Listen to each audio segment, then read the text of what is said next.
Is this working? I think it's working. I think I'm live. I think I'm streaming. Am I? Hopefully. I'm gonna test the chat real quick.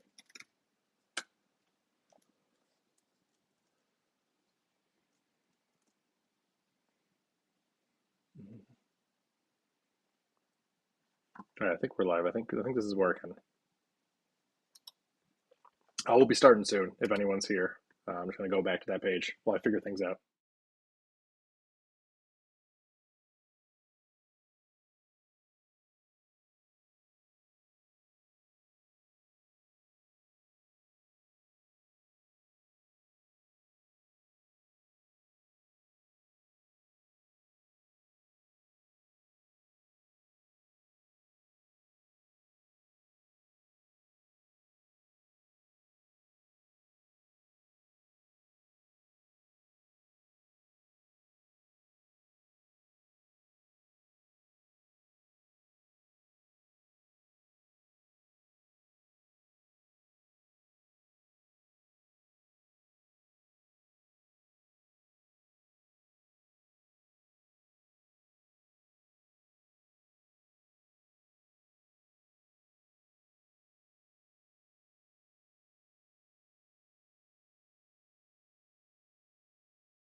What happened?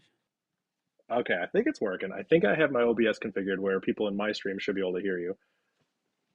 Is it Discord that's configured wrong? Hold on. Like I said, my audio setup Oh wait, then I is don't even know how to mute this. terrible. Oh, this is fun. So Discord gets routed to B2. Mm-hmm. That would be the issue. Oh, this That's is fun. fine. We're doing some live Oh, debugging. wait a minute. It's on B2. Wait. You're good. You're good. We'll get there. Oh, but this needs to be okay. Yeah. Yeah, yeah, yeah. There we Also, go. welcome everyone to my stream. If you are watching my stream, can you hear me and can you hear Bashcop? And I guess the same also applies to Bashcop's stream, but I don't All want to right, I should presume be I able can to just hear you speak to now. your audience. Okay, cool, cool, awesome, Very good. beautiful, perfect, awesome. Oh, can hear Dave, cannot hear Bashcop. Oh, that's kind of fun. Oh, Bashcop's quiet. Okay, I can boost. I can boost Bashcop. That's such an awesome name. Sorry, Bad Cop. Bad Cop. Either one's fine. Okay, cool. All right, I boosted Bad Cop. Well, I guess we'll see. I'll play around with Oh, it. I We'll see was what my gonna. stream Okay, says. wait, wait. I was gonna pin the link to your. How do I do this?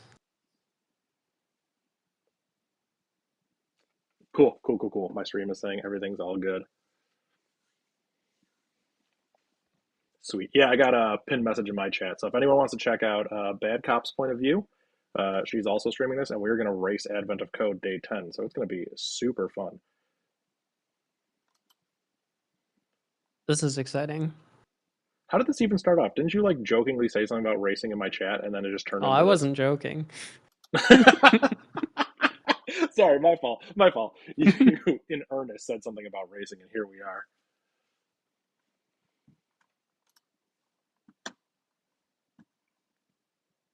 I don't know. I saw because I think I was just inspired because I saw some other people were doing a similar thing. Mhm. Um, they had like a fancy stream layout that showed like both their screens. I don't know how to do all that, but Yeah, I remember. um, Oh man, I remember back in the day. I used to like watch a couple streamers doing. There was a website that would multi-stream. You would like go to this website slash username one slash username two, and it would like create it for you. But now it's like built into the platforms. Now it's so fancy.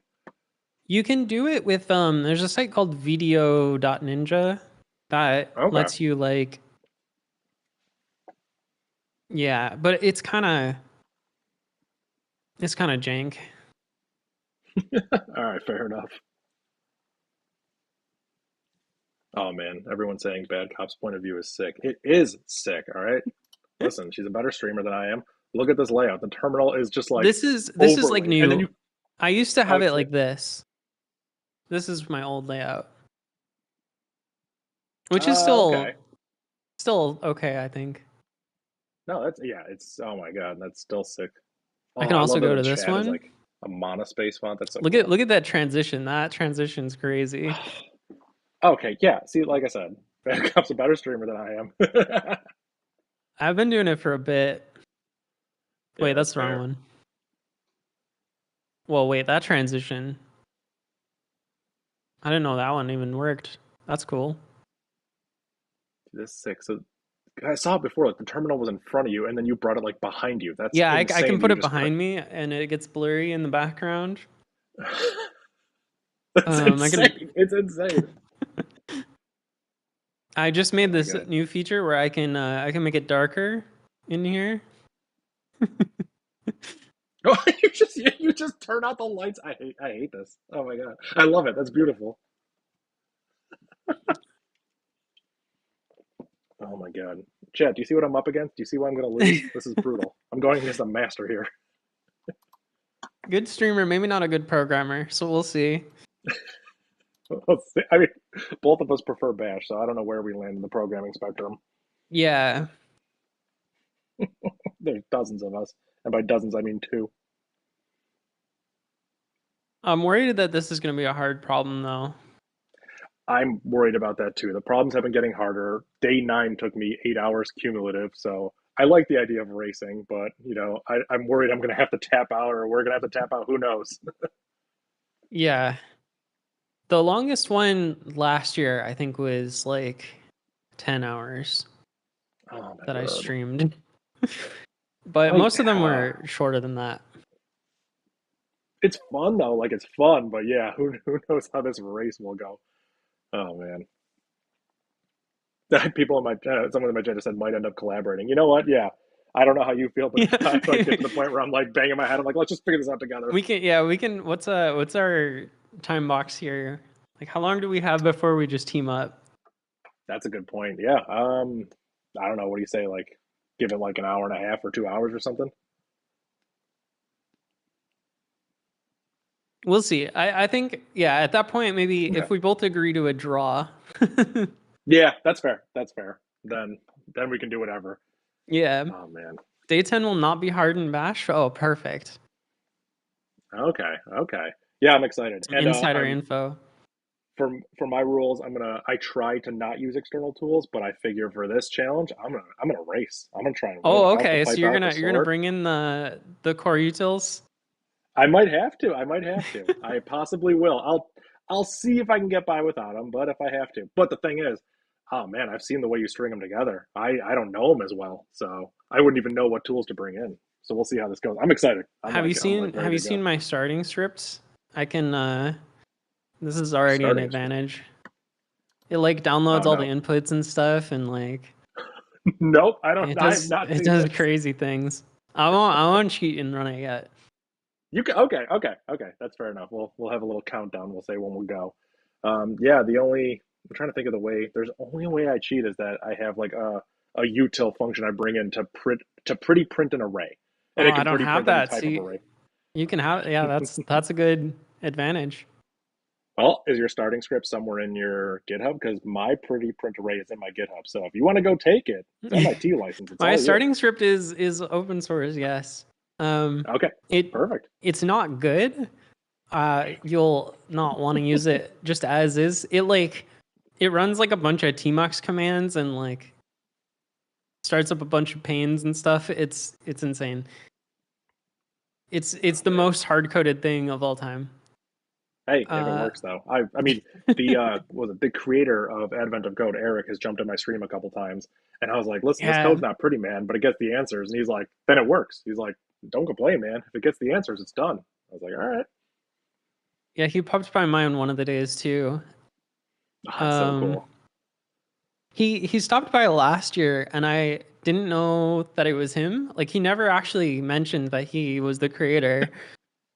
Um and because I looked at his message, I pulled up his profile in my chat and saw that he had Yeah. messages from last year, and I was like, sneaky.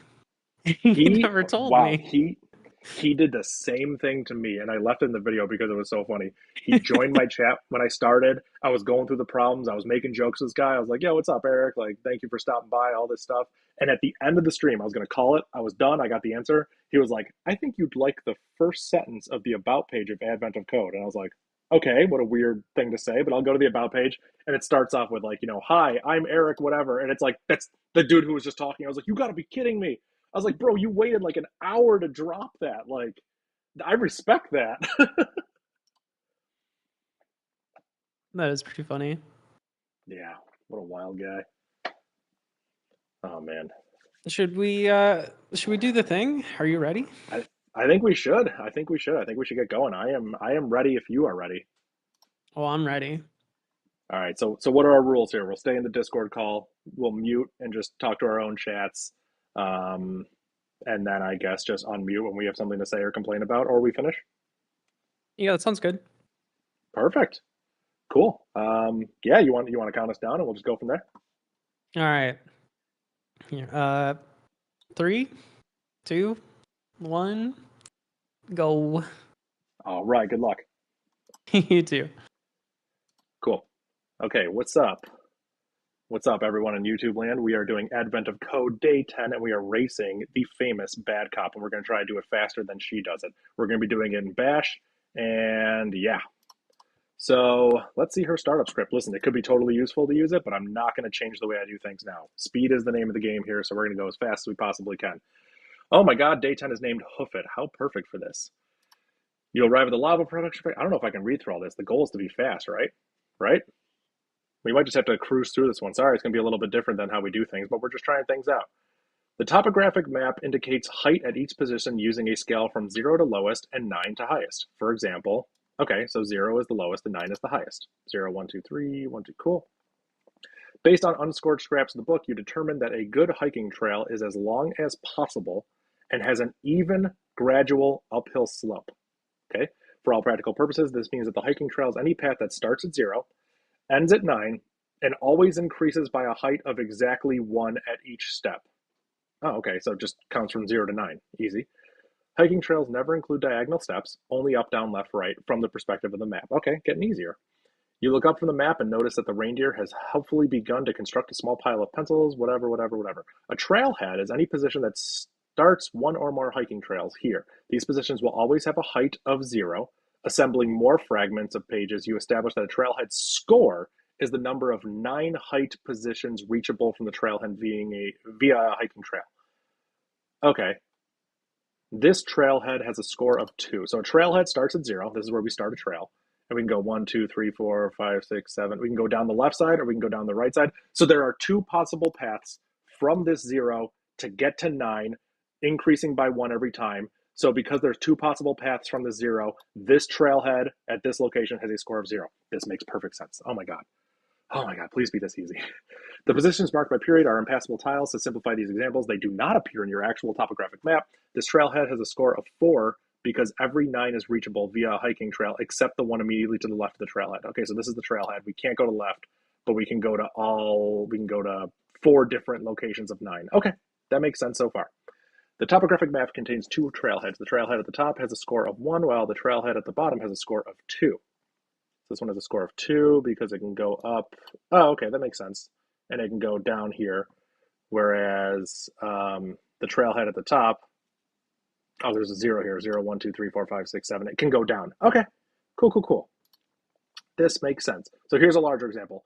Okay, so we have to go through, find the zeros, and then from the zeros, we have to check all the cardinal directions and see if we can count up by 1 until we hit a 9. Every time we can, that location at 0 gets a score. This larger example has 9 trailheads. Considering the trailheads in reading order, they have scores of 5, 6, blah, blah, blah. Adding these scores together, the sum of the scores of all trailheads is 36. Oh, this is cool. So each individual one has a score, but we only need the final score, which is the sum. So technically, we can keep track of just any score. We don't need to keep track of which trailhead had the score. That's cool to know. All right. So what we'll do is we will. Oh my God, I have so many windows open. You have no idea what I had to do to get this stream working, but it was so worth it. When she was like, she wanted to collab, I was like, absolutely. I'm so down for collabs. So here's where we have our advent of code terminal here, make dir day 10, cd into that. Now we're in 10. Let's grab the example input.text, not text with an I. And here is our example. I'm copying and pasting this from the Safari window. Sorry, I will do my best to try and read chat, but I may have to skim through it just a little bit because I'm in a race, guys. And I am not the fastest programmer. I don't know. I mean, if you've watched me stream, you know this. I'm going to turn this off while I pull the real input in. If you've watched my streams, you know that I am not the fastest at programming. I'm just incredibly thorough and like to make sure I do it right, so it will always be right. That's just my preference. Cool. So now, let's start working. So we'll vim part 1. Let's see what we should be doing. So we have this example output. So we need to create basically like a 2D, two-dimensional array of all of them, which we have done before. So we will declare a matrix, and this will be an XY coordinate of each thing. So while read -r line do done, that will read in from standard. Yeah, that will read in from standard in. Cool. So we need a height. Did you like send a bunch of saboteurs over here? Because what? They are. No, wait. I'm seriously? getting. No. But I'm getting. I think my chat just doesn't want me to win. Oh no! Hold on, I'm pulling. I have redeems that let them like interrupt me, and normally they don't use them that much, but suddenly they're very interested in them. Oh no! I did not send anyone over. I didn't. No, I think it's my own people. But now you're giving me ideas. I did make a story about this on Instagram to let people know that I've been doing this live. Guys, have you finished, or have you like started writing any code yet? I have a while read line. Oh God, he's so far ahead of us.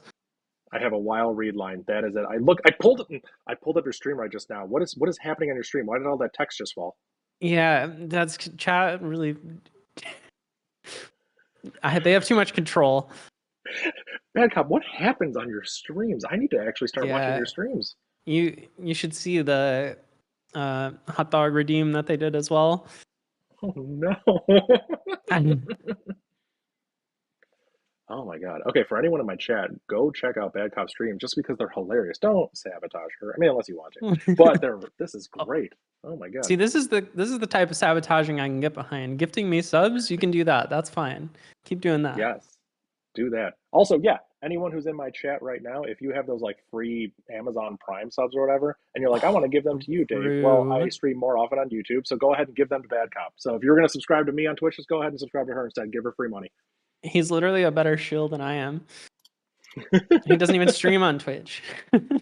I'm learning. I'm learning. I'll get there. I'll get there. All right, I'm All gonna right. finish So the yeah. problem now, real quick. Okay. Cool. Sounds good. Like I said, I have a while read line, so that is it. There's a train going Yeah, I across. have a What is that? train going SL? by. That's Oh my I might god. need to Okay. increase the cooldowns. I'm gonna turn off your stream. It's distracting me, but I like it. Oh my god.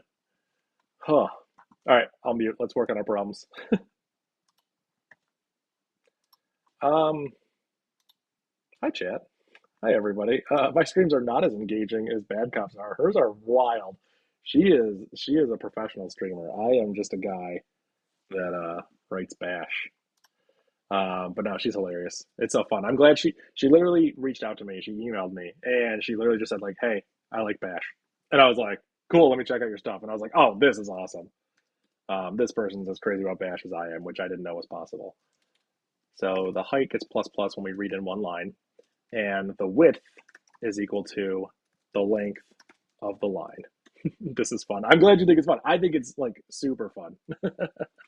How does her audio sound when she talks? Does it sound like good? Is it like is everything good? Does my audio sound good? I'm so paranoid about this stuff, so I know I'm just gonna keep asking. What's up with the audio? You sound like you're in an aquarium. Just asking about that. Does it sound bad? Is it? Let's make sure I'm using the right mic. Oh, hold on.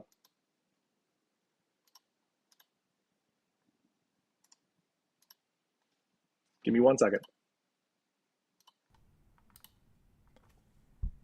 How does this sound? Does this sound way better? OBS decided to use my default input device, which I'm wearing AirPods today because that allows me to hear her when she's talking through Discord. So I just changed it over to the Yeti mic. So now this is the mic. Does it sound way better? Probably sounds so much better. Sorry about that. Yes, feel free if the audio sounds bad to just let me know. Like, because yeah, I don't have any real-time monitoring of this, so I can't tell. Cool, awesome. Yeah, thank you everyone. I appreciate that. All right, so now we have this and we have this. So the width and the height is the width is the X location of it and the height is the Y location. So we can say, let's grab the char at that location. We have to loop over every character, don't we? Yeah. For I equals 0, I less than width, I plus plus. Done. Let's not make that I. Let's make that X so we're consistent. And then we will do matrix key equals X comma height. We will do matrix key equals char. We don't have char yet. Let's define char as whatever is in line, the variable line at position X, one character. So we're just going to substring it. That's all we're going to do. We've written this logic before. So now if we were to like print out this matrix, it should work. Yeah, I'm going to pull in that print array command that I use from day 9. So now in our part 1, we can just source print array, PRR, and we can just print array matrix. My audio sounds way, way, way better. Thank you all. Appreciate it. Yeah, feel free to let me know if things sound bad. Usually I just have no idea. Oh my god, chmod plus X, part 1. I'm like nervous. I like want to win this race. All right, cool. Does this look good? Now let's find where 0, 0 is. 0, 0 is 8, so the first top left character should be 8. Cool. Yeah, that looks right. Let's just assume I did it right. Damn, I'd have at least 3 echoes by now. Bruh, listen. We can't all be Brians when it comes to programming. Oh, man, I need to get, like, YouTube chat on my stream. I think that'd be fun. More engaging, especially during the VODs. So what do we have here? We know where all these things are. So now we need to... we read the data into matrix. Now we need to iterate or loop all the data looking for trail heads. Johnny.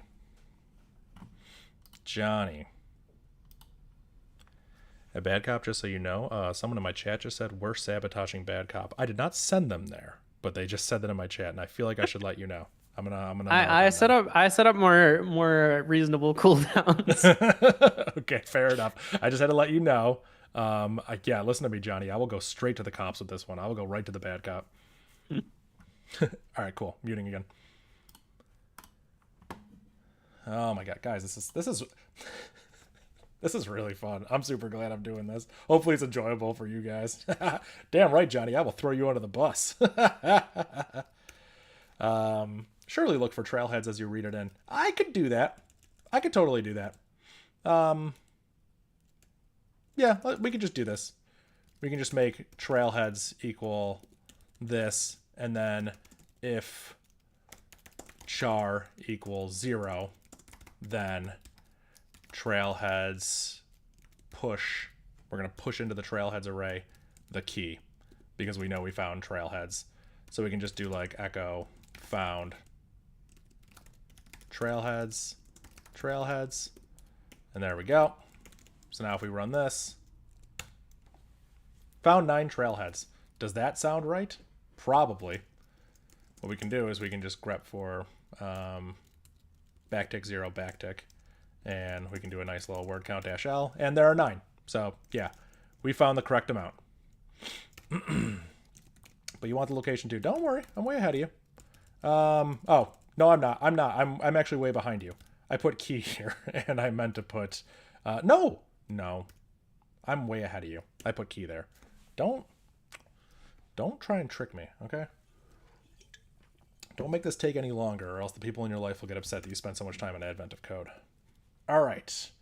We have this many trailheads, so now for trail head in trailheads, do done echo checking trailhead.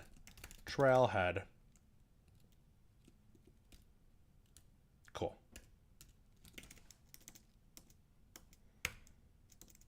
Why did I do that? Cool. So now we'll go through and we'll check all those trailheads. So now that we have a location for the trailhead, we will do check for check path. I'm bad at naming. Check path, and we'll give it the trailhead coordinates. So we're going to make a function here called check path, and the goal of this function will be to, given a set of coordinates, look in all 4 cardinal directions, if possible, to find the next valid location. So not only do we need the trailhead, we need the starting number, because we're going to have to call this recursively, right? I think we are. I think we're going to have to call this recursively. Let me think about what data we want to pass here. I don't know if that makes sense what I'm thinking, but like we'll call check path with the trailhead location and give it a 0 so we know we're at number 0. So then we'll look at all 4 locations, and if there's a number 1 there, or 0 plus 1, then we will call check path on that location given the number 1. Then we will check that location given the number 2, and we'll keep doing that until we hit 9, which is our recursion stopping condition, and then we will just increment some global counter. Yeah. let's do final score equals 0. We'll just have a running total of this. So let's do local number equals $1, local location equals $2. So what I mean by that is for here, instead of just giving it the trailhead location, we'll also give it the number 0. So we know that we have a 0 and we're looking for this. If number equal 9, then we know that we've made it to the end. I'm kind of jumping the gun here because it's a recursive function, so we're throwing this early, even though this would be the last thing that would happen. If number is equal to 9, then we are done. So we can just return after we increment the final score. So we are done. But if we're not there, if number is not equal to 9, then we have to check want number equals number plus 1. So if we're given number 1, we want to look for all the number 2s around us. Does that make sense? Local, let's see, X and Y. And then we will read the location data. So our location data is stored in a variable that's separated by commas. So we can just do ifs equals comma, read the X and Y coordinate, and then we can say at X comma Y looking for number want num. That's what we'll do. So we can see if we're checking trailhead 2, 0, we're at 2, 0 looking for number 1. That makes perfect sense. We are getting there. Where do we look? Look in all 4 directions. So in order to get our new X and our new Y, we'll do this. New X, new Y. Let's get rid of this. Check south. In order to check south, Y has to increment. So new X will equal X. New Y will equal Y plus 1. And then we'll run check path with the number that we are looking for, which is want num, and the location, which is new X comma new Y. A lot of string manipulation here, but this is how we'll do it. And then we just need to do this 4 times. So check south. Instead, we'll check north, which is Y minus 1. We have to do bounds checking, so we'll do that in a second. So hopefully this makes sense what I'm doing here. If we are checking east, then that means X is incremented by 1. And if we are checking west, that means that X is decremented by 1. We need to make sure that we are in bounds. Let's see. If X is less than 0 or X is greater than or equal to width, then return. There's nothing to do here. And we do the same thing. If Y is less than 0 and Y is greater than height, then we return here. Guys, I'm not even kidding when I say this. I think this is it. Like, I literally think this is all the logic we need. Well, okay. Well, we got something wrong because I kind of went into an infinite loop or we just stopped. Oh, no. I know what's happening here. I think I just called read, didn't I? No. Never mind. I don't know what's happening here. Let's do a bash minus x on part 1, read in from example. Is it working? There's no way it would take this long, right? It could take this long.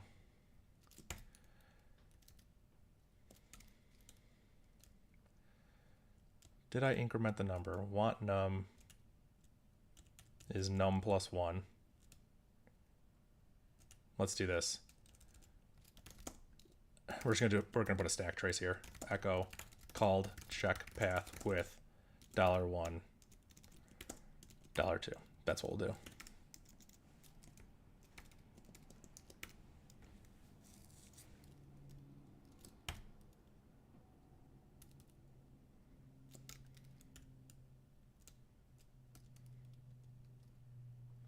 Yeah, if number equals 9, then we don't do anything. We just return from check path. Want num equals num plus 1. We read the x and y from location. If x is less than 0, we just do that. And then we call check path on want num with new x and new y. They're all declared local, so we shouldn't have problems with that because I have run into problems with that because I'm stupid. I can't see what's wrong with this logic. Let me think about this.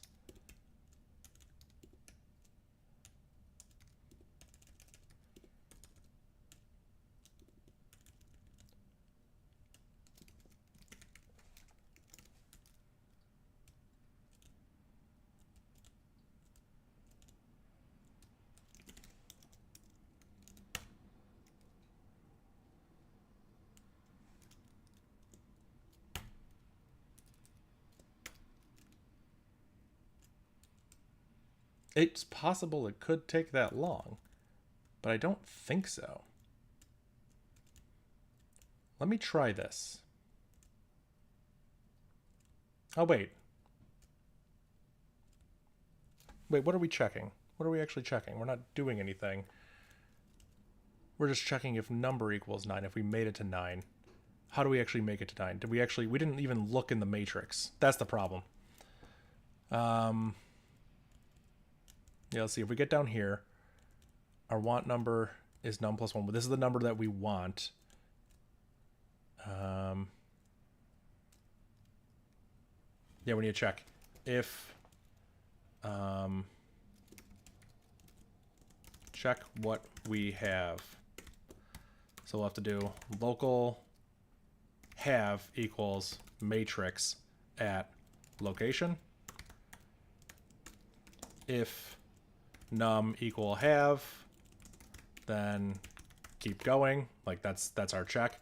If it does not equal what we have, then we need to return. There's nothing to do here. I just didn't add this part. Cool.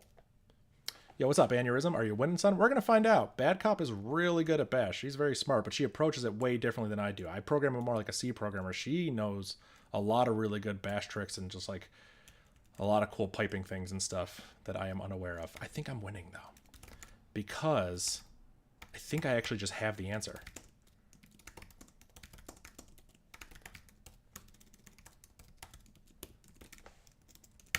If we print the final score, we get 81. And if we go over to the example, we have 36. So we're not winning. But that's pretty neat. Let's see. How did we get that many? That seems wrong. Let's see. Yeah, well, got 81, wanted 36. It's a minor difference. Like, listen, can Advent of Code just be a little bit lenient if I give it kind of close? Like, they're both numbers. They're less than 100. Let's see.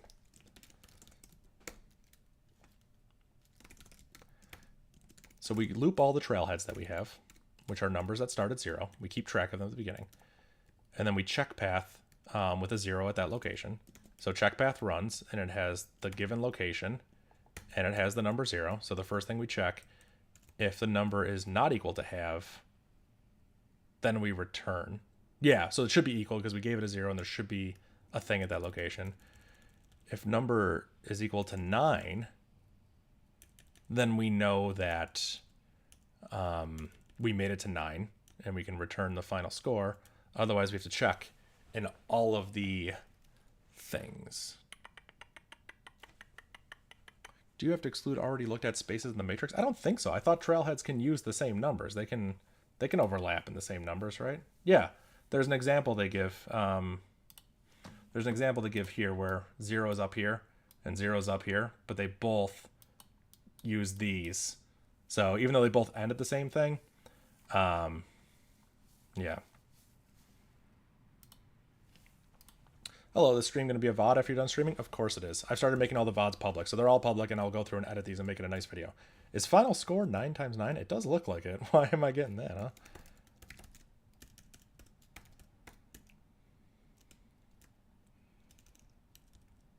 Do we always make it to 9? We shouldn't. But it does seem like it thinks every trail is valid.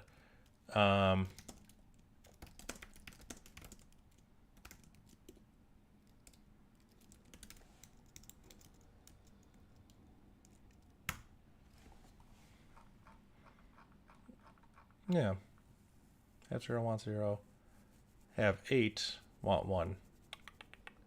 Why are we not going in order? Oh, the wants should be in order. Yeah. What we have, I can't control that, but what we want is to have the next number in the thing. We want a 1, we have a 1. Cool. Now we want a 2, but we had a 4. We want a 2 at the other location, we have a 0. We want a 2 in the other cardinal location, we have a 2. We're not filtering out the location we came from, but that doesn't matter because if we make it there, we'll never come back because it's an incrementing number. Have blank want 9. Well, that seems problematic, doesn't it? What I probably should do in my scripts is I should start just like asserting certain things. All right, I got part 1. You're lying. You are lying. I'm not lying. Oh my god. Oh, I feel like I'm so close, but I do not have part 1. Oh no. Well, okay. Congratulations. I mean, it's not over until, part 2 is the finish line. No, I agree. And I was thinking about this earlier, like if we want to do like wait for the other person to do part 1 before we jump onto 2, but I think it's more fun to just No. I think it's more fun to just go ahead. Like you've already got part 1, okay. through part 2. Yeah. How close are you feeling? I'm feeling very, very close. I have a script that I think should work. So whatever I'm running into is going to be a very stupid mistake on my part. And I think I just encountered a variable I tried to print that doesn't exist. So like, I literally think I'm so close. So you have a script that prints out a number. Yes. I didn't have that until 20 seconds ago. That's awesome. Now the number it prints out is 81, but yeah, that's the wrong number. Yeah. Thank you. That's so what is it supposed to be? 36? Yeah, 36. Yeah. Yep. So 81 is wrong. Thank you. You could try dividing it. No, that wouldn't work. Well, I could try not getting 9 times 9 as 81. I could try doing that. Yeah. But yes, I would say keep going, crank through day 2, and I will catch up and I will destroy you in day 2. So don't worry about it. Yeah, I believe. It's probably going to be impossible. So I know.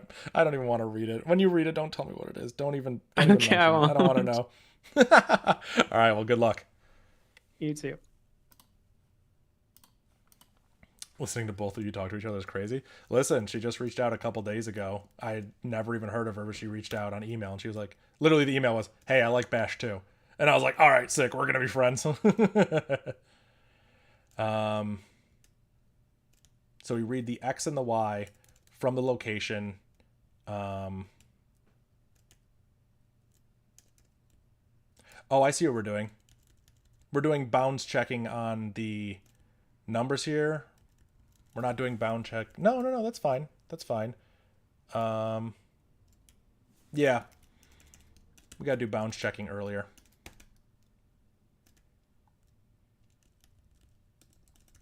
We have to do bounds checking here.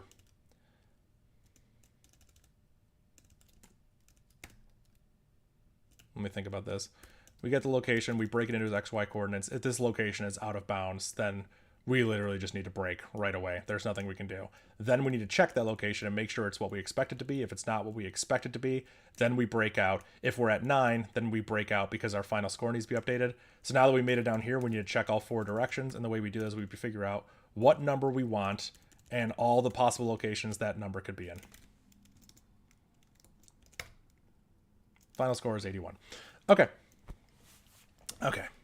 I've got both streams up, so it's like a ping pong delay. Yeah, I can't imagine doing that.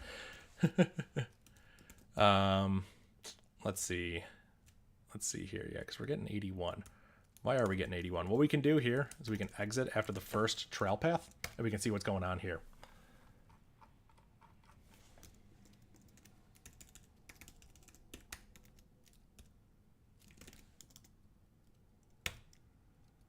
So our final score is 20 after the first one, and I don't think 20 can be formed out of this, can it?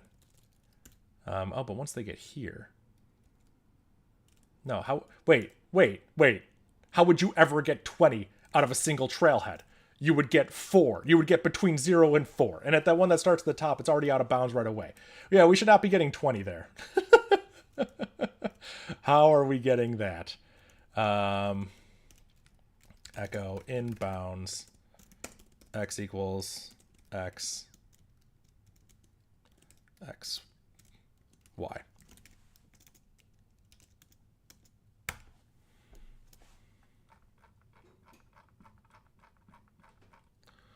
Yep.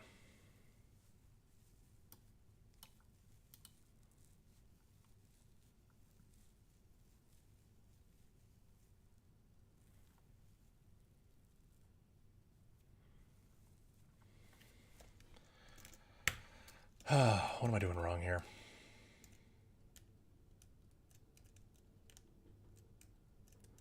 The number that we have is in that location. If the number is not equal we want it to be, then we return. We do a y plus 1, a y minus 1, an x plus 1, and an x minus 1. These all look good to me.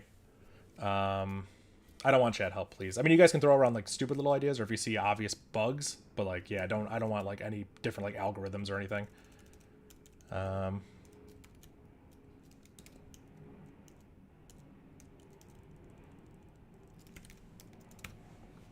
that's just way too many, isn't it?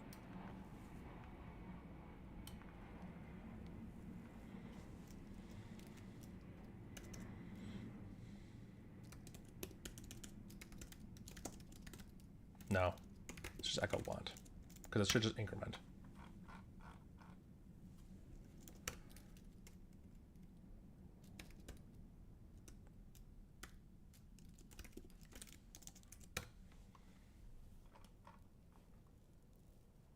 Yeah, it's like we don't stop at the right spot.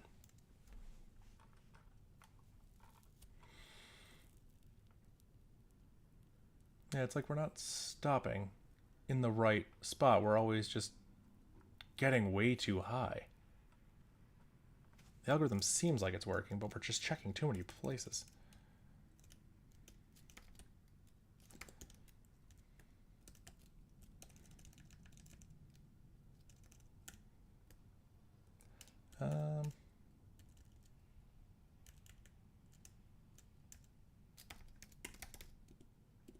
Yeah, it should all work.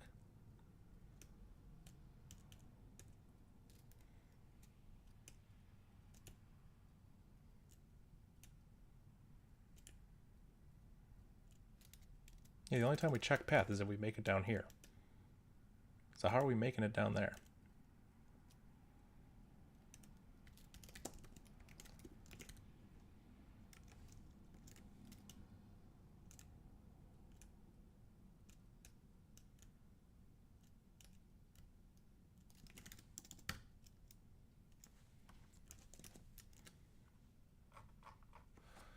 Zero, 1, 1, 2, 2, 3, 3, 4, 4, 5, 5, 6, 6, 7, 7, 8, 8, 9. How do we just find the right trailhead? I don't even think we should find the trailhead that fast. Because it's going to be all in different directions. You know what I mean?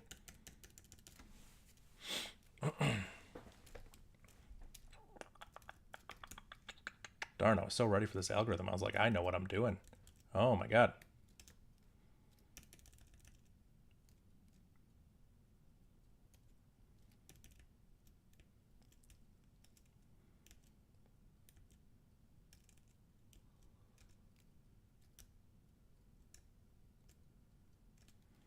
GG's. Bro, you are lying to me. Are you really done? Yeah. You are gonna like part 2. You're gonna like part 2, I think. This is embarrassing. I am still stuck on part 1 with just some stupid issue, you know what I mean? I would make like a, save your current state, just not to spoil part 2 or anything, but Okay. Yeah, sure. Why? What's up? You might have a part 2 solution currently. I might have a part 2 solution. Okay, interesting. The solution to the part 2 sample is 81. No way. No way. When I saw that, I was like, oh no, I'm in danger. Part 1 dot safe. Okay. I'm literally CPing that script because like what? Oh my god, this is wild. Oh my god. Well, okay, well hold on. First of all, congratulations. Nicely done. Good race. You crushed me. That's amazing. Oh my god. You're allowed to relish in that. I don't mind. I mean, I don't know. I did all of the days last year, so a lot of these are like kind of similar. Okay, gotcha. Um, like the thing you learn patterns of like, okay, this is how I'm gonna load a grid into memory and stuff. Right. Yeah. Yeah. I don't know how you solved it. I used a associative array with an x comma y coordinate. Yeah, Just I to, do the exact same thing. okay. Yep. That's what I'm doing. I keep track of the width. I keep track of the height, and I kind of just loop over it that way. Although with this one, I actually just kept track of the trailheads when I first read the data, and I was like, oh, if it's 0, then I know it's a trailhead. So I might as well shove that in an array. I have tried in the past to do like just use a regular array that's like one dimensional and then like do the math to index into it as if it was 2D. Yep. And it's not any faster. It's, Really? yeah, That's it's weird that it's not. at least not for like advent of code scale problems. Oh man, it's so weird. I did that exact same solution. I wrote I don't know if I have it on my computer. I wrote 2048, that like game with the numbers and the grids or whatever. I wrote that in Bash like, oh Really? god, 10 years ago I now. Yeah, but I did that I'd love exact to same see thing. that. Well, I mean, if you look at my stream, it's up right now. Wow. But yeah, it's on my GitHub, and I wrote it all in Bash, and I did exactly that. I had a helper function to take a 2D set of coordinates and turn it into a one-dimensional set of coordinates and go vice versa. So it's all stored in a single array. Whoa, it's animated and everything. Oh yeah, well I gave it the dash A option for animation, so and That is nice. it's incredibly slow. I rewrote it in C, and of course the C version's faster, but yeah, I wrote it in Bash first, and yeah, it's fun. What are the inputs? Or is this the C one? This is the Bash one. Was Oh, a Git okay. remote show origin. Yeah, so it's on my GitHub, just as Bash 2048. How do The you input, like, is I'll it show you. WASD or? No, it's up, down, left, and right. Let me remember how I do What? it. I had to fork out to some external commands to make that work. I was gonna say I've tried to do that and I don't. Here is how you do it. You have to. No, I think there's more to it than that. But I do a read command with an SRN of a data size of 3. I chop off some parts of the data, and then you get these letters that signal up, down, Wait, left, you or can right. just do it with read? No, Huh. there was something else I had to set, and I'm gonna find it because I don't remember where it was. Oh wow, I used to use underscores everywhere. It's weird looking at your style from like 10 years ago. You might just be able to do read. I swear I used like a TTY command or something. Oh, to like put it into Like maybe raw mode? Yeah. But I can't find it, so maybe I didn't. It would probably be what, like tput or something? Yeah, I remember using tput or STTY. I think STTY has like cooked and raw mode as part of their commands, but it's been a million years. I don't see it in here. I actually may not have done that, to be honest. But then how would that work? If I do read srn3 like foo, and then I just press up. Oh yeah, I guess it just exits. And then I did foo and I chopped off the first 2 things. Oh yeah. Yeah. This totally works. So if you just chop off the first 2 characters or whatever those 3 characters are, and I press like left, I get D. And if I press right, I get C. Why? I can't tell you that That's this so is weird. portable. I can't tell you how reliable this is. Yeah, I gotta read what the -s does. Well, I think dash S is just silent. Like it doesn't Right. prompt anything back to the user. Yeah, dash S just makes it so it's silent, doesn't prompt anything back to the user. I am watching your stream. Do you not use the help command? Ooh, that's the. I don't have it. You most certainly have the help command. Help is built into Bash. All right, I gotta switch to Bash. Oh, you are in Seashell traitor I know. to the cause.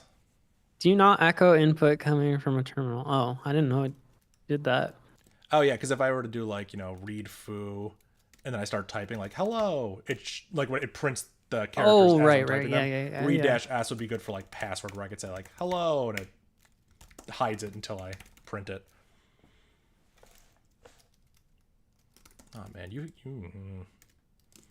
Now I'm so curious what I actually messed up and why I'm getting 81. Oh, I see. Yeah, because they look like this. when you Yeah, hit- yeah. Yeah, There you go. that Oh, makes I realized sense. my I screen kind of forgot screwed up the typing. arrow keys are like weird escape sequences. Yeah. And I'll tell you, probably like when I wrote this like 10 years ago, I had no idea what they meant. I was just like, like it's consistent, so that's good enough for me. Oh man, I really want to know how I'm getting 81. Maybe I'm just not reading the question properly. That probably is it. Yeah, the sum of the scores of all trailheads. The larger example has 9 trailheads. Yeah, I'm trying to figure out. Because when I when I run my code, it tells me that one of the trailheads has a score of 21. And I'm like, that's just, or 20, and it's like, that's just not even right. I would specifically reread what the score is. Yeah, 5, 6, 5, 3, 1, 3. Yeah, my whatever scores I get should be, I'm looking at the example, 5, 3, 6, 5. There should get no score higher than 6. Or like what For the the problem larger. says the score That's what I'm is. doing. Yeah, You might I'm need to looking at, reread that part. I might be doing something totally wrong here. Yeah. Oh man, please tell me I got messed up because I kind of like skimmed through it a little bit. Yeah. Hiking trails, any path that starts at 0, ends at 9, always increases by a height of exactly 1 at each step. They're never diagonal. Cool. Yep, the trailheads always start at 0. Cool. And it's 9 height positions reachable from the trailhead via hiking trail. In the above example, blah, blah, blah, blah. So it has to go all the way from 0 to 9, and every time a trail can go to 0 to 9, it has a higher score. So if it goes to 0 to 9 5 times, it has a score of 5. I think I'm reading this right. There's a part where it like has the score like highlighted. Yeah. Describe, I think, is the part you're missing. Oh no. The larger example has 9 trailheads. Considering the trailheads in reading order, they have scores of 5, 6, 5, 3, 1, 3, 5, 3, and 5. Adding these scores together, the sum of the scores of all trailheads is 36.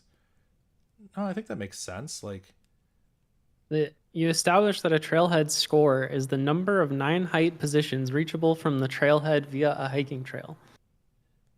yes. If I'm missing something, I don't know what it is. Because I think It's that, yeah. This part I'll put in your chat. Oh, okay, thank you. That's the thing you're missing, I think. You establish a trailhead score is the number of 9 height positions reachable from the Oh trailhead god, via a hiking I'm getting trail. rated. Oh no, sick. Heck yeah. Awesome.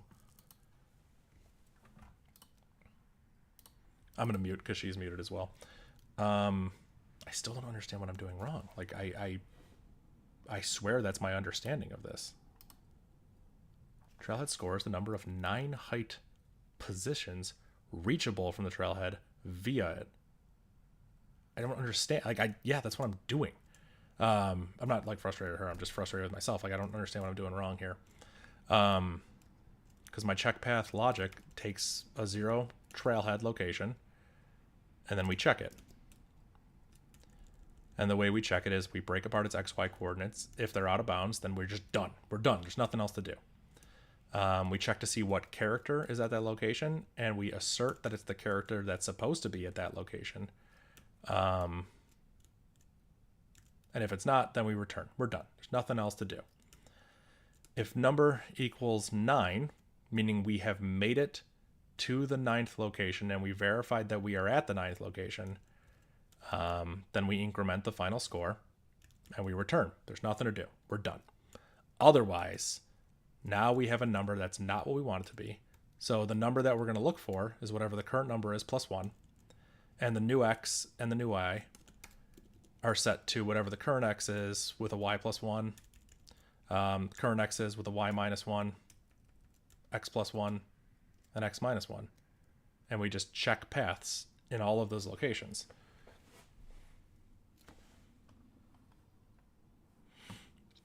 If you reach the 9 through different trails, they don't count. I don't quite understand that.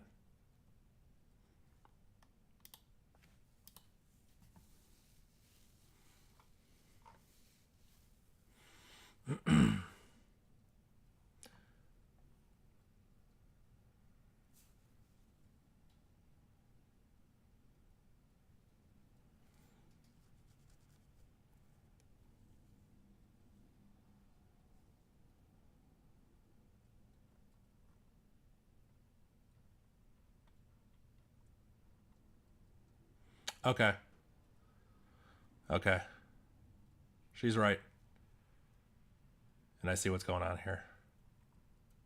Yeah, she's absolutely right. The part that she pasted is correct. I'm interpreting it wrong.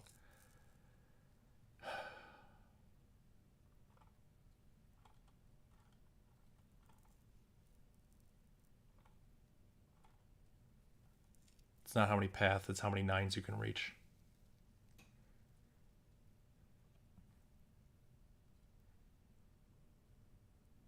The number of 9 height position reachable, not the number of paths.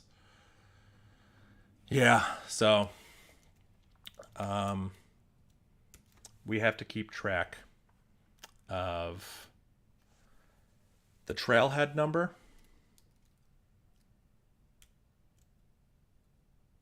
What do we have to keep track of?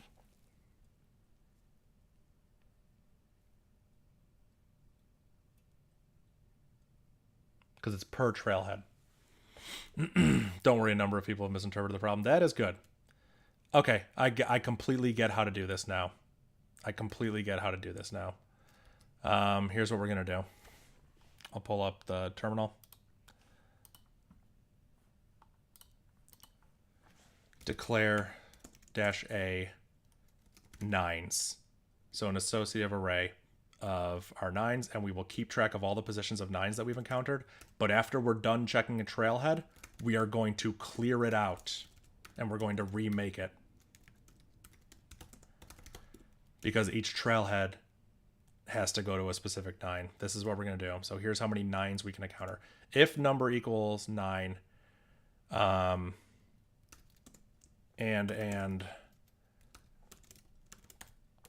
-z 9's location, then we'll increment the final score and we'll set 9's location to 1. And this will filter it out. Final score is 5, which is correct for that one. It's because I just have an exit here and I need to move this down here. Thank you everyone in the chat. Yeah. And thank you. I know Bad Cop can't hear me, but she was absolutely right to point that out. I just could not see it. Final score is 36. Yep. So if we give it the real input, the final score is 468.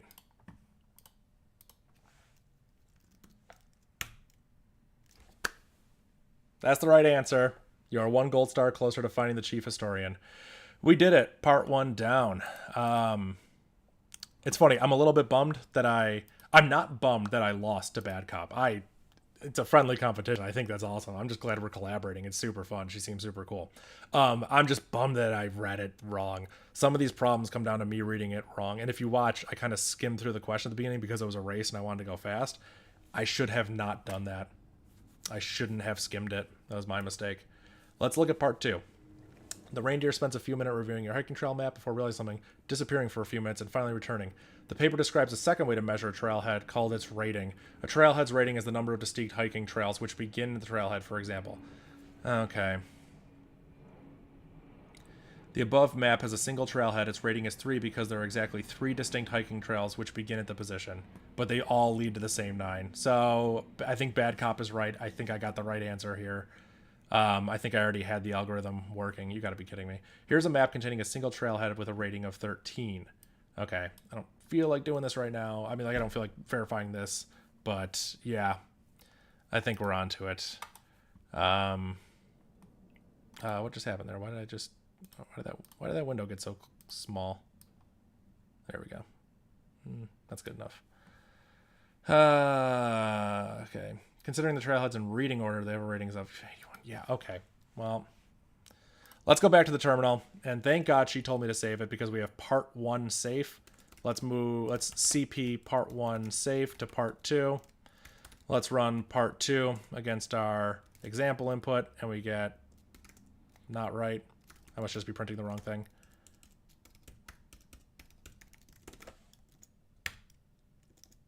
Where am I exiting? Final score is 81.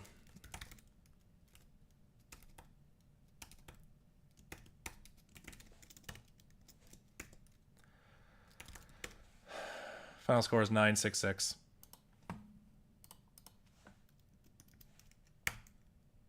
That's the right answer.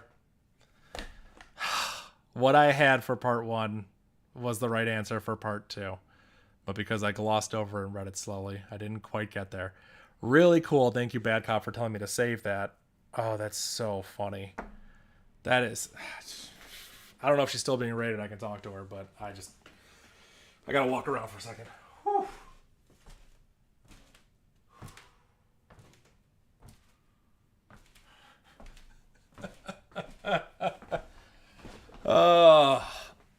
Oh. I don't even feel dumb. That's not what I feel like.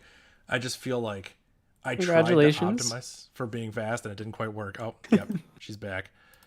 Hello. Yes. Thank you. Thank you for telling me to save part 1, what I had, because it just literally worked. I had to remove some debug statements, but yeah, it just worked. Yeah, I watched. I really think it's weird that the part 1 was the part 1 and not the other. Like, it should have been flipped. I would have reversed it, because in my mind, like, having it's so weird that you have to delete code to like we're literally removing a filter. Like, I had to add a filter for part 1 and then remove it for part 2. Kind of cool. Keeps you on your toes, I guess, but it's not what I expected. Oh my god. Yeah, that was a weird one.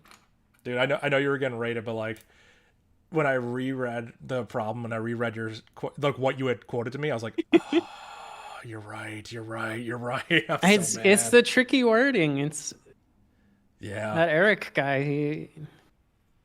The problems do say the right thing. It's just sometimes it takes like multiple tries to figure out exactly what it's trying to tell you. Yep. And it's frustrating too, because like you said, like, the problems are very explicit, very specific, and they've been completely right in all of my experiences. So any problems are like, oh, I brought in my own assumption or something. Yeah. Wow. The only one that I thought was weird was day 5 this year. I feel like there were some facts about the input that were true that were not like explicitly said, which is why you could just do sorting for day 5. Oh, okay, interesting. Remember what day 5 was. Okay, yeah, I remember this one. Because technically it should have not been sortable, but it was because there were like too many rules. Okay. Like the input didn't explicitly say that like every rule would be defined. I don't know, it was weird. No, right, yeah. It's almost like, given the set of rules, you almost had this like emergent property that it was sortable. Yeah. This is cool. And I feel like they could have just said that every rule was in there and it would have been, I don't know. Yeah. Like, yeah, because that's tough. Like, here's an exhaustive list of all the rules. Oh, man. Well, you crushed it. Nice job. Good job reading the rules. Apparently I can't do that. I mean, yeah.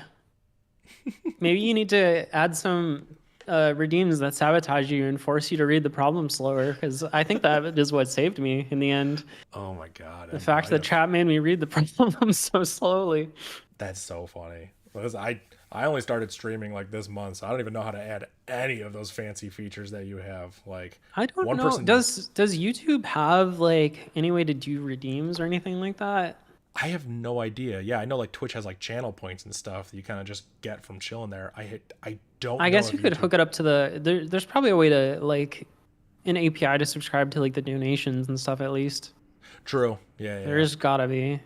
Yeah, because I've gotten some people that send me like super chats. I just got one of those like a couple days ago. I was like, what is this? Why is this message like highlighted? And I was like, what? You sent me like $10? Like, dude, that's wild. Don't do that. Yeah, that was pretty cool. Oh man, well, congratulations. Nice race. And for anyone in my chat, if you haven't gone and subscribed or followed Bad Cop on Twitch, go do that right now, because she's awesome. Do you there's another YouTuber. Do you know I haven't talked to him. His name's Robert Elder Software. I don't know him, but I have seen his channel. You've seen his shorts? No, I've not seen his shorts, actually. Oh. I've only seen his long content where he's making a game engine on the terminal. I'm like, this is sick. Yeah. He's got this series of shorts that have done pretty well, I think, where he just like explains one like Linux command, and he always starts it with like sort is my favorite Linux command, or Oh my whatever God, that's whatever awesome. command he's describing. Yeah.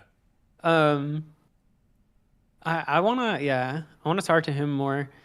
I saw he did a live stream the other day where he was like going live until someone donates $32, and 10 minutes in, somebody donated $32, and he ended the stream. Oh my God, that's so funny. I guess he needed That's $32.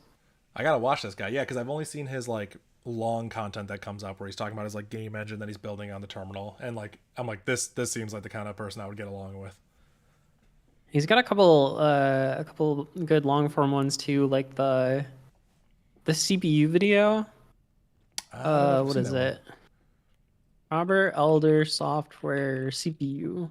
I think it's his biggest video. It's 7.5 million views. Oh my God, that's awesome. It's just a tutorial on how to make a CPU. I have your stream pulled up. First, get a rock. That's beautiful. Yeah.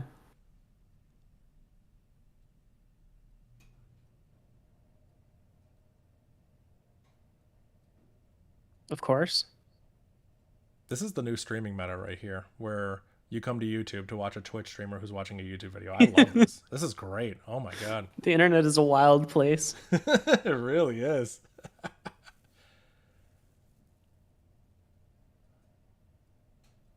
Oh man, but yeah, that's cool. I do want to try and like reach out to some of these like creators that are in like similar niches, I guess, because it seems like there's so many cool people doing cool things that collaborating is just fun.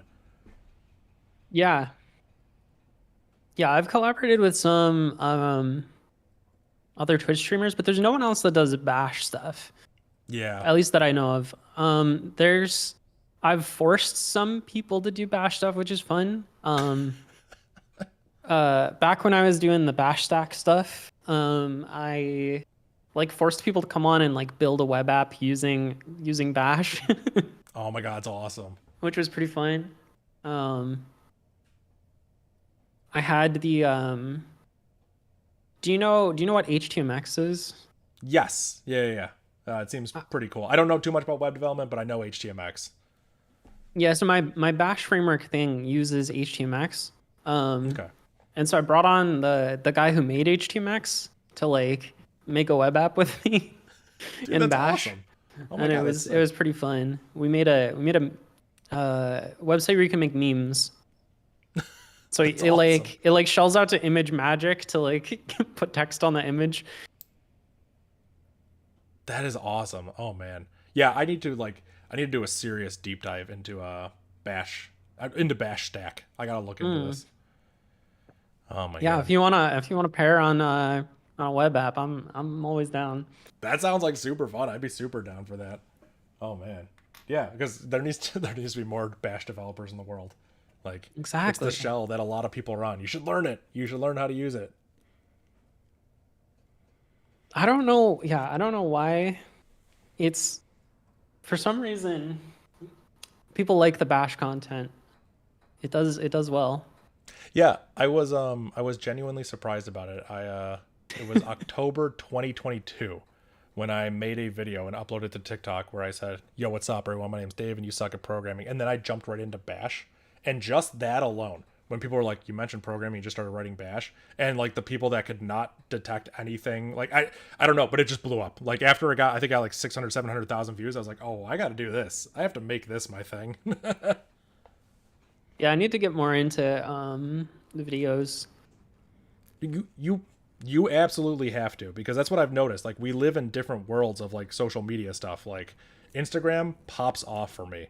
Like if you were making like reels or short form, like YouTube short style content, I think you would crush it.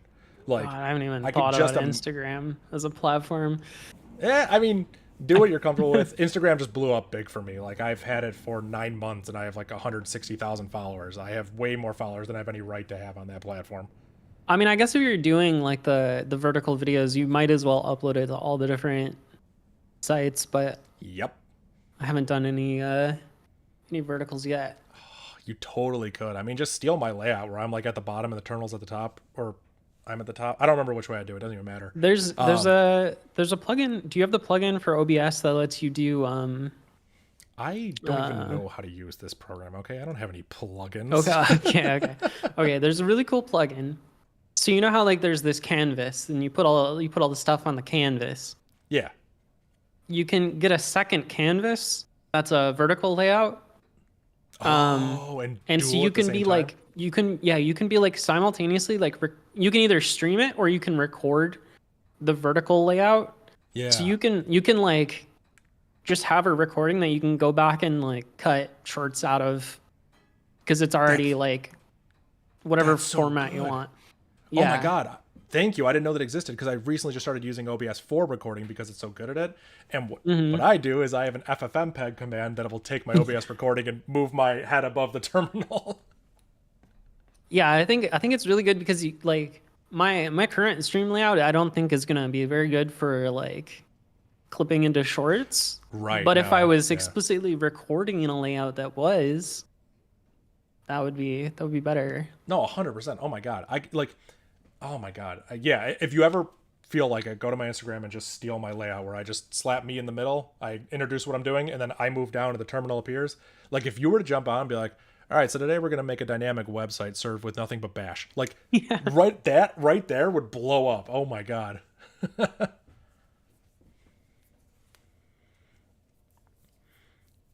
right. So the question has to be asked. The night is young. Are we doing? Oh day no, 11? are we gonna do another day? Chat, how was day 11? Yeah, I actually don't know. What would you rate the difficulty of day 11? Yeah, I was only prepared to, but it's only like 5 p.m. for me. Yeah, it's 8 over here, so it's a little bit late, but I could do another one, I think. Hold on, we need to help this chatter. sboy3444 wants to know, how can I become really good at coding? I'm currently a beginner and I find it so hard to understand. I've been inconsistent for about 5 years on and off and still at a beginner stage. I have massive imposter syndrome. You got any advice? Sure, I can give them some advice. I will answer them the way I answer people on Instagram, because what I'll do is I'll reply directly to their comments with a video, and I'll say, "Listen, S-boy, I mean, it's over. Skill issue. There's nothing you can do." No. Don't listen, S-boy. This is what I say. I always start off the video with that, and then I go, "No, I'm just kidding. I'm kidding. It's okay. Everyone starts somewhere, and everyone's a beginner when they start." One of the things that's going to help you learn is consistency at whatever you're doing. So my advice is to pick a project or pick something you want to learn and then set aside a time of the day where you do it. So either like a 20-minute block, or I always do this at 4 p.m. Pick a time, pick some sort of length of time, and make it so you do it. It's not going to be fun. You're not going to want to do it. You're going to have to do it with the same amount of discipline it would take to like do something like go to the gym or something, but this will be exercising your mind, not exercising your muscles. That's my honest to God advice, is literally section out part of your day so your brain knows, nope, now it's programming time. That will help you stay consistent. That's my advice. Yeah, just to piggyback off that, very, very similar advice. All you need to learn programming is a goal, and your goal should not be, I want to learn how to program. Your goal should be like more specific and like have a clear finish line. Your goal should be like, I want to make a website, or I want to make like a shitty little video game, or I want to don't make like a crazy video game. That's too hard. But like have a clear finish line, and then just focus on taking the incremental steps to get there. Because it's so much easier to commit to stuff when you have some finish line in mind, and you're less likely to give up because you got stuck. And it's like having the goal of learning to code is so like nebulous and gigantic that you're just never going to finish it. That's my advice. Oh yeah, I if I may piggyback off of that, that's incredible advice. I have this thing for my own life, but when it comes to like content creation, I have a list of goals and I separate them into active goals and passive goals. Active goals are things that I can actually do to make them happen. If I were to sit down today, I could knock out an active goal. Passive goal is something that happens automatically and I don't have any real direct control over it. So for instance, an active goal is like, I want to make 2 videos. I could sit down and record videos and edit them and I could be done in an hour. A passive goal is like, I want to hit 15,000 subscribers on YouTube. I can't make people subscribe. I can't come to your house and make you do that. But if I'm consistent with my active goals, my passive goals will just come. So I think wanting to learn to code is like saying, I want to get stronger. It's like, okay, that's a great goal, but you should set realistic goals now. Like, I want to go to the gym. I want to do these workouts. I keep using that as an example. You can use anything else as an example, but like, oh, you want to learn Right, programming? right. That's great. Come up with very concrete things you can do and actual tasks you can tackle. And then make them manageable. Make them something you get done in a day. So feel good when you finish them. Like, don't rob yourself of that. Don't compare yourself to others. Be like, oh, I'm so far behind this person. It's like, yeah, but you're ahead of where you were before. So learn to celebrate your little victories, no matter how small they are. Hope that helps. S boy Heck yeah, 3444. S-Boy. S-Boy's a real one.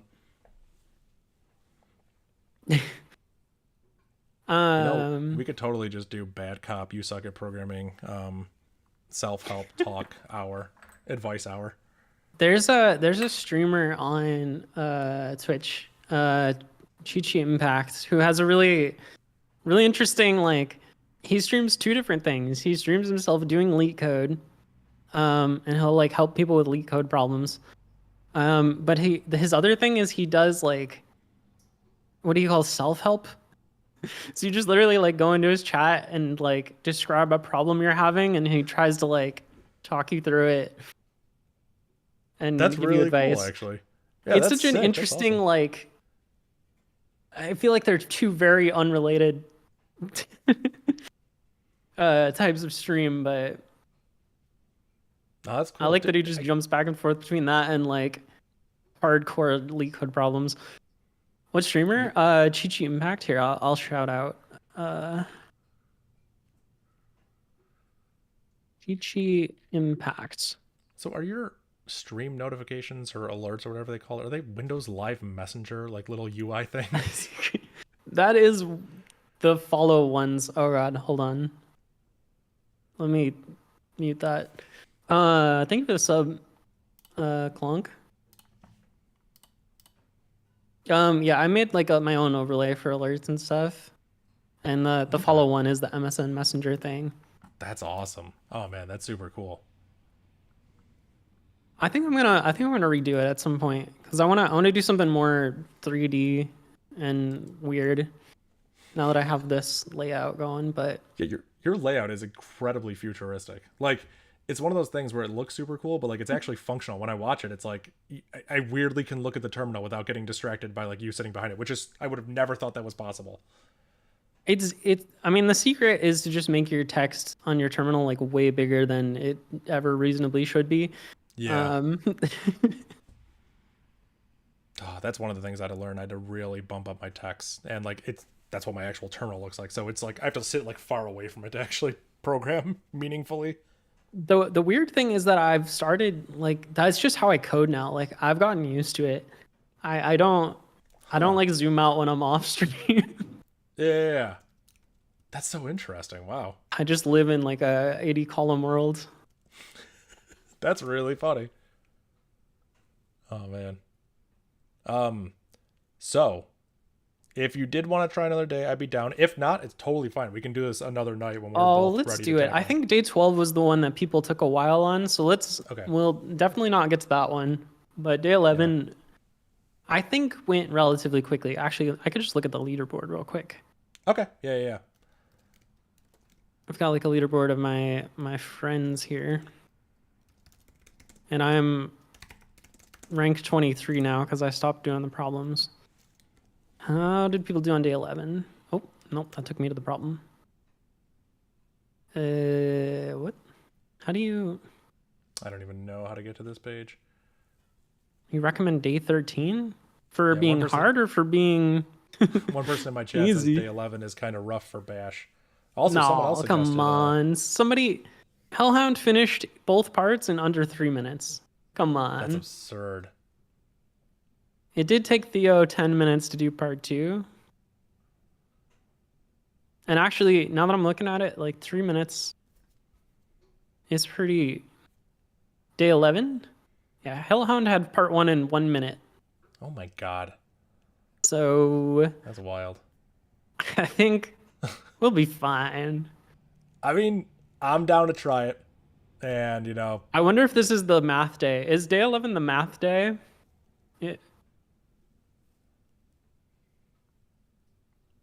If it's the one I'm thinking of, actually, we might be screwed. But let's just go for it. Okay. Let's see. Aneurysm says it's fine as long as you don't activate Topaz trap card. Another person says 13 is math. So Okay, 13 is gonna be really rough. Okay. Okay. Because I think 13 is gonna require matrix math. And that is gonna be not fun. I dislike that. Also, Bash dislikes that. Yeah, there's not a convenient way to do that. Yeah.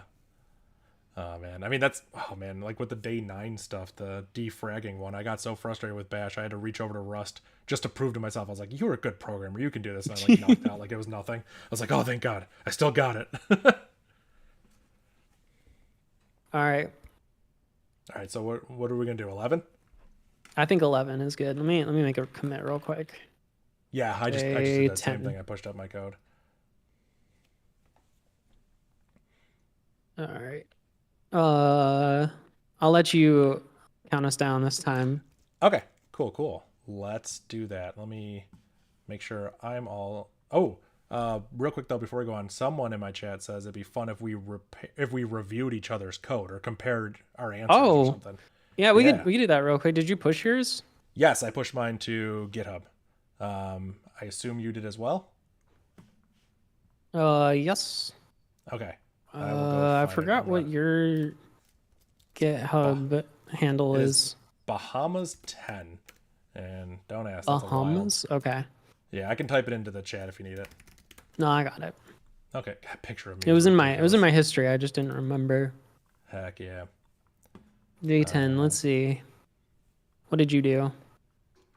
I'm gonna guess our answers or our solutions are pretty similar here. Actually, I'll pull up your stream and we can watch you review. Yeah, let me go to a better layout for this. Is there a way to make this part of the page not? Hold on. Delete element. There we go. See, we both named our repos Advent of Code, so I'll just look at it. All right, so you made matrix.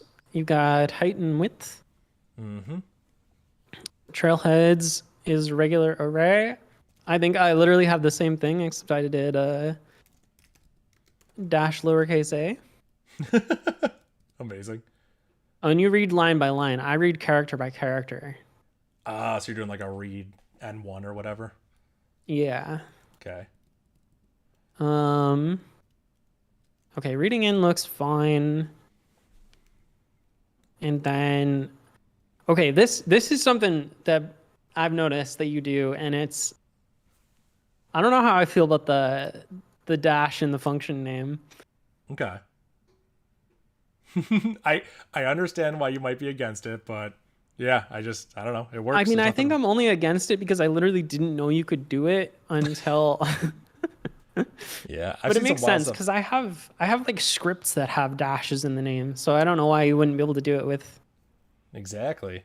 And I think when it comes to a command on an operating system, you can use any character you want as the file name as long as it doesn't have a slash or a null byte. Yeah, I think you can use some pretty disgusting characters in function names as well. Oh yeah. But yeah, I got used to the dash. I've seen some people write code where they like fake classes. They have like module : the name of the function. It's like it's just a name at the end of the day. But yeah, it's wild. I've seen that too. I don't know what you expected to happen when you redeem sand while I'm on GitHub, but what does sand do? It's the thing that makes all the code fall down. Wait a minute. Is it a Tmux, like Tmux sand? Yeah, it does this. It doesn't look so good on that one, but I've seen this. I've seen this on Twitter, and I saw this on GitHub, and I looked at the project. On Twitter because I did that. I didn't realize that was you. That's so awesome. Oh, that's so cool. Oh my God. That's cool. So I was familiar with your work before I even knew it. That's so funny. Wow, that's awesome. Oh, but yes, feel free to critique my code, whatever you have to say or whatever you want to see. I think it's pretty straightforward. Yeah, I like this. I didn't think of using IFS as the comma. That's smart. I always do this goofy thing. I mean, you're gonna look at my code in a second, so I'll just wait. Okay. Yeah, your conditions and stuff are way nicer than mine. I am a C programmer at heart, so I approach pretty much every language like it's C. So it's gonna have a very specific like Kernighan and Ritchie style. I just always forget that you can do like the math expressions as conditions. And I always do Yes, the it's square so bracket good. ones. It's so good. I love it. You don't need the dollar signs for the variable names. It's very clean. Mm-hmm. I like dash Z. It's classic. Yeah, that was my. I had to pull in at the 11th hour. That's where I checked if we had already been to that head or that trail ending before. All right. So how are you looking? Oh, you're doing DFS. Okay. So you recurse down, Yep.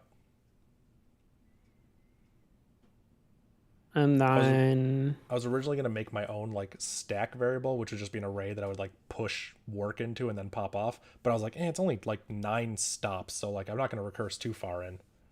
yeah.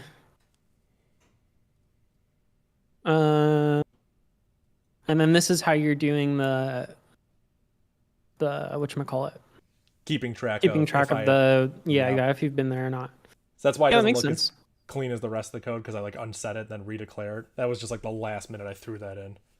I think the only real difference between ours is the you did DFS and it's more readable. Ooh, what a Um, compliment.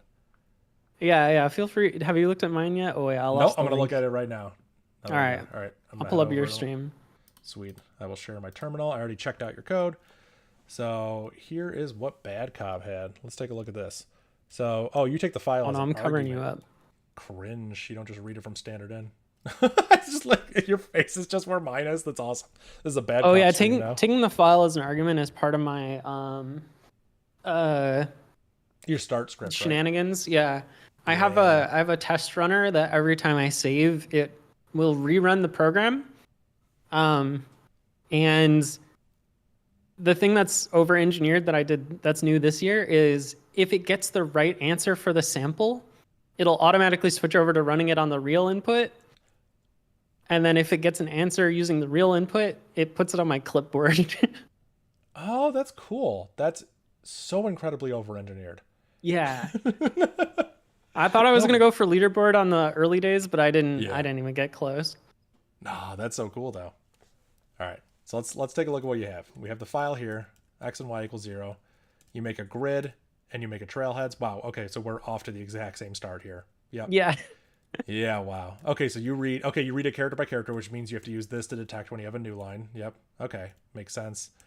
Every time you get your new line, you increment the y, you reset the x. Makes sense. We move on. When you're down here, you check if it's a trailhead, you store it. Otherwise, you just store it in the grid. This is like identical. Like we do the exact same thing here. Okay, cool. And then you do, oh, okay, look at this, your breadth first search here. Okay. That is literally going to be a difference. I won't look at this function yet. Let's scroll down. For trailhead and trailheads, you do a breadth first search, and then you pipe it to paste, and then you pipe it to BC. This is a common thing I see you use. And if I'm not mistaken, you just output a bunch of numbers, you put plus signs at the end of them, and then you run it through BC to actually just create the sum. Yeah. Cool. So this makes perfect sense. So then if I'm right here, you should probably just output like a 1 or whatever the count is for the trailhead. But let's not spoil. Let's take a look. Yeah. So you queue up what's in $1. What do we put in here? Oh, the trailhead coordinates. Okay, cool. You keep track of your visited, count as So 0. the Q1 is like doing a pop. It like it's taking Yeah. a slice of everything but the first element. Yes. Okay. I see that here. Yep. So you pop that off. Oh, and this is what you do to get your left side and right side of the comma. Okay. Yeah, I just use the read. Built Read is into way regular. smarter. I don't know why I didn't think of read. I just got so used to doing it this way. Also, 2 spaces for indenting. Wild. Let's see. Okay, cool. Oh yeah, and then this is a nice, real simple notation just to chop off the first element there. If you've already visited, you just try again. Okay, that makes sense. Otherwise, you store it as visited. You check if the character's there. If it's equal to 9, you're done, and then you loop again. Wow. Okay. Yeah, it's like exact same lot. Yeah, this is identical. Yeah, you just traverse into it differently. But this is wow. Darn, I wish I had read the problem properly. Yeah, the only thing I changed was like deleting those 2 lines with the visited for part 2. Yep. Yeah, so you do exactly. Yep. Oh yeah, once you start doing number stuff, you might approach this differently because like I would totally just like grid $A equal C+1. Like you can just do that. It just looks, in my opinion, so clear. I wait. This works. Would you need you would need the $A though, right? Because if you just did A, it would try to. Yes. For this one specifically, you need the $A because it's an associative array, right? Yeah. Otherwise, it would try to. Yep. And then you would just get probably 0 out of it, and it would cause you to waste a whole bunch of time on like day 4, like I did. So, so don't do that. God, that was a nightmare. Yeah. Okay. Wow. We basically had like very, very similar logic. You just nailed it out faster than I did. Nice job. And then this should be almost identical if I had to imagine. Yeah, it's like there's less logic in this. Literally less logic. Yeah, okay. You literally comment lines. I commented on it, yeah. Yeah, okay. That's wow, the only difference. Perfect. Beautiful. Awesome. Well, nicely done and good job. Congratulations on your victory on day 10. I'll give you get a chance of redemption here. Redemption. You ready for day 11? Oh, I'm ready. Oh, I'm scared. All right, let's do this. I'll count us down. I'll mute it up, and then we'll go do day 11. All right, 3, 2, 1. Good luck. All right, what's up, chat? She can't hear us anymore, so we can make fun of her. She's lame. No, I'm just kidding. She's actually really awesome. I'm lying. Don't make fun of her. It's super cool. This is super fun. I love having someone else that like does bash and wants to challenge with it. That's super neat. All right, so we're making day 11. Cool. We're going to head over to the web browser and we're going to pull up day 11. And what do we have here? We have, yeah, RTFM. You better believe I'm going to read this. Plutonian pebbles. The ancient civilization of Pluto was known for its ability to manipulate space-time, and while the historians explored their infinite corridors, you've noticed a strange set of physics-defying stones. At first glance, they seem like normal stones. They're arranged in a perfectly straight line, and each stone has a number engraved on it. The strange part is that every time you blink, the stones change. Ooh. Sometimes the number engraved on the stone changes. Other times, a stone might split in 2. Okay. Causing all other stones to shift over a bit to make room in their perfectly straight line. As you observe them for a while, you find that the stones have a consistent behavior. Every time you blink, the stones each simultaneously change according to the first applicable rule in the list. This is wild. So they're like in some sort of like superposition type of thing. Cool. But we can predict how they're going to move. If the stone is engraved with the number 0, it is replaced by a stone engraved with the number 1. Okay. If the stone is engraved with a number that has an even number of digits, it is replaced by 2 stones. The left half of the digits are engraved on the new left stone, and the right half of the digits are engraved on the new right stone. The numbers don't keep extra leading zeros, i.e. 1000 would become stones 10 and 0. Okay. If none of the other rules apply, the stone is replaced by a new stone. The old stone's number is multiplied by 2024 is engraved on the new stone. Okay. No matter how the stones change, their order is preserved and they stay on their perfectly straight line. How will the stones evolve if you keep blinking at them? You take note of the number engraved on each stone in the line, your puzzle input. If you have an arrangement of 5 stones engraved with the number 0, 1, 10, 9, 9, 9, 9, 9, if you blink once, the stones transform as follow. This is cool. This sounds like I can iterate through it step by step, so hopefully this will be easy to, if we get into an issue, we can figure out where exactly our issue is. Oh yeah, what's up, Justin? How you doing? This sounds heavy? Yeah, it's going to be a little bit heavy. And if you're just tuning in, I am racing this person. This is Bad Cop. She is very good at Bash, and she's streaming over on Twitch, and we're racing. We did day 10 earlier, and she wiped the floor with me. She destroyed me in that. So hopefully I got some redemption here. So here's the arrangement. The first stone 0 becomes a stone marked 1 because it's 0, so it becomes 1. The second stone 1 is multiplied by 2024 to become 2024. Cool.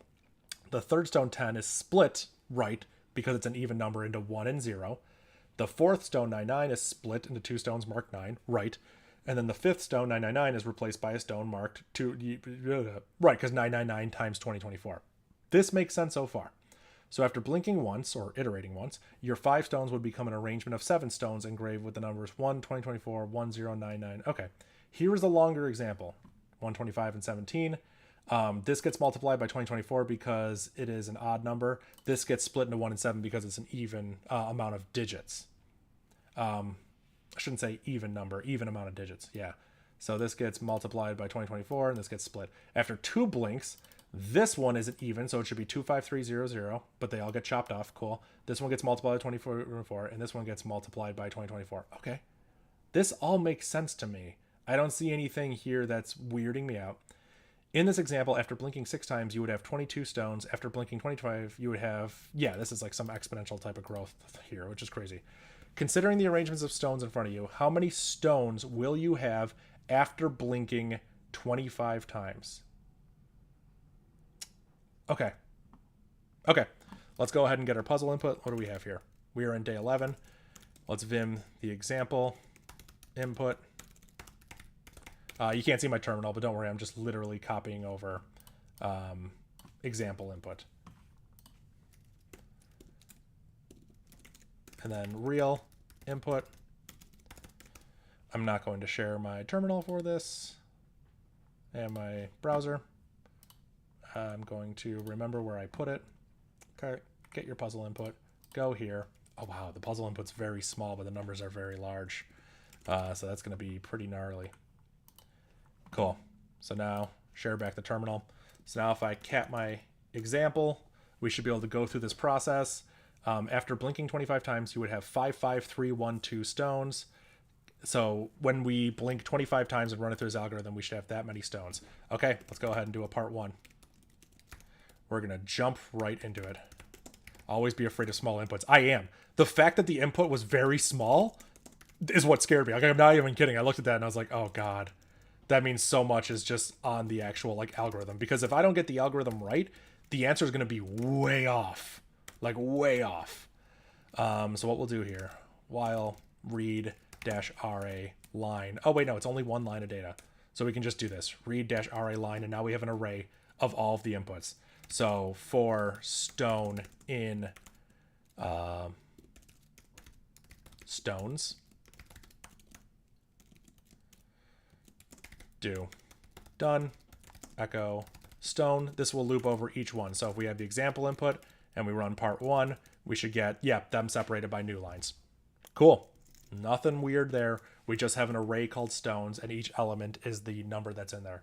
So now what we have to do is run the algorithm once on this. So we'll just make a function. We'll call it step, and this will step the algorithm once, and then we will figure out what has to go in here. And then for our final loop, we'll do like a, we'll step it 25 times. But for here, we'll just step and like print. We'll just call it P. So I'll make a function called P that will print out our stones. No, I won't. I like my functions to have names that I'll remember later because I'm stupid and forget. Print stones. And when we print our stones, we'll just try to think of a nice way to print them. Just do this, honestly. Actually, wait. They're just numbers. What am I doing? Just join them by spaces. There we go. And we can make that more complicated. So we'll step it once, and then we'll print the stones. And it's bash. You have to have something in here. So we'll print stones, step once, print stones. Cool. So our step function didn't do anything. Now we need to figure out what our step function does. Our step function will loop through. We'll make a new array. This will be where all the new inputs will get held. And then we'll loop over the stones in here. For stone in stones. Do. Done. Local stone. We'll loop over each one. And then we'll do some if statements on this. If stone is equal to 0, then it becomes a 1. So we will push 1 into our new array, and we are done with that number. We need to check if there's an even number of things in stone. So if the... How do we do this? Let me think. If the length of the stone, so we're going to treat it like a string here of the digits. If the length of this, we need to check if it's even. Modular divided by 2 equals 0. Then echo even digits found with stone. This is just debugging. Actually, you know what? I'm going to do what people told me to do. We're going to make a debug function.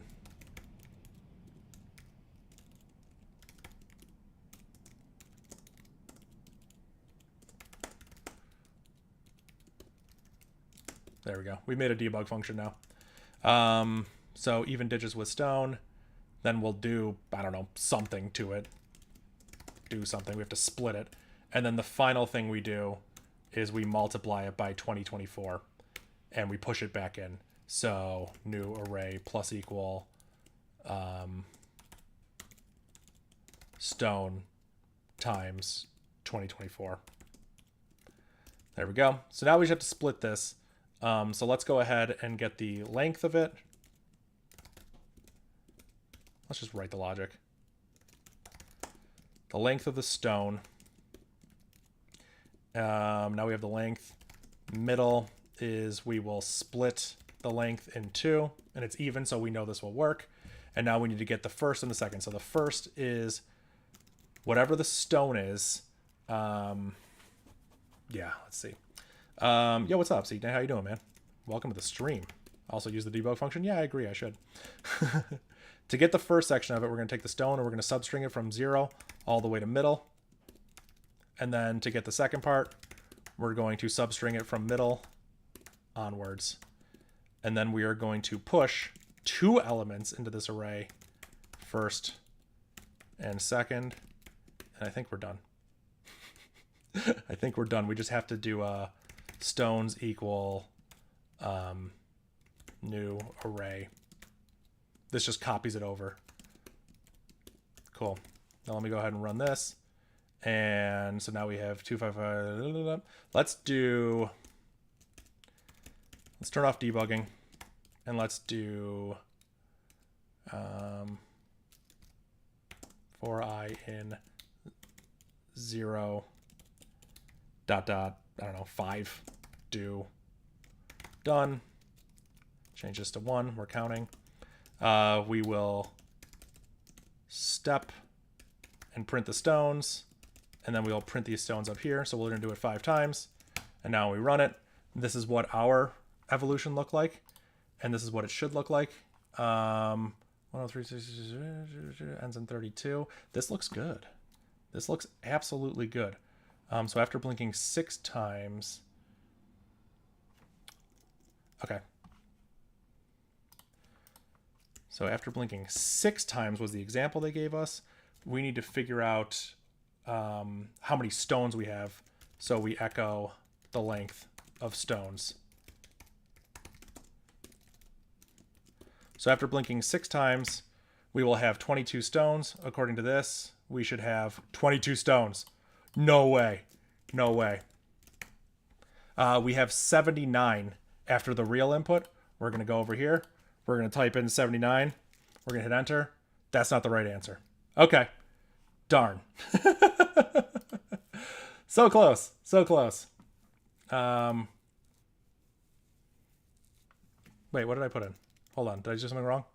I did 1 to 6. Wait, I didn't. Yeah, right. I didn't change it. I didn't change it. We're close. We're close. We're close. 25, not 6. 25, not 6. Listen, aneurysm. You're right. You're right. It's seemingly not my strong suit. But what happens is I'm in a rush and I'm nervous. So cool. Now we have value 2 great for base. I understand what's happening there. We have array numbers that need to be chopped off.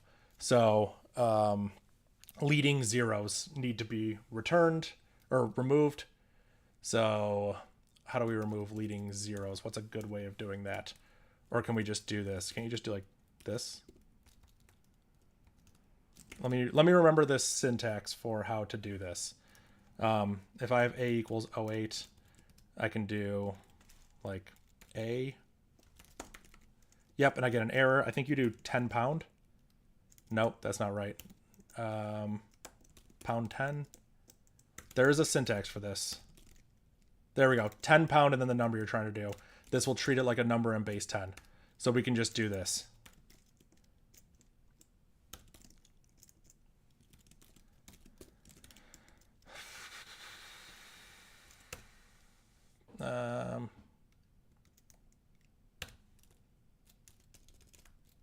All right. Let's just chop off the leading zeros.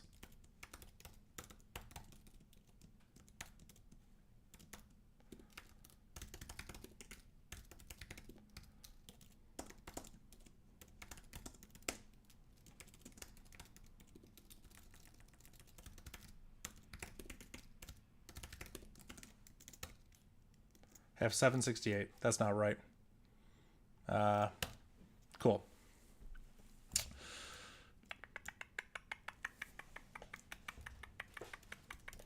Let me think about this.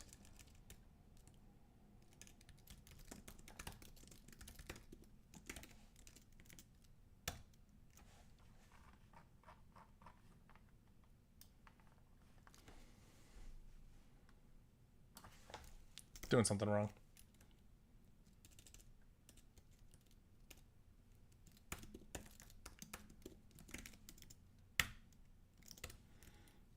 What am I doing wrong here? This should remove.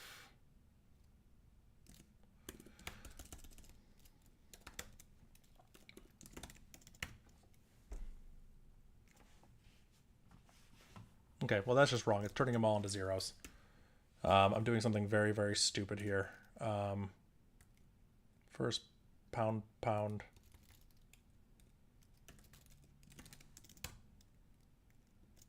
Okay.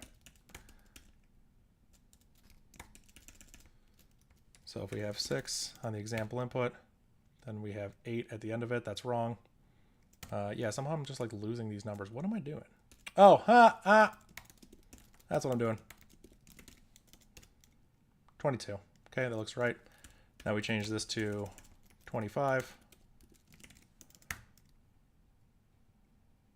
55312. I'm going to stop printing them because that is causing a lot of output. So we got the right answer there. Real input is that. We're not printing them, so we're not really going to get any feedback. 119753.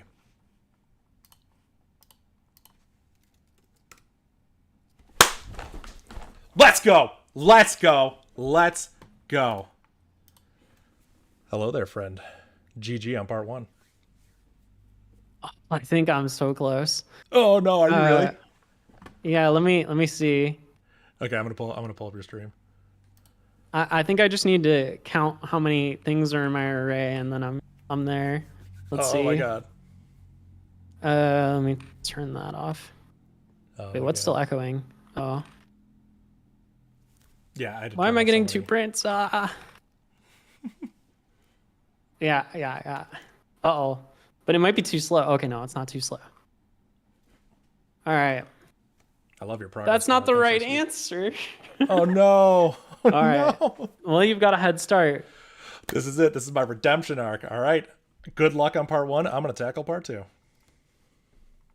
Good luck. I'm way too excited about it. I love winning, but I love competition in general. It's just so fun. Oh boy, you ready for part 2? We're going to destroy Bad Cop now. Part 2. The historians sure are taking a long time. To be fair, the infinite corridors are very large. How many stones would you have after blinking a total of 75 times? What? You know how long that's going to take? You gotta be kidding me. That's the part 2? That's what part 2 is? I'm super afraid, dude. I'm super afraid, bro. Don't do this to me. Oh. Oh my god. Okay. Well, okay. Terminal. Sorry. Yeah, my bad. Thank you. Thank you. I'll show you guys what I did. Literally just changed 1 from 75, and then I echoed I here, so at least we'll have some indication. I'm literally so afraid. You have no idea.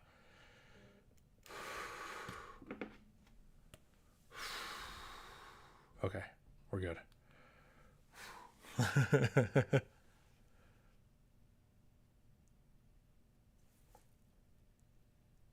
How do we get that? Oh. It's this logic.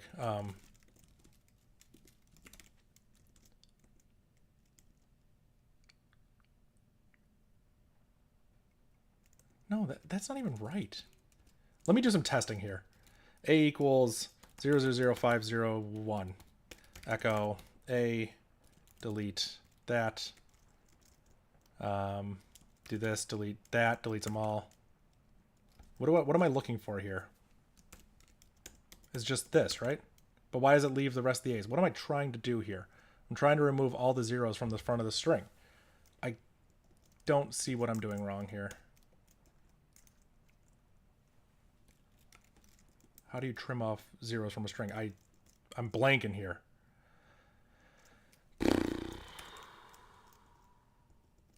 I swear this is right.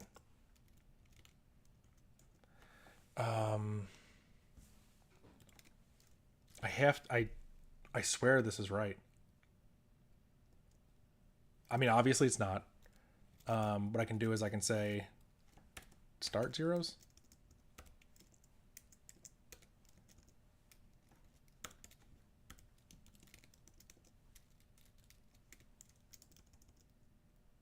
I don't know what I'm doing wrong. I need to figure this out or else... And I need to figure out a way to do this quick. I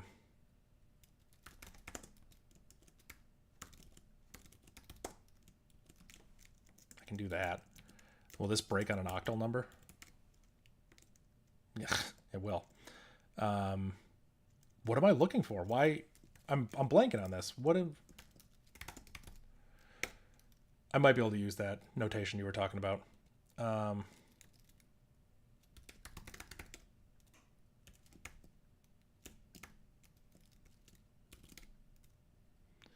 The word is expanded to produce a pattern just as the path name extension matching is a pair matching the beginning of the value of the parameter, and the result of the expansion expanded the value of the parameter with the shortest matching pattern in case.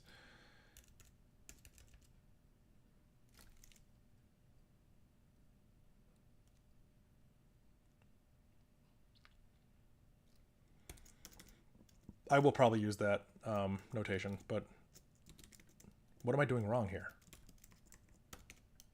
That's just removing 1 0 from the beginning.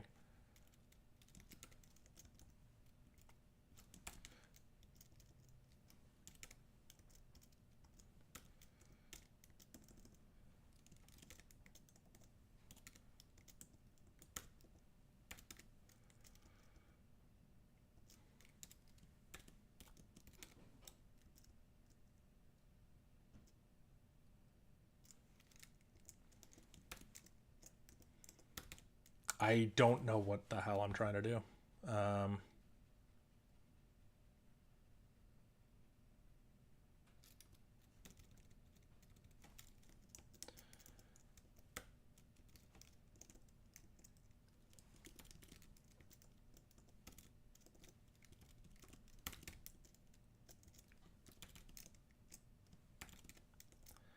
I guess that's it.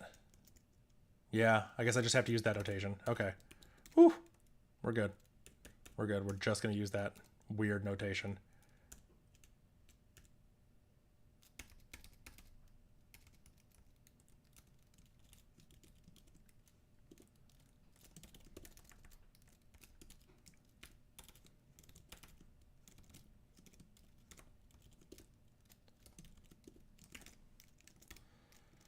And we're going to set it to 25 just to make sure that it works.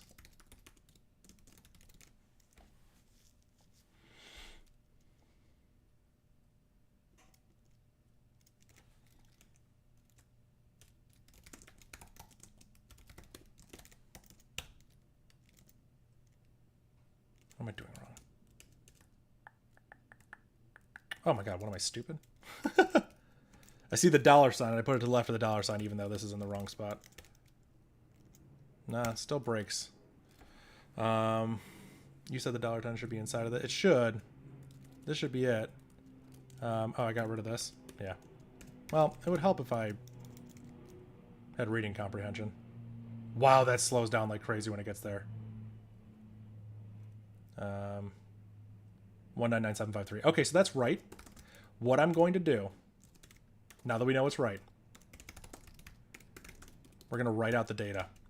We're going to print the stones, and we're going to write it to data i.text, so we'll at least have a backup of it. So if I have to break it early, we can at least like write the data out so we know what's going on. And I'll explain what I mean by that.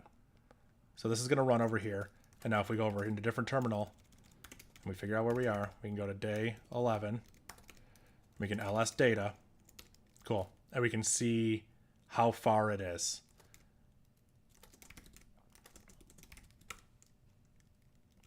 What are we on, 25? Oh, I only made it go to 25. That's fine.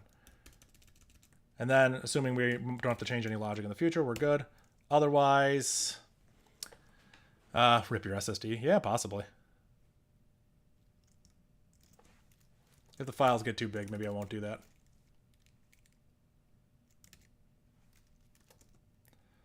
Yeah, 26 is a meg. Yeah. All right, I got part one. I'm angry about it. Wait, what'd you say? I said I got part one. Oh man, nice job. Nicely done. How's part two? I see it's a very simple change. Have you looked at part two? I just clicked it. We just gotta increase the number to 75. What's the problem? That's it. That's all we have to do. And then just run it for an eternity. Yeah. I don't have an answer for you yet. Okay. I'm at 29 out of 75, so I mean. Oh, you're just going for it. I went for it, and then I realized I had some bugs in my original code, and I just had to clean up some stuff. And then I was like, oh, I'll write the data to the file system every step, so I have a backup of it. And one of the files is like multiple megs. I was like, well, that's not going to work. This is not. I'll tell you right now, I'm at step 31. I don't think this is tenable here. Yeah, I don't think this one's brute forceable. Mm-hmm. Yeah. So. All right. We're gonna have to. Sounds like we're on the same step then. Yes, we are. It took me a bit to get here, but now we are. I would say I have a quick question. Okay. So how did you strip the leading zeros? Because I was doing it wrong. I'll send you the part of my VOD. I struggled with that for about 10 minutes. As soon as I figured out it was the problem, I also struggled with it. I kept using parameter expansion, and I could not figure out how to. Yeah, I had the man page open, and I was looking at the parameter expansion and everything, and I could not, for the life of me, figure it out. I don't know what's going on. I was doing like $0 star, pound sign 0, pound sign. I could not. Well, because 0 star, the star doesn't match the 0; it matches anything. Right. Yeah. Yep, and I found that out after. The way I did it was I used math expression. So you can do the number 10, that's smart. pound sign, $sign your variable, and that will force it to be base 10. So it'll strip any leading zeros for you. I just, used the hammer, the regex hammer. Hey, you got to do what you got to do. I was one step away from that. Yeah.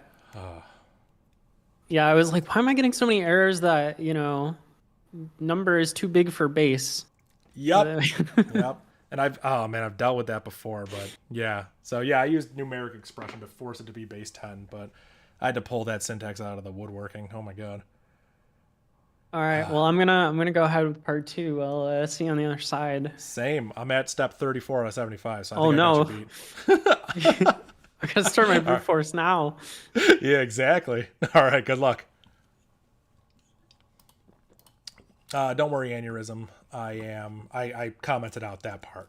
So these should not be growing. What did I call it? Data?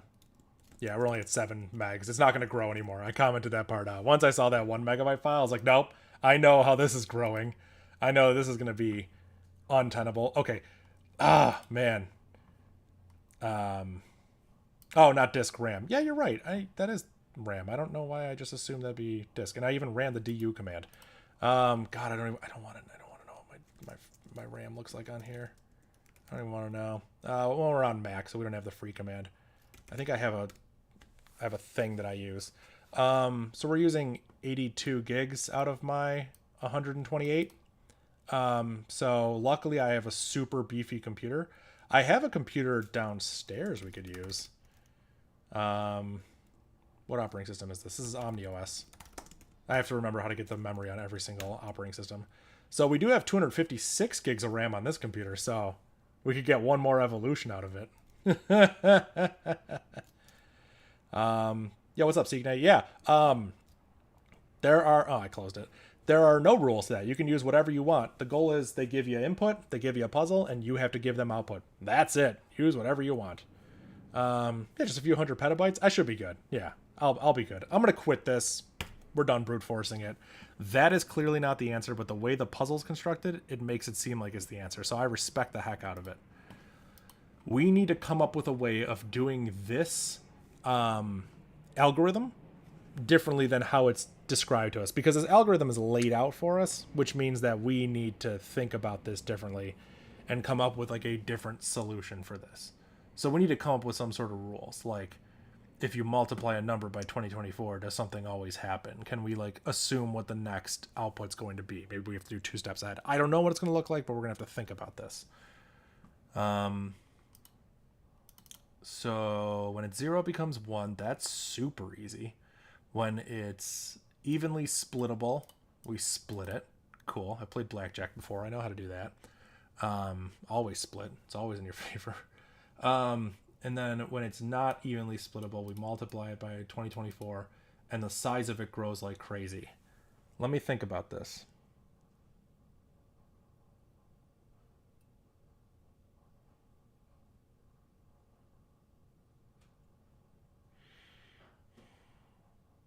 I have to think about multiplying a number by 2024. Is there any magical property that happens when you do that?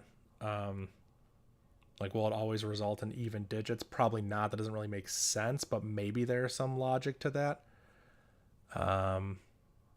Because that's sort of our biggest thing. Once we start multiplying by that, we get really large numbers. Really large numbers aren't the problem. I think maybe just holding it all in memory is the problem. Wait, am I dumb? Instead of trying to hold everything in one array, do we just... None of the numbers play off each other. We can just evolve each number separately. Let me think about this. When we do an iteration step, we'll go from 5 numbers to 8 numbers or whatever. We can process those 8 numbers separately. We literally can just evolve a single number until the end. And then that can go and evolve a single number to the end.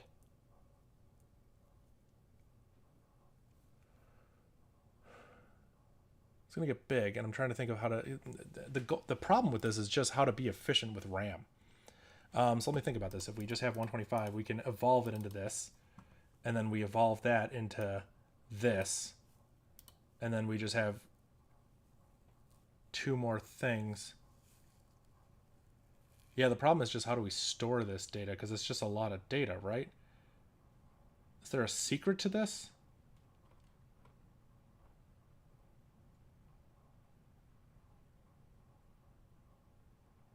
Because all we need to know is how many stones there are. I'm wondering if that's a hint. Again, if you guys know the answers, please don't tell me. I'm not trying to cheat. No one is doing that. I'm not trying to cheat. I'm actually just trying to problem solve this. I wonder if there's a secret. Like a 0 will always become a 1. And then a 1 will always become a 2024. Like it's guaranteed. And then yeah, hold on. We're on to something. And then a 2024 will always become a 20 and a 24. Hold on. We're on to something. Vim notes.text. Didn't even think about this that way. A 0 always becomes a 1, which always becomes a 2024, which always becomes a 20 and 24, which always becomes a 2, a 0, a 2, a 4, which becomes this 0 goes through the process that we already know. We already know the evolution change for the 0. You're right. I'm not sharing the terminal. My bad. Here's what I'm doing. Literally just making notes. That's all I'm doing. We're making a Christmas tree. How nice. So once this 0 gets generated, well, we know how that evolved. We're making the evolution chain of that. When we get to a 2, we multiply it by 2024, which becomes 4048. 4048. And what's the other one? 9096? 8096. Yeah, and then once we're down here, we have 40 and 48. We don't care about that. We've already figured out that one. 40, 48, and 80 and 96. So now we have 4048, 4048, 8096. We just need to figure out the pattern of all these. We just need to evolve a 0 enough times and throw out when it becomes a 0 to figure out the amount of iterations it does. And then we'll get some information out of it. I don't know. I'm gonna be honest. I don't know where I'm going with this. But we're figuring it out.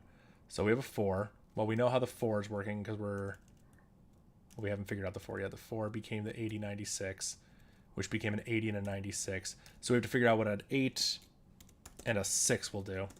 So I'm doing it in a different window. You can't see it, but 8 times 2024, 16192. And a 6 times 2024 is a 121444. You can always count manually 75. I can. I absolutely could. That is definitely an option. These are not evenly divisible, so they just get multiplied again. These are big numbers, but it's not a problem that they're big numbers. Like, that's not a problem. Yeah, because eventually we'll hit an even number. I don't know if this will... Okay, that does copy the result. Perfect. And then 12144 times 2024 is that. This is great because now we have even numbers, so they get split again. They get split into, well, they become this, and then they split into this, and then they split into this. Oh my god, yeah, wait a minute. We just have to evolve every... Yeah, we just have to evolve every number 0 through 9. Wheels are churning. We just have to evolve every number 0 through 9 and then have a hash of all the results they go through and then figure out through that what that number would become. Well, no, 0 through 9 doesn't work because we have to multiply bigger numbers. Hold on, we're getting there. We're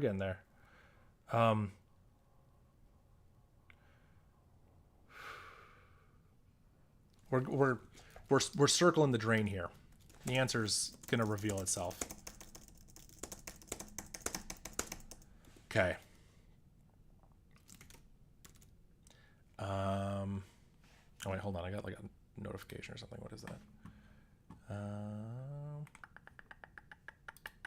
Okay, I think we're fine. Okay. Okay, cool. We're good. Okay, yeah, I think we're onto something. So now all we have is single digits that just need to run through this algorithm. So like we have an 8 here, but we already know what an 8 looks like. The only problem is when we have a very, very large number, like the test input, you have to evolve until you get to something we know how to do. Because like the test inputs will be big. We have to break them all into single numbers. We're going to try and do this. We're going to CP part 2 to a program called evolve. Evolve will take a single number and we will evolve it.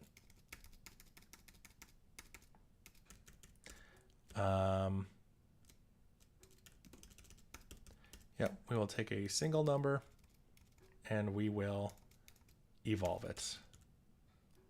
Oh my god, yeah, because we don't even care what the numbers are. We just care how many there are. Oh my god, this is like... I have to go congratulate. I don't know if Eric... I think Eric makes all the puzzles. I have to give him props for this one. This one seems super fun. Oh my god. Okay. Stone equals $1.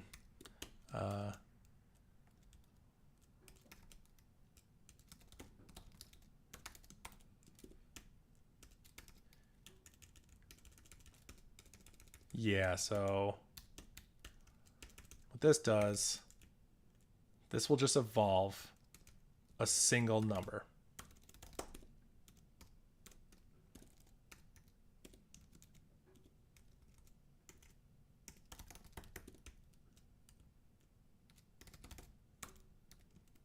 I'm thinking ahead right now. That's what's happening.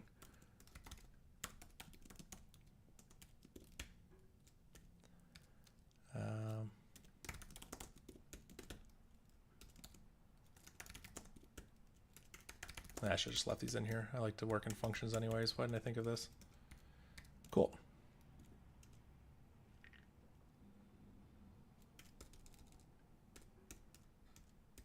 Okay. For the number we want to evolve and how many times we want to evolve it. For I equals 0, I less than iters I plus plus, do step, print the stones, done. Okay, so if I wrote this right, we can evolve the number 1 5 times and we'll get nothing. That's really cool. What did I do wrong? Help if I made an array here. Actually, it shouldn't be necessary. Yes, it should.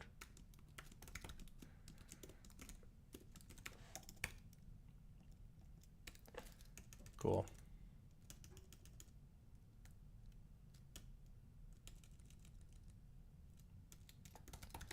Yep, there's my problem.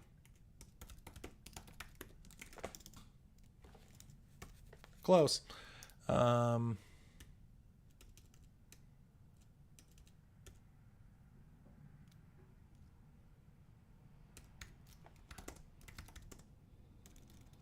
basically just rewriting everything.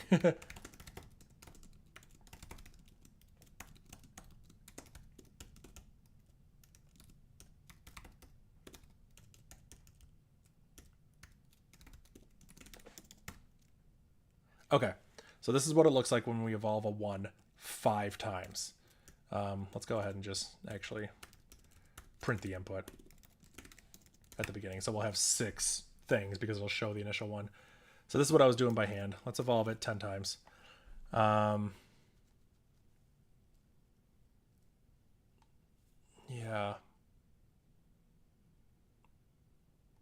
You know what we need? There's a word for this. Memoization. That's what we need here. We need a function that can evolve a single number and also builds a hash of all the results of all the numbers. So we will slowly go through and memoize every single one. I think that's what we need. I've encountered this in the past. That's the only reason I know how to do this is I've encountered this when working on performance at a computer company a decade ago.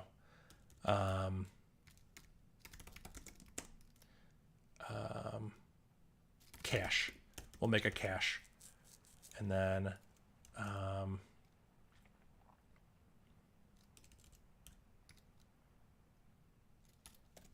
local cached equals cache at that number. And then if dash n cached, we'll have to come up with the formula because we can't do nested arrays in bash, so we'll have to do like just an array. So actually I'll just separate them by spaces. This is super easy. I'm just gonna cheat. I'm writing sloppy code. We're just gonna put cache in there, but we're not gonna quote it, so it will get expanded, and we'll just separate them by spaces. If it's cached, then we return the cache and we continue. Super duper simple. If it's not cached, then we calculate what it is. Why is there a continue here? We calculate what it is.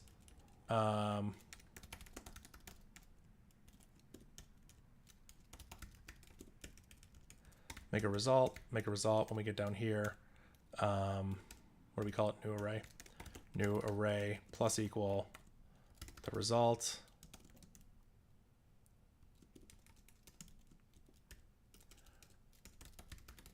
And then we will memoize the stone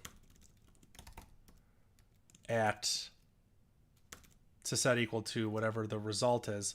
We need a string of the result. So we can do this. Bad code. I would never encourage people to write code like this, but it's going to work. It'll separate them based on spaces. So now we've built a cache. Syntax error. We've almost built a cache. Oh.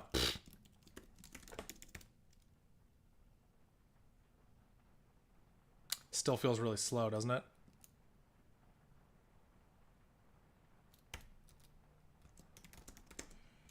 What is it doing? Oh my god. It's doing a lot.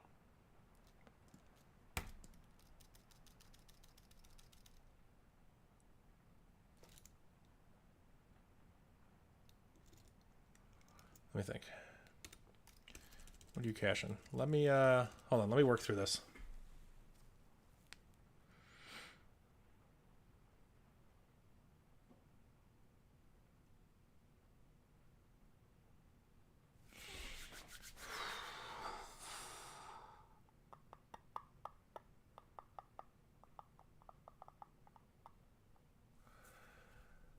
When we have a stone, we know how to evolve it.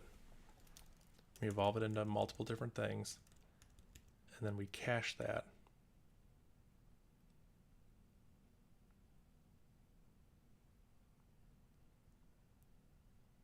I'm assuming some loop is gonna reveal itself to me. But I just have to think. I have to think. Because there are ways we can make this easier. Because at the end, we don't care the stones. We just care how many there are. So if we have the number 0, when do we get into a loop? And whenever we get into a loop, we can know like, oh, a loop happens after 17 iterations. And on iteration 17, we should end up with 18 stones. Yeah, so we should basically have like a list of things. It'd be like a list of lookup tables where it's like, oh, you had this number. After this many evolutions, here's how many you would create. Yeah, because this is still painfully slow. It's faster, but it's still slow. It's probably way too much to cache if I had to guess, assuming my cache is implemented correctly. Which it's not.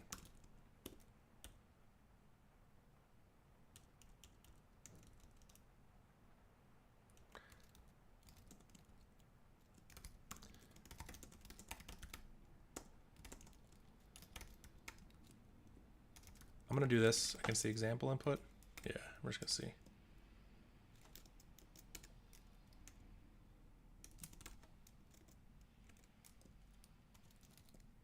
So none of this stuff is cached. None of this stuff is hitting.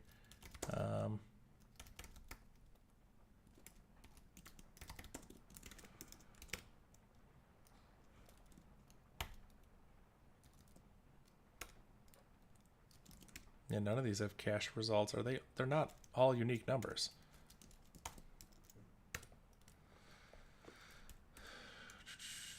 I think my logic's bad here. I don't even know if this is still viable.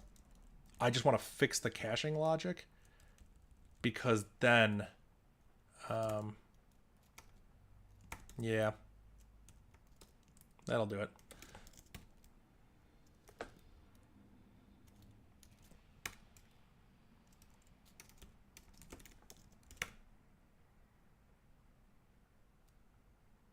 It's still growing. Like it's growing very large and it's slowing down. Still using 80 megs. We're climbing up. We're climbing up there in memory. I had 33. Yeah, so this isn't gonna work. Now we have to figure out number of stones. Here's what I'm seeing. I don't want any hints, but here's what I'm seeing. Eventually, we will be able to get every number back to 0. I think that'll happen. I don't know how big those loops could be, but I think everything will tend towards 0. Once you get to 0, we're back at the beginning of the process. Oh, sorry. Yeah. If you want to like throw out like fun ideas or whatever, or like if you see obvious things, that's fine. But I don't want someone to like help me solve this. That's not my goal here. Listen. I owe you a kickflip. I so owe you a kickflip. And I don't even care if you're like, oh, I'm joking. It's fine. No, I'm committed. It's going to happen. 2025 is the year of the kickflip. Okay, so this memoization is a good idea, but I wonder if there's just too many things. Do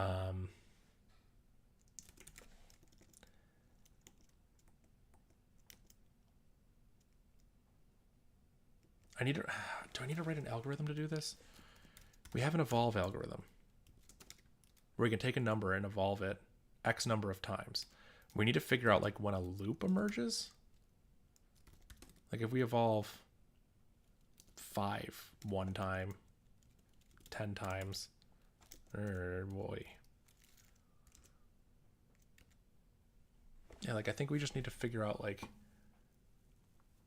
we're just seeing repeats here.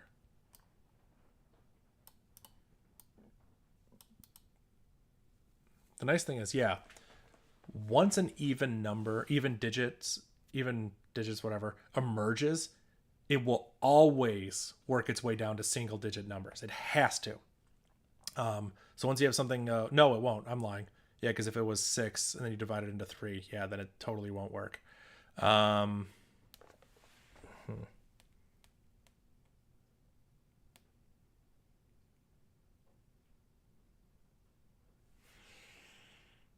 me see.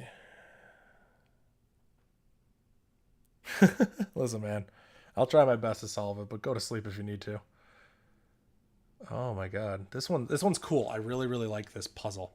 I don't know what the solution is going to be yet, but I really like it. This one's grinding my brain in a way that no other puzzle has quite yet, and I really appreciate that because I'm not up against my poor coding skills. I'm just up against actually planning out an algorithm. And I also know Bad Cop can jump in at any moment and be like, hey, I got it. And I'll be like, I hate you. Not really.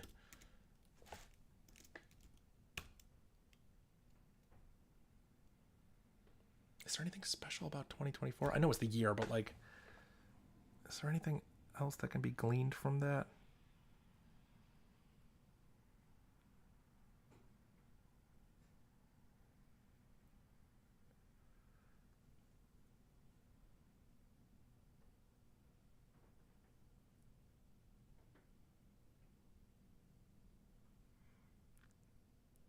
I could write a simple algorithm.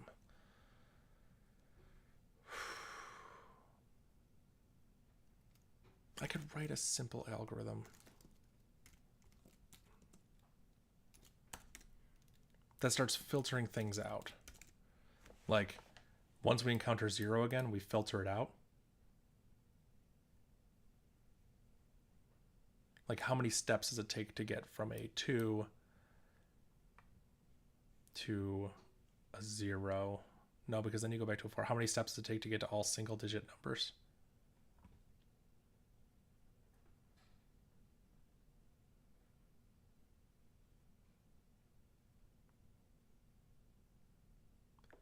I don't know. I gotta think about this more.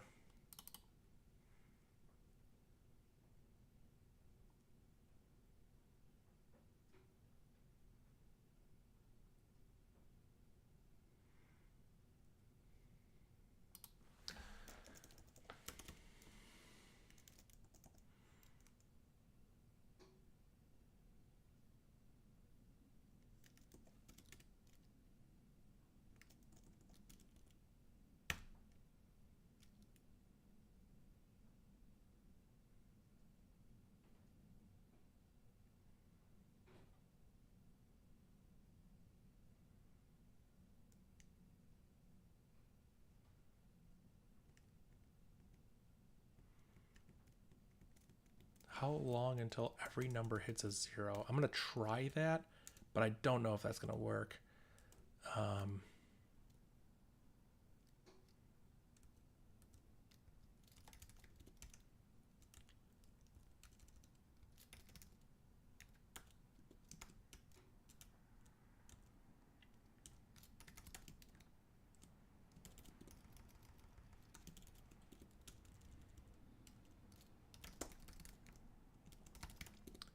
kind of just throwing things at the wall now. Let me think about this.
So we're starting to filter out the zeros.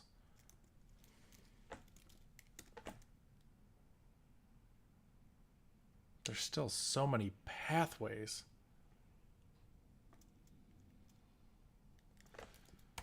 Do I memorize the first X evolution chains? Do I just memorize the first 100 evolution chains until 0?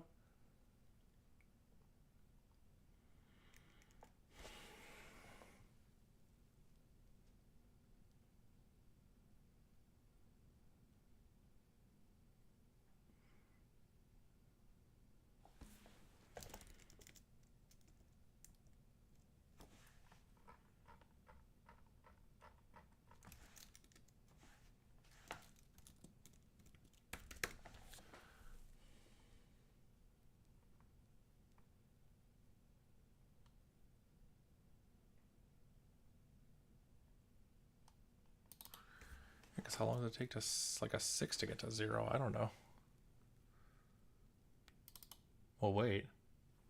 A 6 becomes a 1, 2, 1, 4, 4, becomes this, becomes this, becomes this, and gets stuck in a loop. A 6 generates a loop. Okay, I'm beginning to see. I'm beginning to see.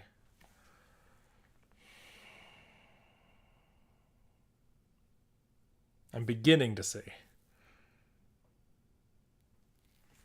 If you have a 6, the next time you evolve it, hold on.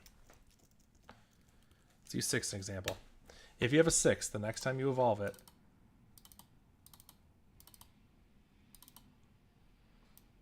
you will get this 6 again. 1, 2, 3, 4, 5. On the 5th iteration, you will get this 6 plus these more stones.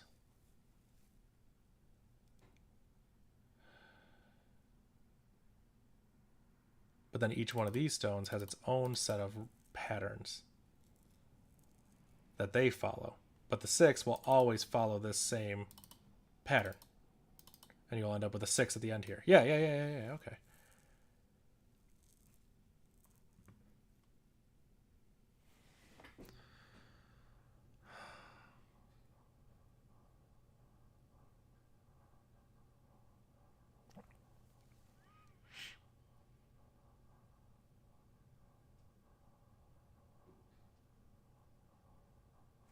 Let's just try this. We're going to look at some numbers.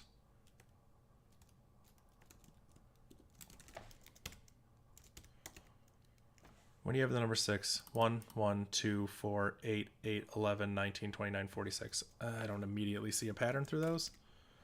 There might be some sort of pattern.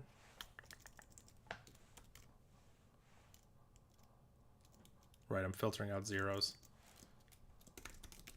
Let's not do that.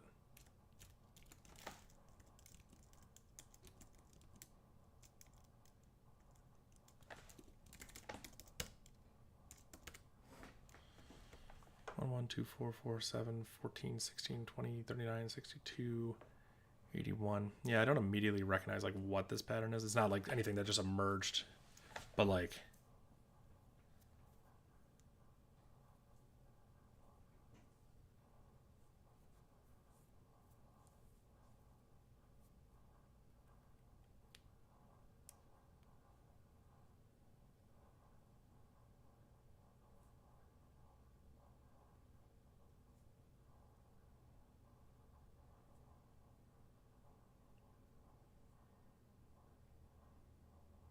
do not know. I really have to think about this. I really cannot get my brain to think about it.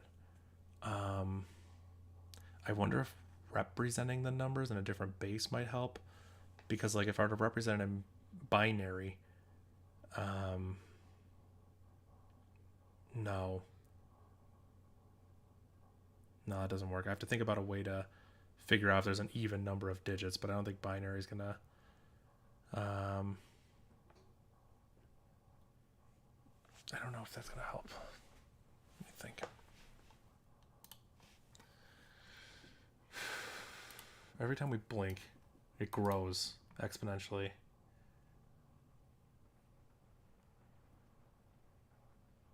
Yep. So every time we blink, the algorithm happens to this, and the stones multiply and they become newer numbers. But I don't know how many times they're going to multiply.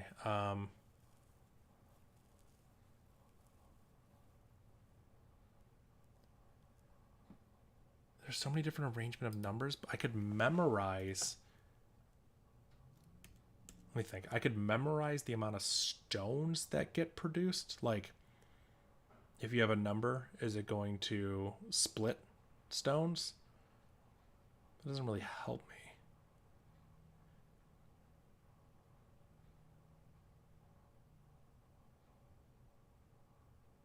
Because the way the stones grow is if they split or not. That's all I really need to calculate.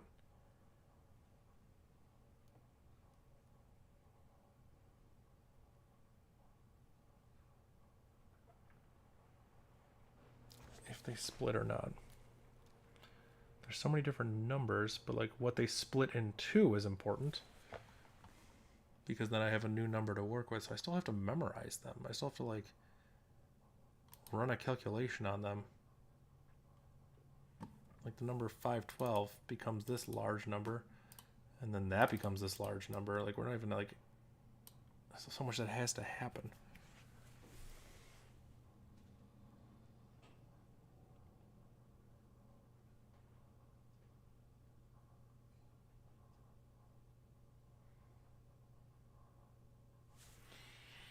Let me think.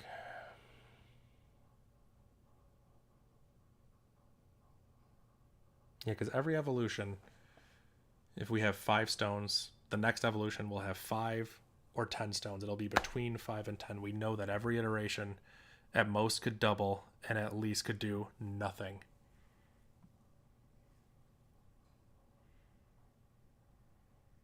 Let's see. Yeah. Anything else I say is too much of a hint? Yeah, I don't want any hints. I mean, I appreciate you trying to talk me through it, but like, yeah, definitely don't want hints. If a loop happens in a low number of blinks, you can calculate in which point you'll be at 75, right?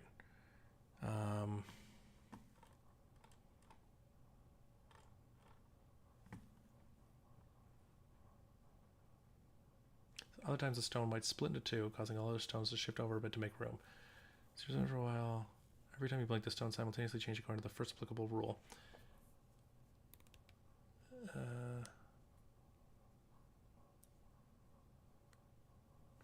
No matter how the stones change, their order is preserved, and they taste. Yeah, right. So like, I don't. Yeah. You know what's funny? If I did go Rust, there might be a chance I could do it, but like, I still think this is one of those problems that just the amount of storage space I need for this is kind of just crazy. I have to come up with something more efficient than this algorithm.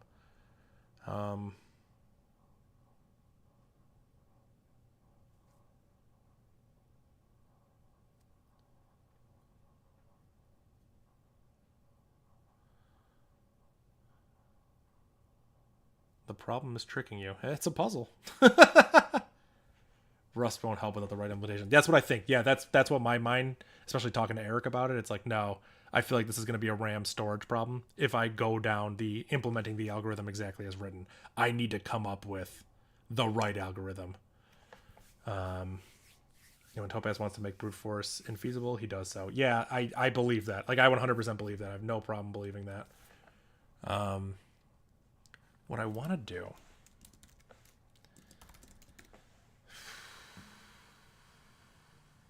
if I look at these, we can calculate it. Oh, I don't have the terminal open. We could calculate it backwards. James, it is telling you things that don't matter that are causing you to go down the wrong path. Yes, it's a puzzle. I'm aware of that. Don't say anymore. I don't want hints. Like, don't, even if you think like you're being coy about it, I don't want that. I want to figure it out on my own. Because when I get this victory over bad cop, I want to earn it. So this is, no, you're good. You're good, man. You're totally good. I'm not upset with you or anything. I'm just letting you know, like, going forward, like, I don't want you to say anything that could possibly become a hint. Like, you're totally fine. Don't worry about that. Let's see. This is the number that would have split into that. So in order to get that number, it had to have been multiplied by 1024. On the bright side, bad cop is also spiraling.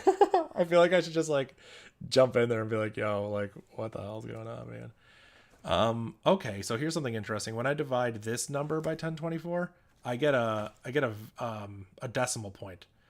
So this number is just unique. It's just a unique starting point. It's almost like this is an algorithm and we're seeding it with this number. Let me think about it like that.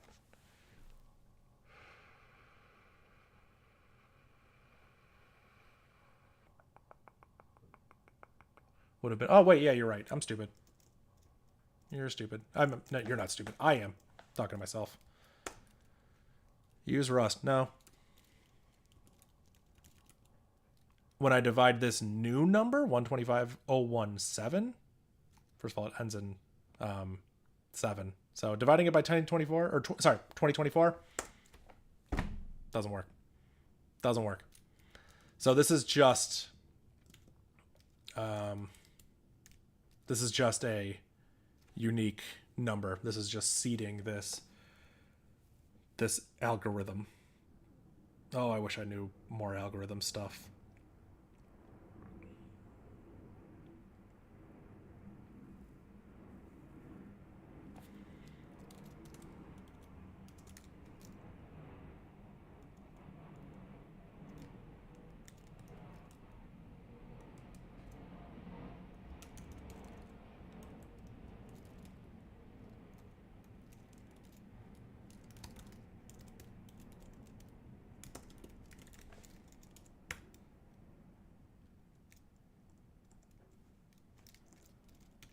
Oops.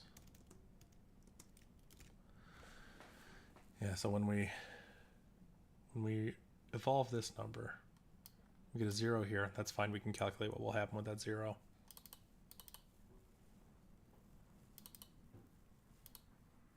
But we just get like unique numbers. Like this number.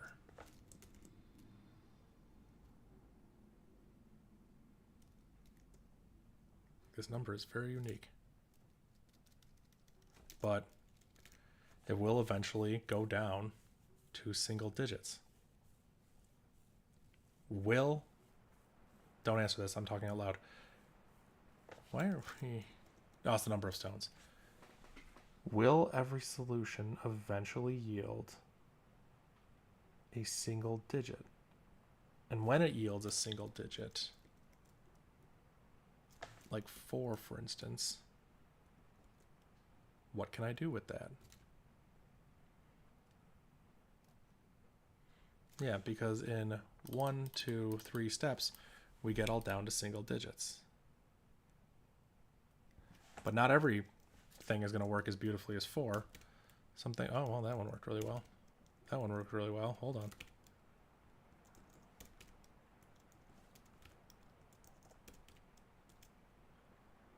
That got down to 8.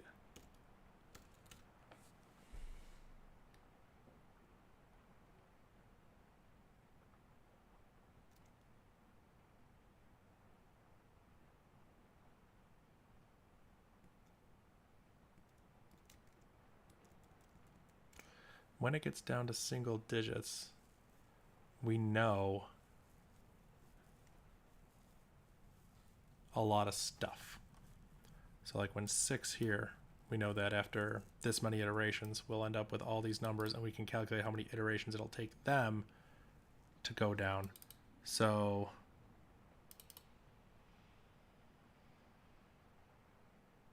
we have to keep track of a lot of data though. I have to think about this. In order for what's going on in my head, we have to keep track of a lot of data, but I don't think we actually have to. I need to figure out how to throw some of this out. Because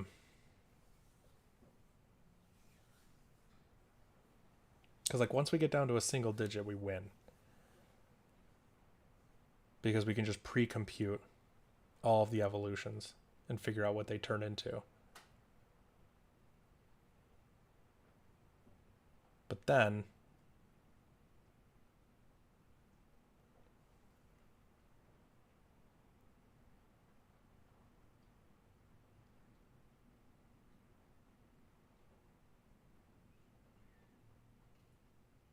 let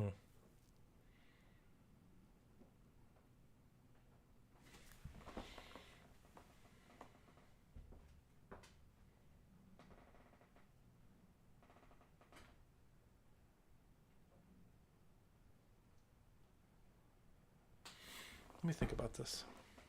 As if I'm not just currently doing that.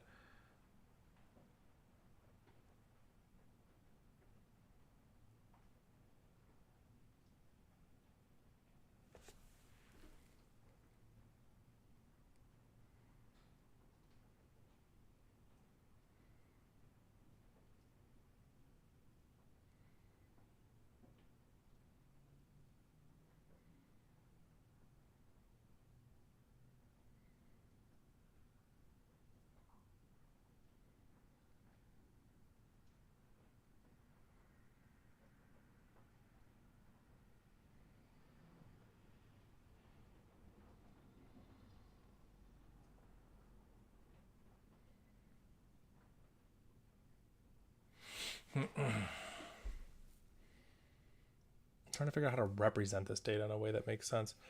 Once we get down to a single digit, we can walk through the list of all the stuff it will do every iteration, and then we have a whole list of all these things that need to evolve, and we can just walk down their list of evolutions and evolve them because we can handle one number at a time.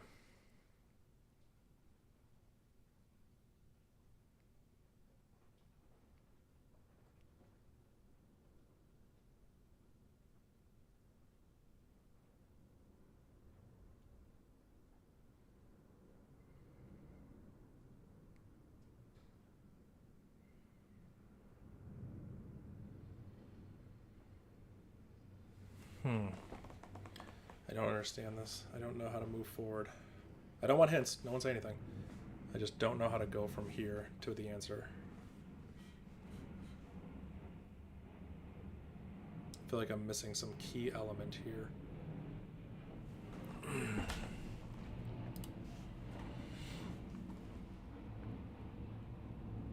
We know how they evolve. We don't even care about their order. We can just start with one number and work our way down the list and just keep evolving a single number.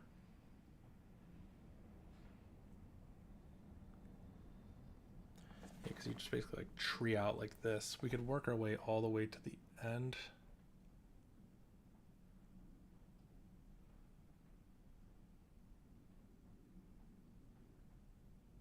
If there's 75 evolutions,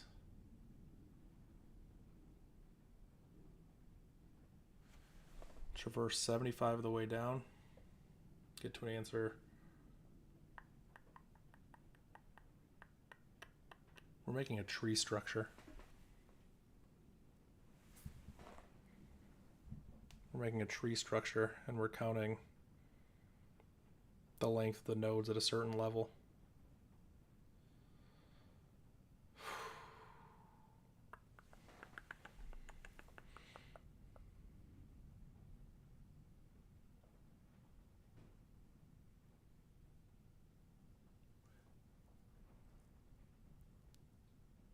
And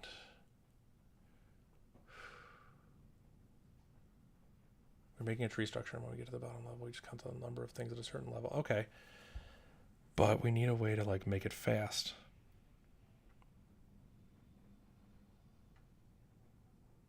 Well, when the tree has a single number, we know how many nodes to add for it.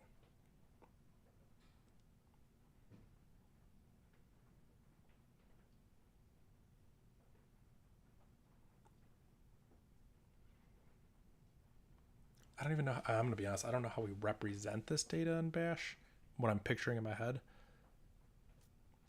That's kind of my biggest issue is I have to figure out how to represent what I'm thinking of.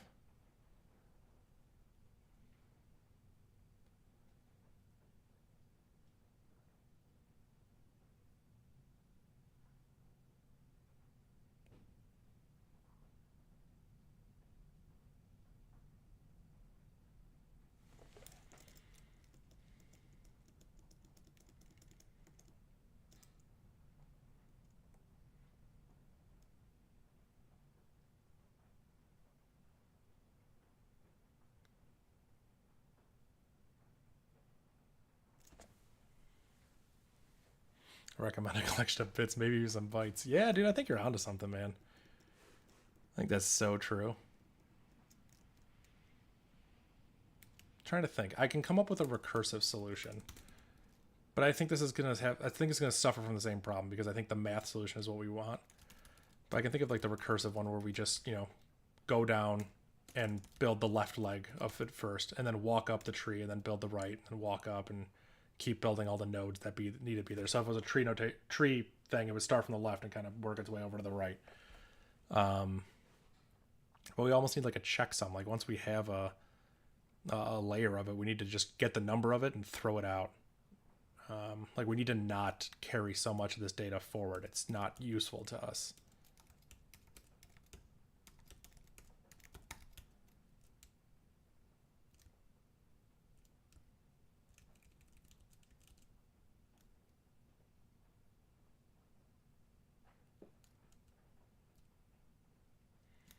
Like I need a function.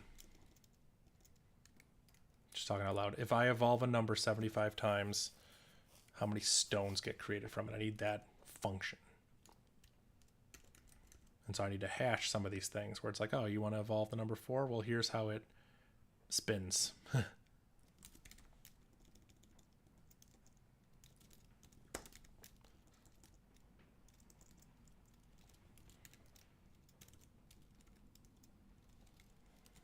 Yeah, like this gets me to all single digits. I need to jump off of this idea. I think this idea is the winner, where I can get all of them back to single digits. But these are starting with the single digits, so I don't know what happens when we start with like weird numbers. Maybe those are just outliers, and we just have fast cache versions of some numbers that we've seen with some memo. Oh, thank you. Yeah, my bad. Sorry, I'm just going through the evolve program I wrote, and I'm just like, let's evolve the number 1. Let's evolve the number 2, and I can always get back down to single digits. So if I keep track of how these things evolve, but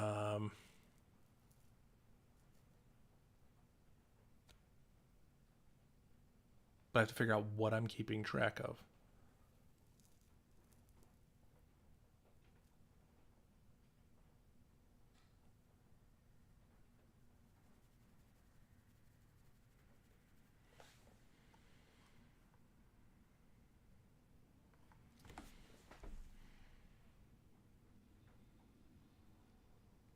Because like even this, I can't just evolve the same number 75 times. It's just not going to work.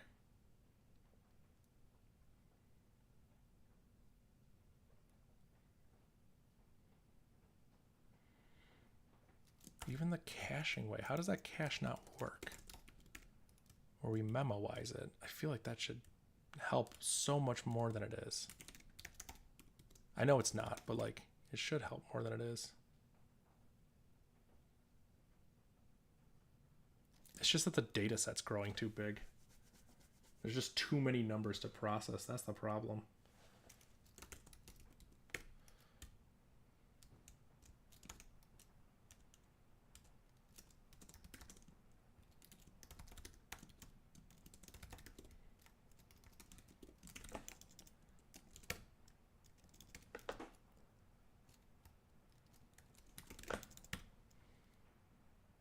Yeah, once we start getting up here, I mean, that's just, yeah, we're growing way too big. Doubling every time, 75 iterations, we're at exponential growth. Like, this is just never going to work. Even if we've memorized all of the solutions, we need to reduce what we have. So we're basically going through paths that we've already figured out, we need to reduce them to just a numeric representation. But I don't know how to do that.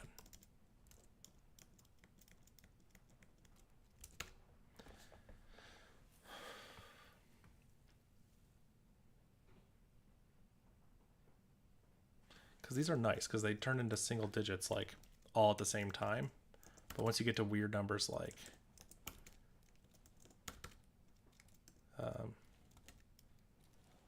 this one becomes a single digit before those become a single digit. So I'd have to keep track of that. They don't all become single digits at the same time. Is that one special? Wait a minute. Is it really just 7 that's special? Not that like that does anything for me, but like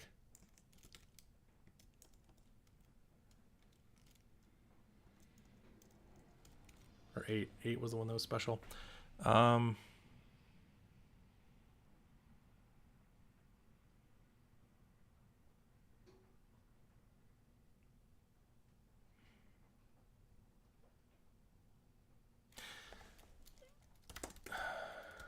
going to write a new program.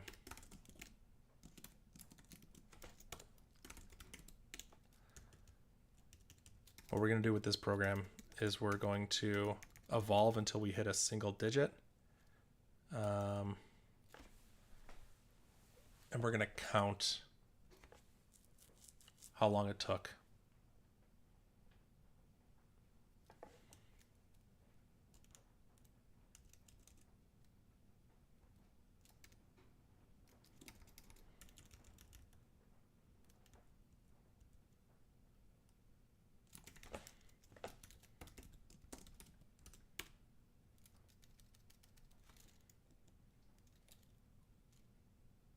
Oh, right. It would help if I gave it some arguments, right?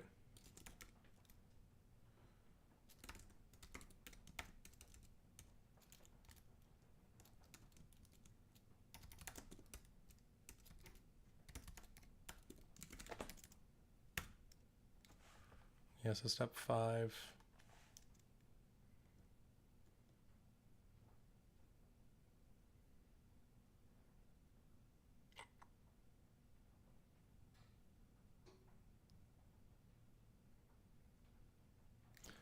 So I have to think about how to do this.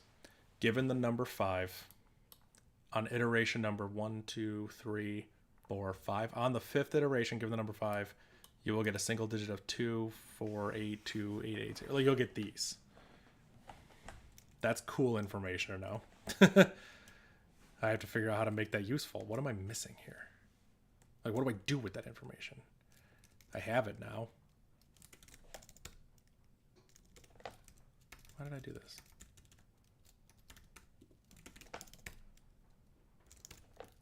Well, because it's off by 1.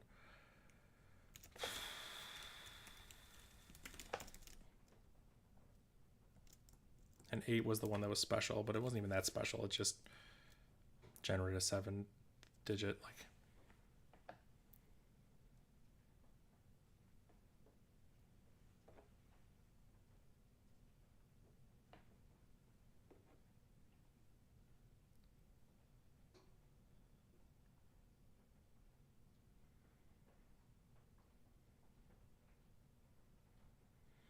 I don't know what algorithm I even want to write here. I can't think of it.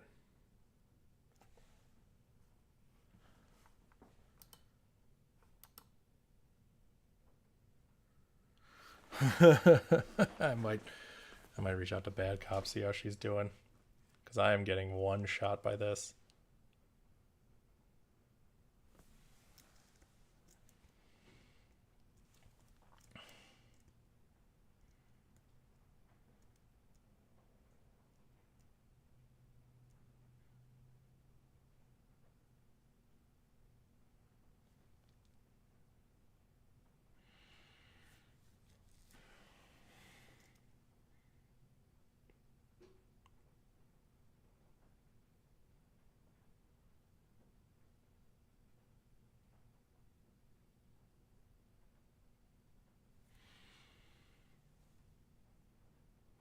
If we have a single digit, like 8, We know that at the first one, it's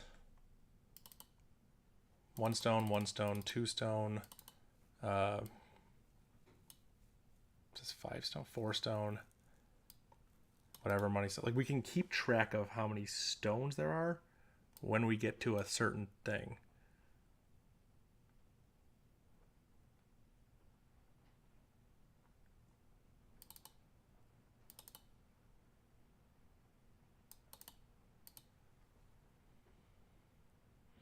I wonder if just 16192 might just be special. Like I might just think of it as a special number because it's the one outlier.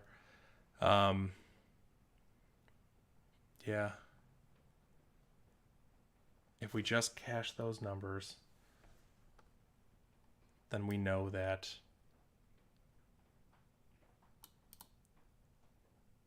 let me start writing down some things.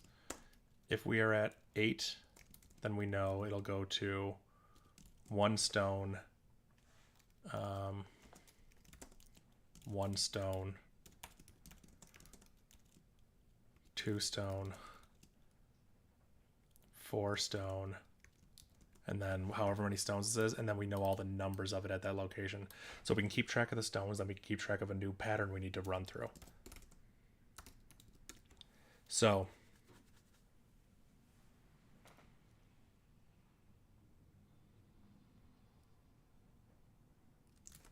we're going to write down all these by hand because that's stupid. Well, we shouldn't have to write them down by hand. We can do them in code. But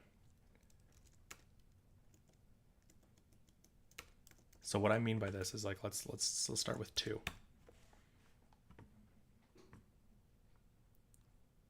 Okay. Here's what we're going to do. Part 2. We have our cache. I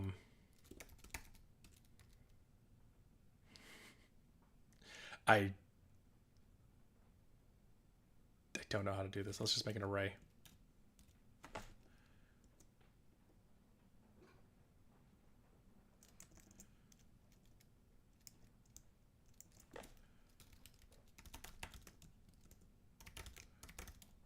So if we start with 0, then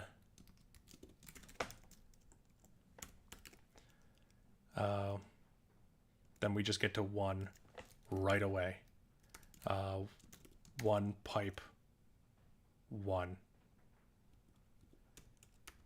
If we start with the number 1, then we get to 2024, 2024, and 2024. So if we start with 1, then we get to 1 stone of 2024. No, we don't need to keep track of that. We get 1 stone, 2 stones, and then 4 stones with those numbers. So 1 stone, 2 stones, 4 stones of those numbers.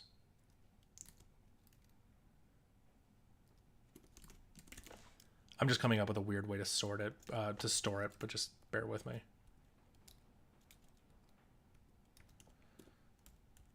Oh my god, this sucks.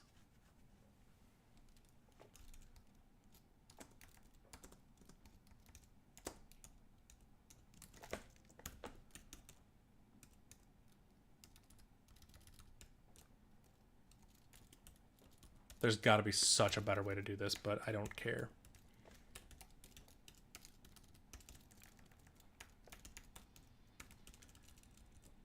All right, so if we evolve 2, then we go 40, 48. Okay.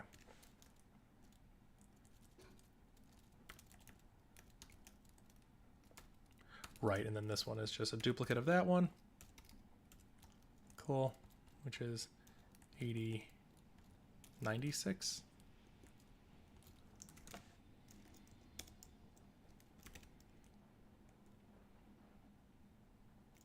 No, let's just evolve at 5. 3 becomes 60, 72.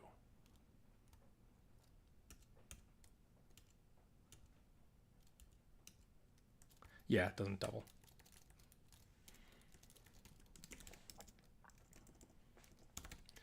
That one becomes 80, 96. Okay, this is scuffed. Can't wait to see some of the solutions online for this.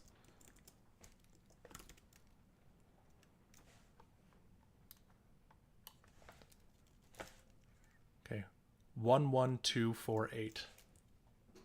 11248.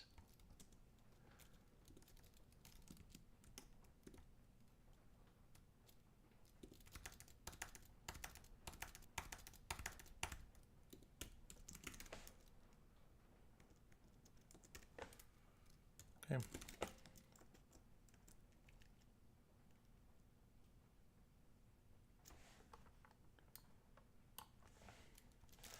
One, 2, 4, 8. Wait, did I just do that one? Is that for 5? Yeah.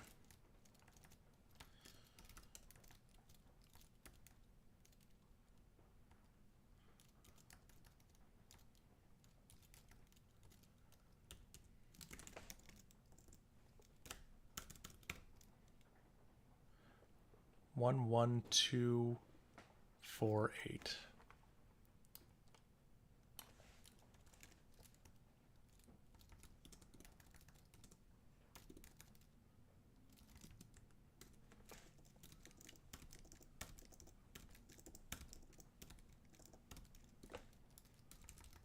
Okay.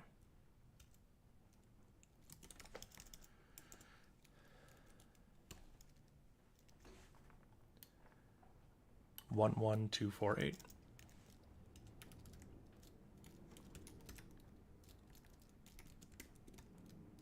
It's got to be a faster way to do this, but I don't care.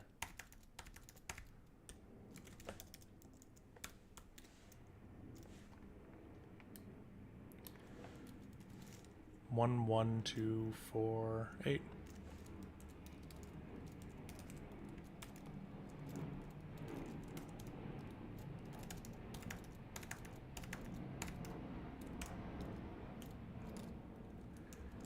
And we need 9.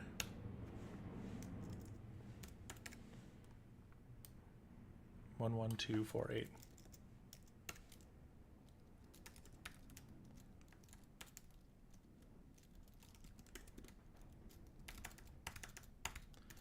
Then we need one more. The magic number.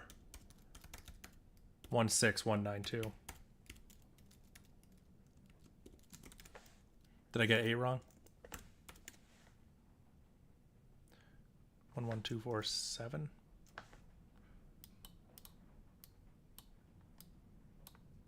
You're right. Thank you. That would have been frustrating.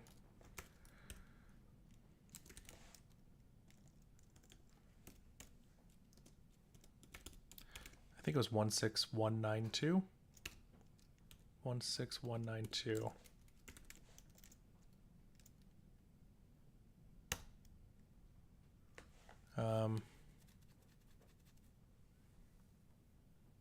Oh. Right. No, we're going to do one before that. Okay. Here's what we're going to do. We're going to grab it here. Okay, that's what we're going to do. We're going to grab it here. And that's 1124 for 8. For 8, it's 1124. We're going to grab these, and we're just going to cache these numbers, because these numbers are really easy to work with. So cache 32 equals 77, 26, and we already have 8. Okay, so 32. They all, actually, wait, they all just split, right? Yeah. So literally they just become 1, and it's 3, 2. Yeah. 1, 7, 7. 1, 2, 6. So that's the way that we do it. This is how many stones there are as we iterate through it. The amount of iterations is variable. We have this data now. What do we do with this data?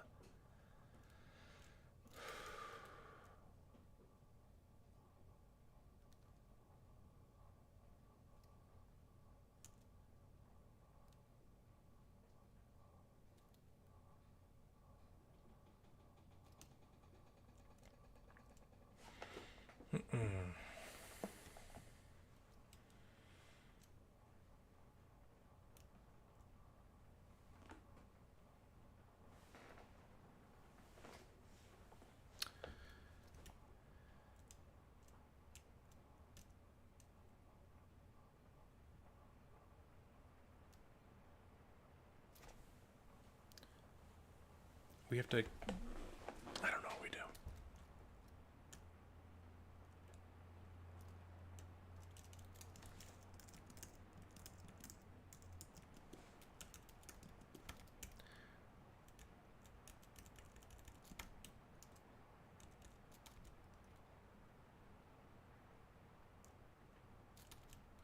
We read the stones in. I guess let's just try and evolve the first stone. Alright, so what keyboard are you using? iMac, Mac, like, oh, it's wired in, I can't show you. Just whatever comes with the Mac Studio or iMac computer. We'll grab the first stone, and we'll try and evolve that stone, because we have a nice little memoization table here. So if the stone is cached, then we know how far it goes.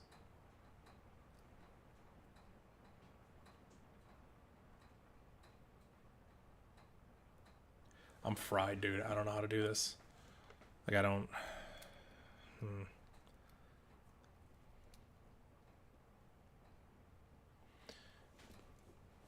We have to get the stones that we're processing to these cache values. Once we're at the cache values, then we know how to jump forward with them really fast, but we don't even have the jump forward logic.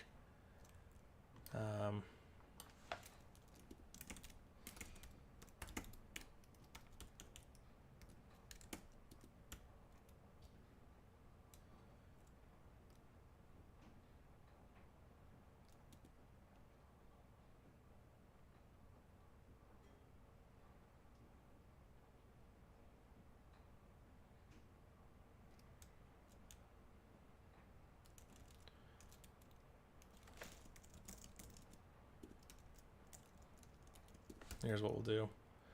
We'll make an evolve function that takes the stone that you want to evolve,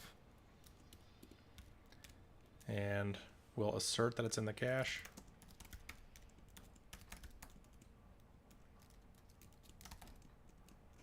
We'll just assume it's in the cache. I'm only going to try and evolve. We'll evolve like 5. We know it's in the cache. So if you evolve 5, this is what cache should now be set to.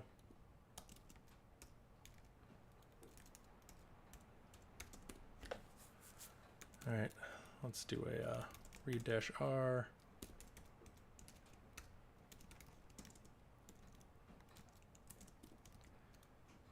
First, or left-hand side, right-hand side, read in from cached. Now we need the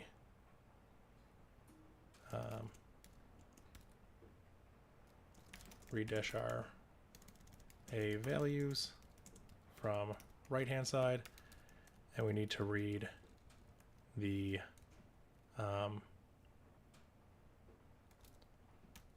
stone count from left-hand side. So now that we know this, if we want to evolve 5 10 times, we know that in order to do that, we're going to go through the iteration of 1, then generates 1, then generates 2, then generates 4, then generates 5. Oh, crap. My headphones are dying. I don't know if this is going to work.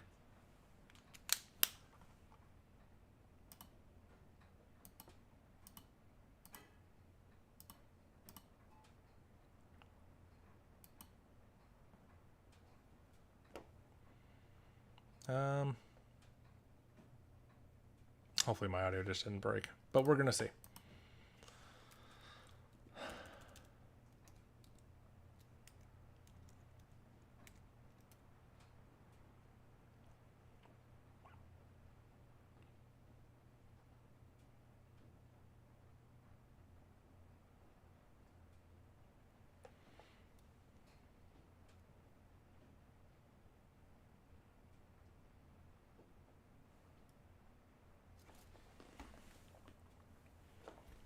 Just gonna assume that these don't work.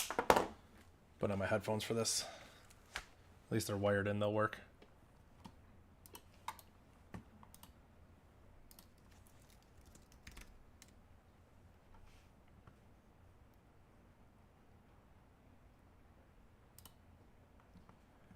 Okay.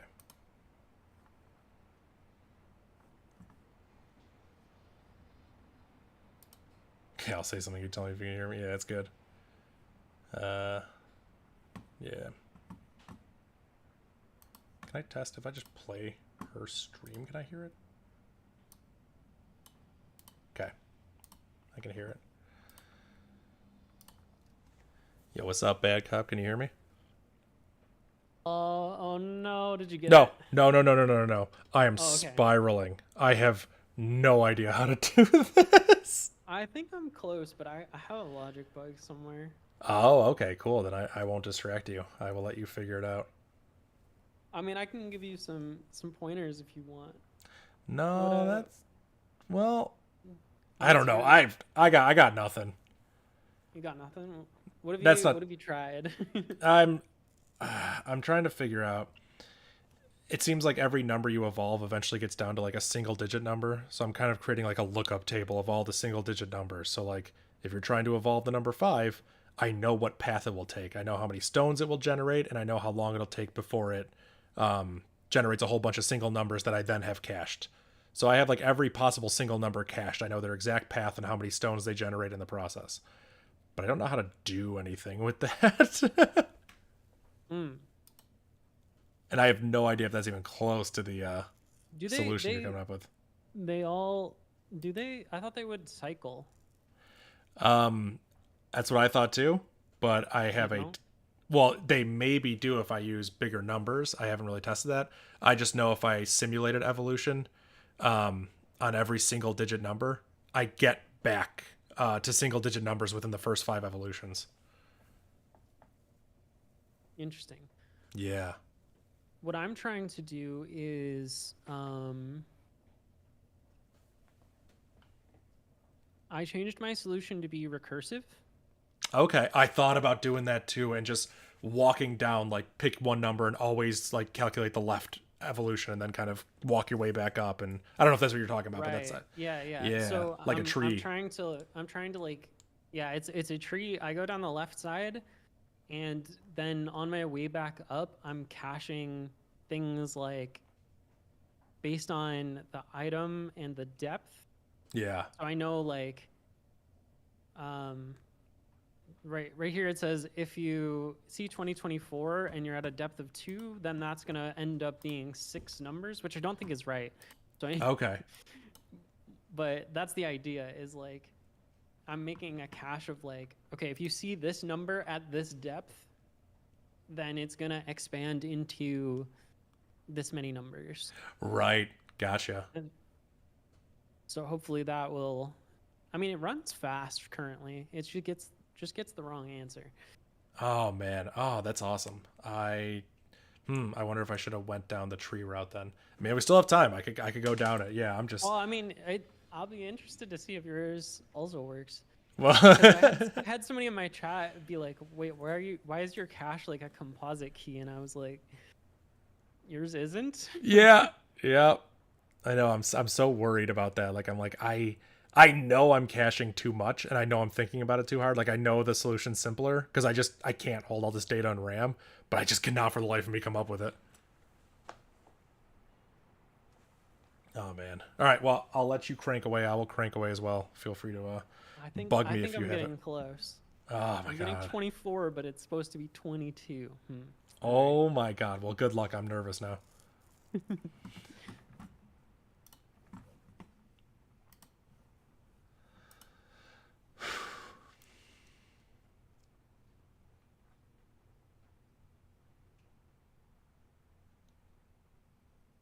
Just thinking.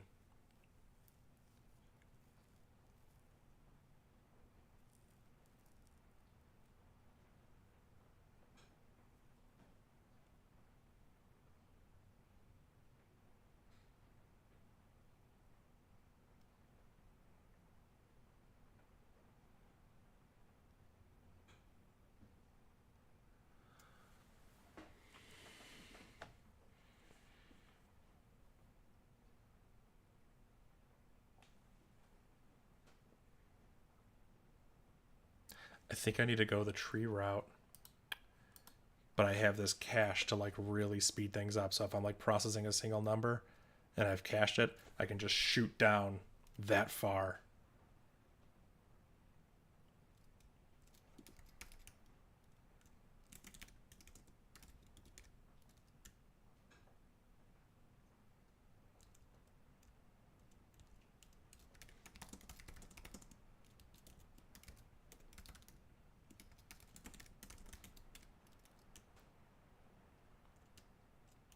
we're going to evolve 5, 10 times.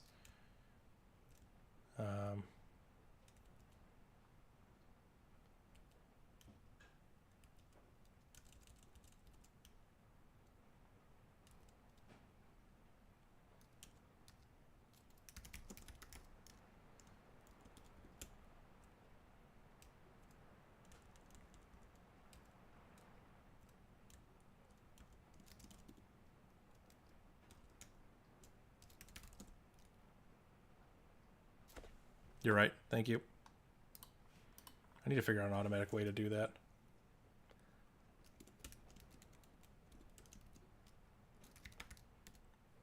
All right, how deep we want to go and what our current depth is. I'm winging things.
All right. If we're here, we have the values cache. We can actually speed this process up. We can figure out how many stones are going to be generated, loop through all of them, increment the depth, and then local num stones equals 1. There's only 1 stone here.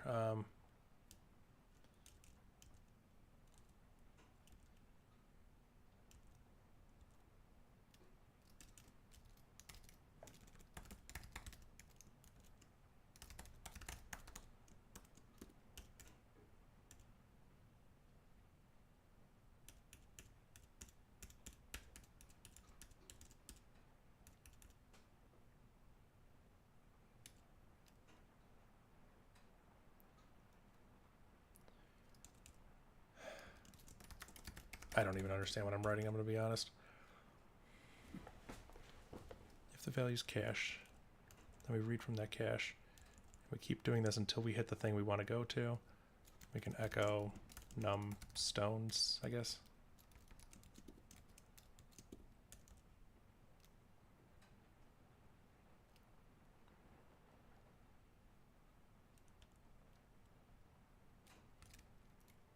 If we made it down here, then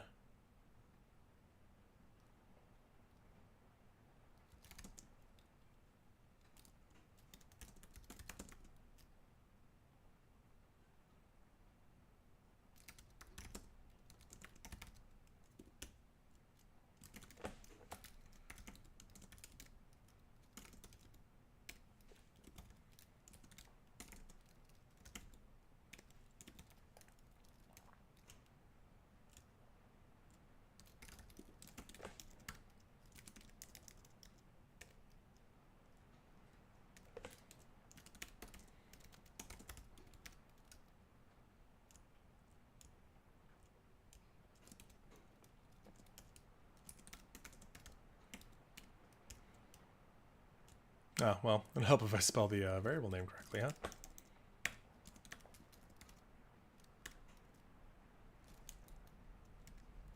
Okay.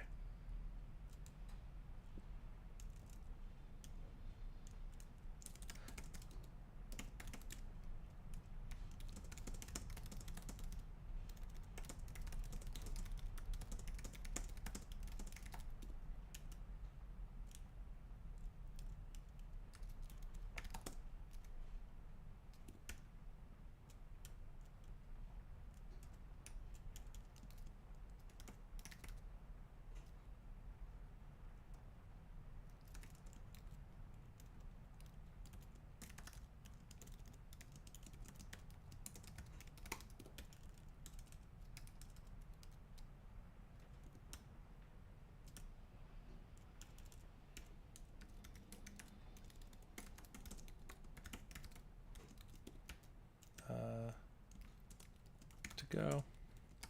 Depth.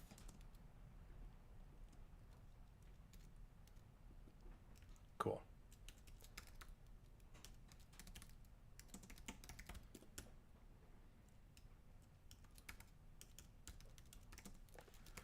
Unimplemented.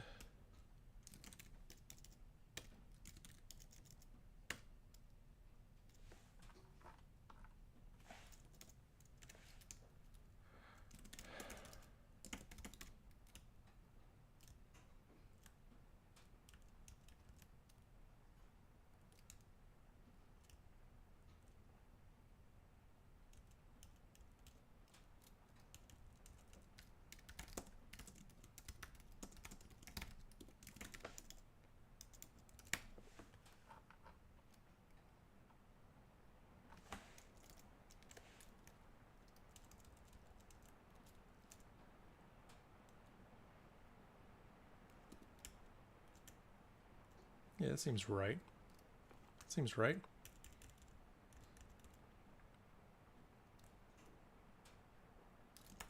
Well, that's not defined anywhere, so.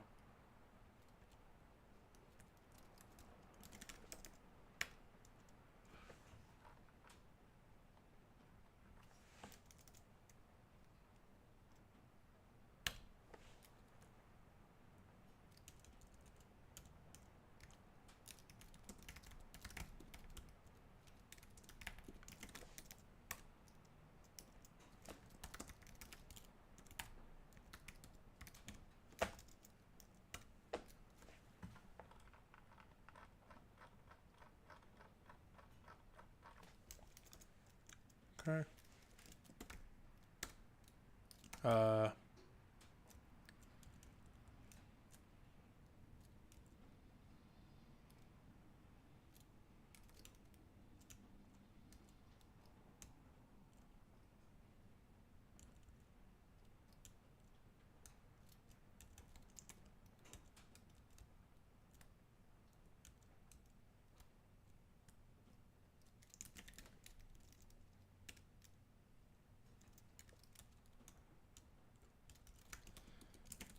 I'm going to use some magic that I've learned from, is it this?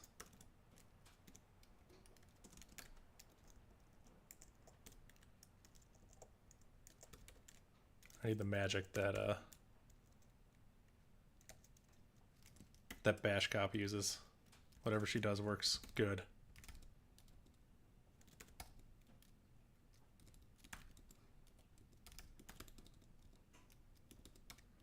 Yeah, that's what I need to commit this to memory. Minus SD plus. Wait, no, that doesn't work. That's a Linuxism. That's not a portable solution. Instead, what I need to do is I just need to total them. I use that to total.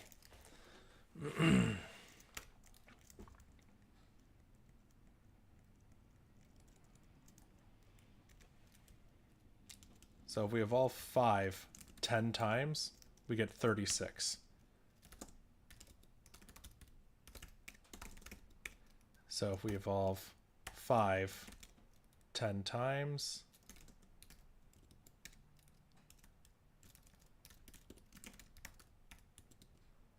all right, why did I do that? Just evolve 5 10 times. We get 45, 32. Okay, so none of these even make sense.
think we're on to something here.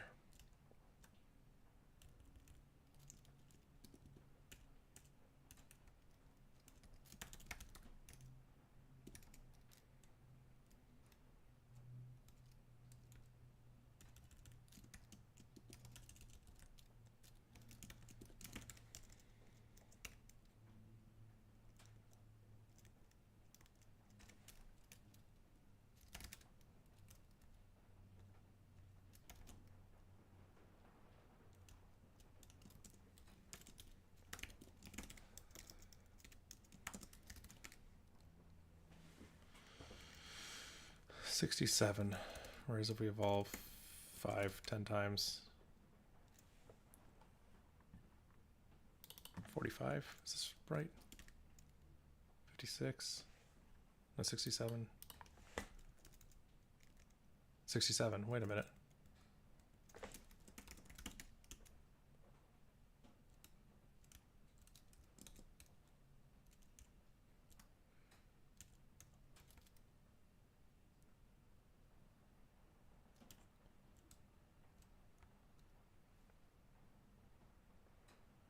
I think I'm off by 1 at one place, but that's okay. We don't have a cache result for this, so we have to do the work manually here. But that's okay. We have the logic to do the work manually.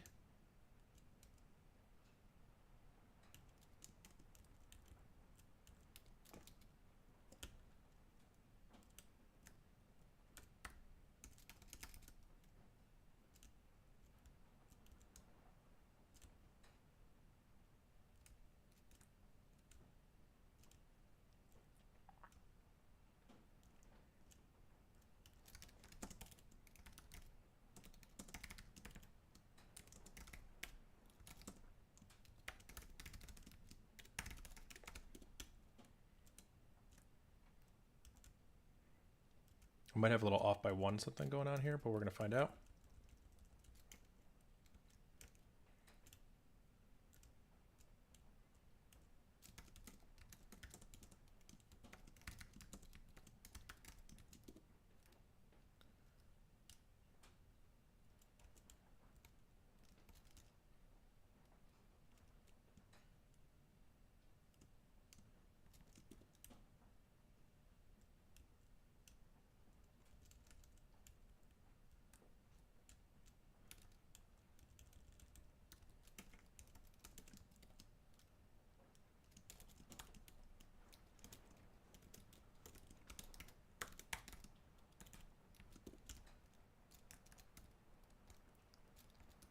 This is wild. This is a crazy program.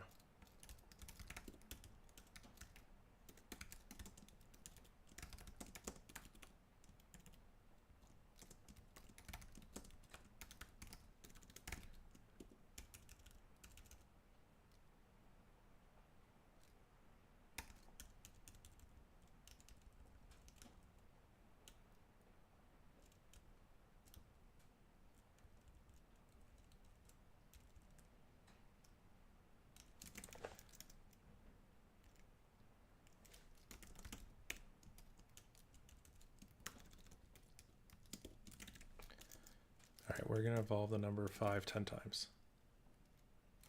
Let's evolve the number 5 1 time. Evolve it 3 times.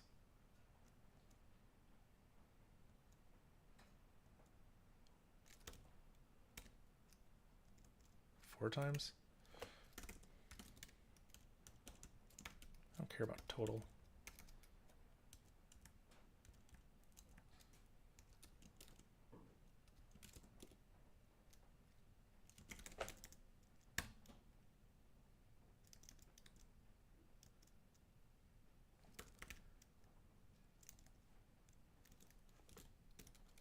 Let's do it 8 times.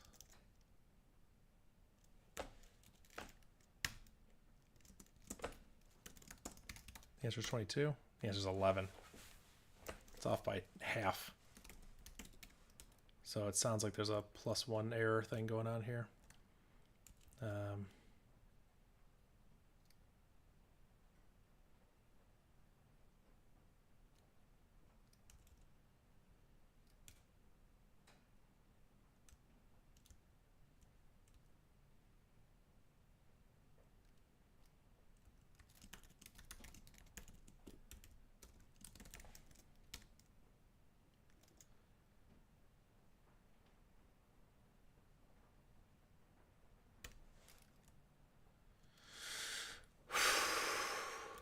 Something's a little bit off here, but I think we're doing good.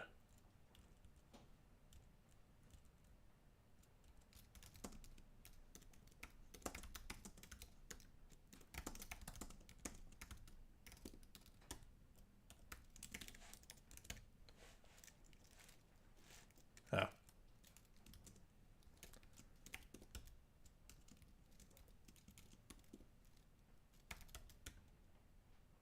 Let's be good.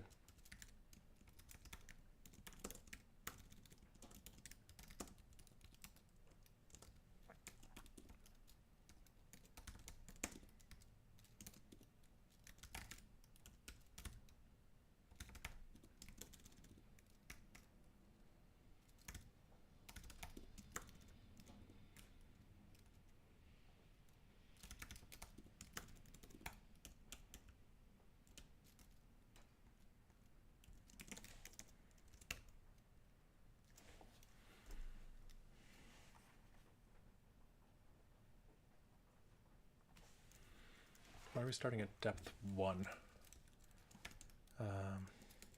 Yeah, we are starting at depth 0. Yep. And the first thing we do is we check if that's where we want to be. It's not. So now we have to actually go on and do some logic.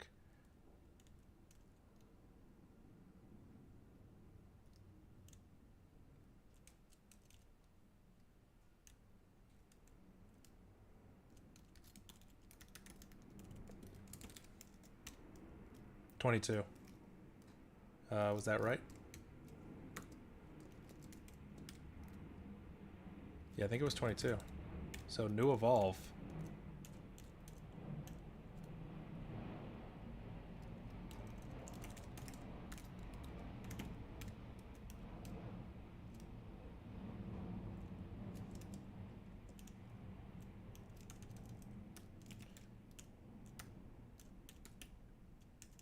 No. No.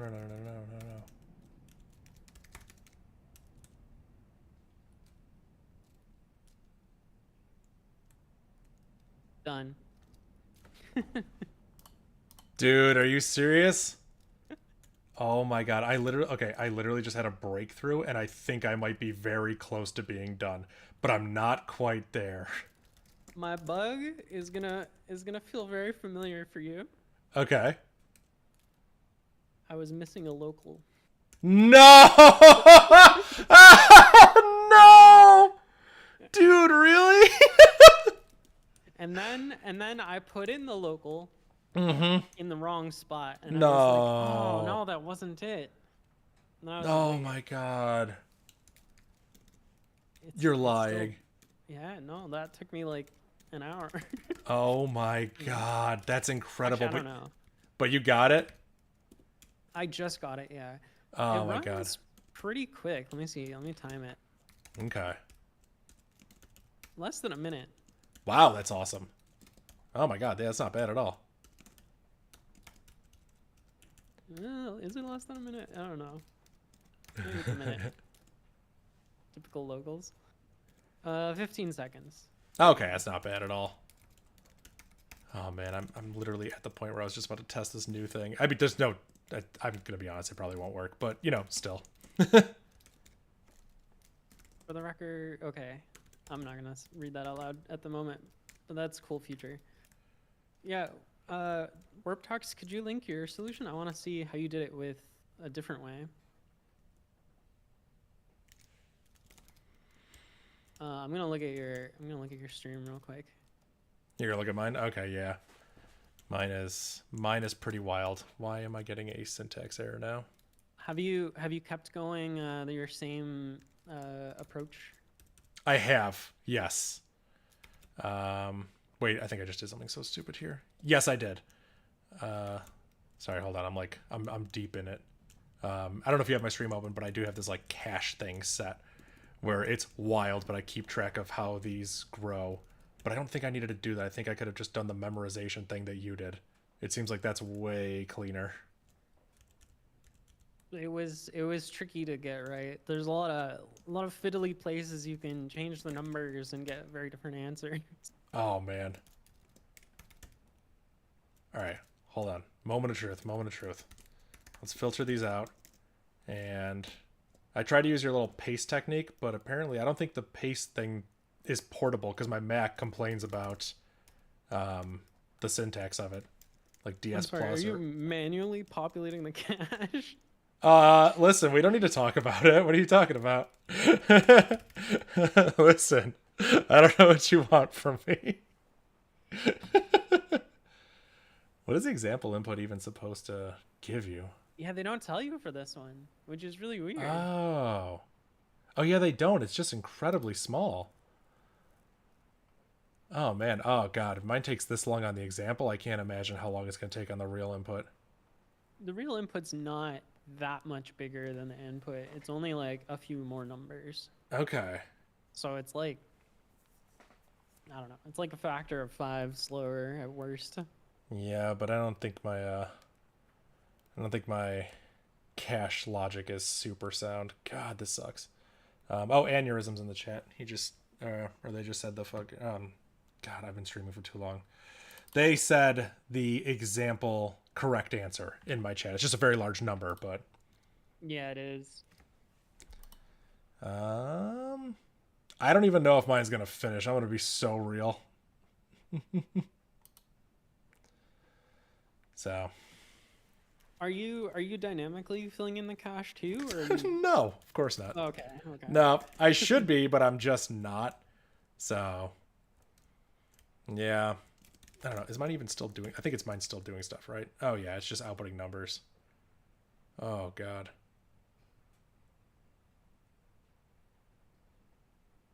You might have to do some of the summing in Bash. That's what I did. Like, I'm only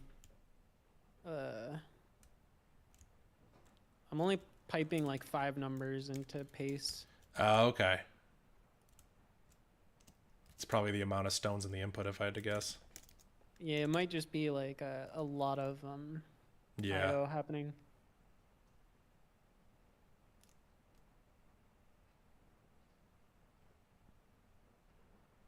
Yeah, I don't have a good way of like... I need better debugging.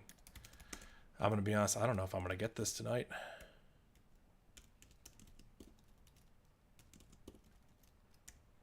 But congratulations. Oh my God, you are the true basher.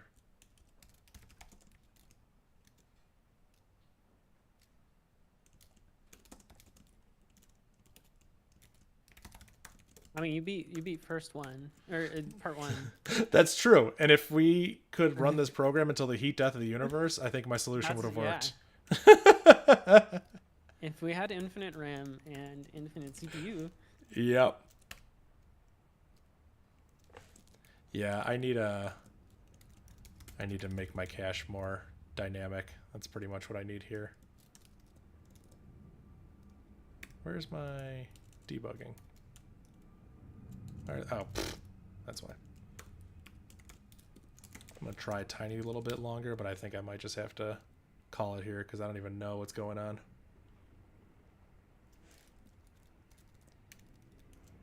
It was a tricky one to even like. I spent so long while I was trying to convert it to recursive, just like wrapping my head around like how that was even gonna help. Yeah. Honestly, I think this just makes it worse. Yeah, I completely understand that and feel the same way. Oh my God. Yeah, I think the cache has to be more dynamic, but I just don't know how to make it that way. I could do like debug cache miss stone. Yeah, I'm deep in the trenches. Oh wait, there's not many cache misses. It's probably all cache at that point then. I don't know. Maybe just try doing some of the adding in Bash instead of doing so much I/O. Yeah, you might be right. Like it might just be as simple as that. I could just do a total equals 0. Nope, I define it here. Where do I use total? I don't use it. Thank God. And then every time I echo num stones, I could just do. Oh yeah, you're right. This is so much easier. Total plus equal. Nope. plus equal num stones. I think I do that twice. Yeah, oh God, if it's just IO, that would be great.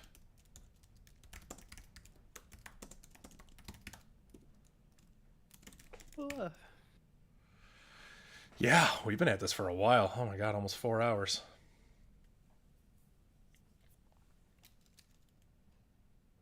I believe it's gonna work. Well, it would help if I didn't hide standard out. I'm gonna need to not hide my answer when I get it. I don't even know what it's doing. What I'd have to do now is I'd have to bash minus exit and kind of just get an idea of where it's going slow.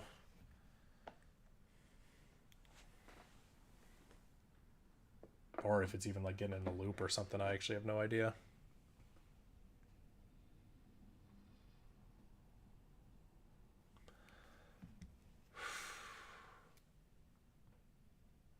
I don't know. I don't like how long this is taking. It seems like this is. Although you said no, you're taking a minute on the real input, right? 15 seconds. Oh, okay. Yeah. But it's like completely different approach. Right, so. That's true. Yep. It's definitely doing stuff. I think a lot of it is honestly probably reading the cache. Oh yeah, someone in your chat has a good question. Does it still get the right answer for 25? Does 25 blink is? Oh, that's a good question. That's a really good question.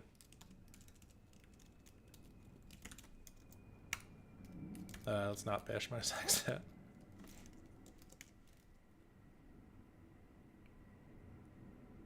Five, 4, 1, 3, 6. Is that right? No, that's not right. It should be one higher than that. Now it's possible I'm off by 1. Totally possible.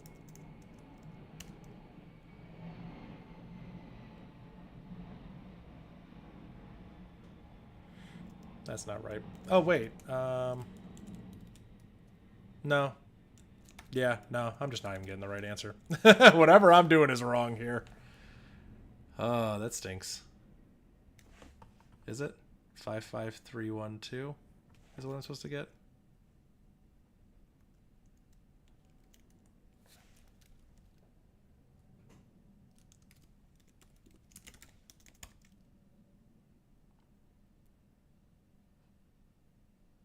Five, 4, 1, 3, 6. So just south of the right answer.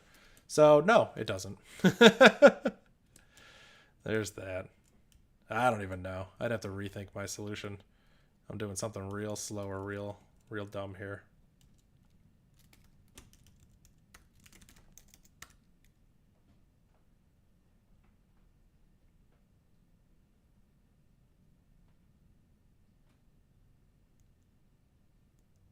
Yeah. Think I might have to give up. I don't know.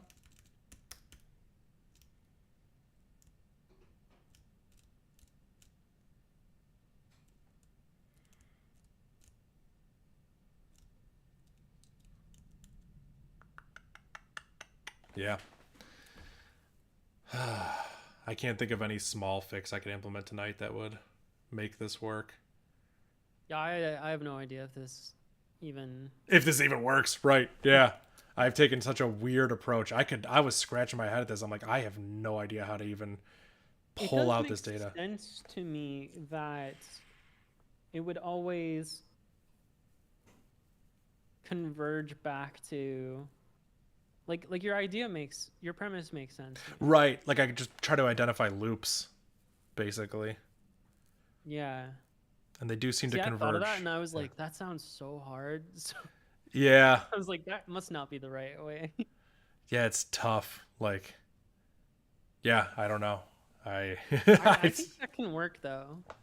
I know there's something here. I can visualize it, but I can't quite express it in like data structures. This is one of those things where I'll probably get frustrated. I'll pull out Rust. I'll over-engineer the crap out of it, and then I'll come up with a solution that works because I can picture it in my head. I know what I want. Instead of having to construct the whole tree, I can just jump down X arbitrary number of levels, and I know how many stones that costs to do that. Like, there's something here. I just need more time to work through it. Oh man, oof. Well, what a good night. Oh my God, congratulations on your victory. Thank you. Sounds like someone in my chat did it a different way than me, so I'm trying to see what Okay. they did.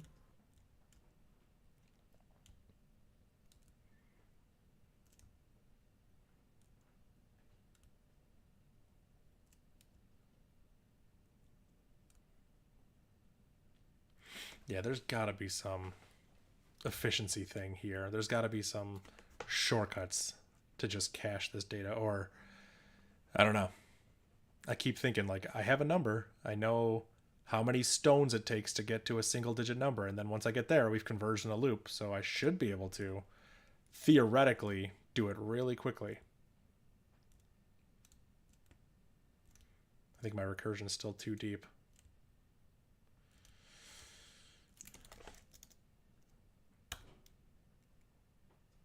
But yeah, my number that I get is just south of what it should be when I do this. 54136, and it should be 55312. So I'm just missing like 1,000. So like plus equal 1,000 and we're done. That's like the solution, you tell me.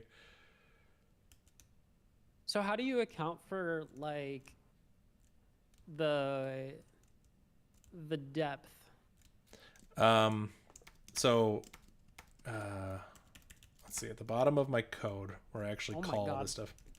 What's Sorry, up? I'm just looking at someone from chat solution and it's so short. Oh I God. don't understand. Yeah. I know these can be like this? these can be solved in like one-liners, which is crazy. It's 18 lines of Python. I'm upset. Oh, that's insane. That is insane. Yeah, what do? I loop over every stone and I run each stone through an evolve function. The evolve function takes the stone number, how deep we want to go, so 25, and there's a hidden third argument that I use for recursion. So where's my evolve function here, which is depth, and I start the depth at 0 if you don't initialize it. Then what do? If we are at the depth that we want to be, and we can only evolve one stone at a time, then we know the total is 1 stone, so we just short exit here. I don't know how the delay is on the stream, so hopefully it's not too hard to follow. Yeah, and then we check our cache, and I have this whole crazy caching language, and it's like, oh my God, I really over-engineered this. But it's cool. I know I don't understand the Python solution at all, so this literally makes no sense to me. That's insane. I'll have to look at that tonight. I'm so curious. Let me pop open your chat and grab it. Is it Meepinator with a gist? Yeah. Oh, come on, man. This just hurts to look at. I can't look at this. Let's see. I'm gonna. Yeah. I don't understand why there's a loop to 25. Maybe that's just supposed to be 75. Or not. Maybe it's not supposed to be. What do I know? Meep, is this supposed to be 75? Please tell me. That should be okay. Thank God. Yeah, so we range up 75 new stones. First stone.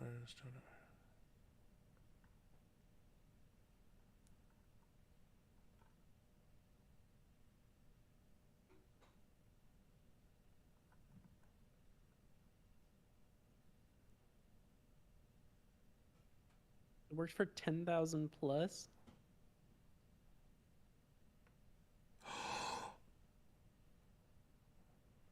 I get it. I'm gonna kill myself. I can't say that. Sorry. In a video game. I don't know what the rules are. Game. I don't. Wait. Explain it, because I don't get it. Dude, oh my God. I will explain it. Give me a second. I have to just rethink my life. Oh my God. Is this something that's easy to draw out? Yes. Do you know Python? Do you know like default dict? Yeah. Okay, yeah, because we kind of have that in Bash. They just have we do.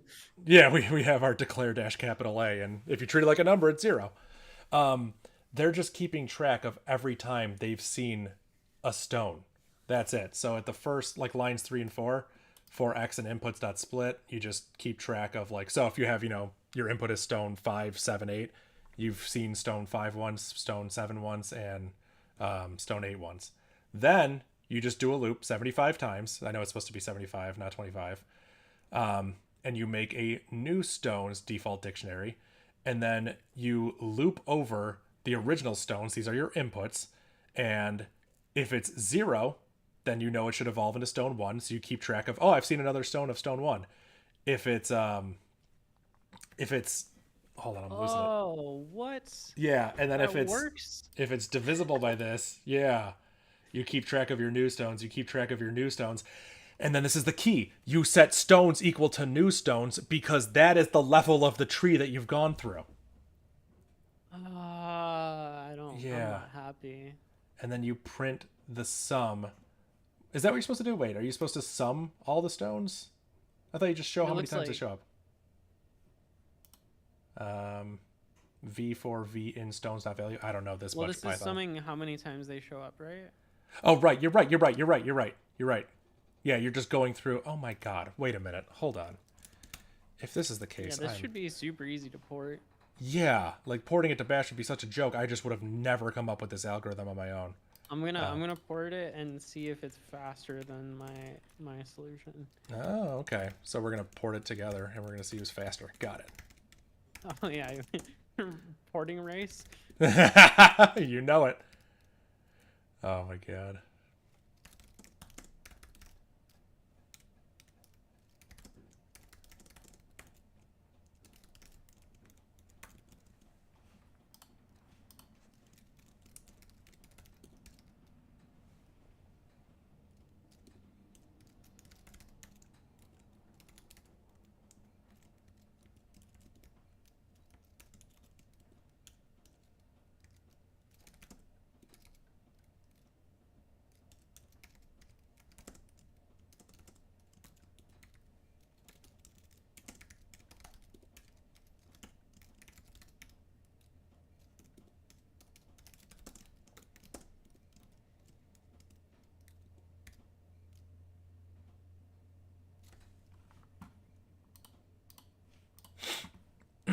I muted myself so she can't hear me.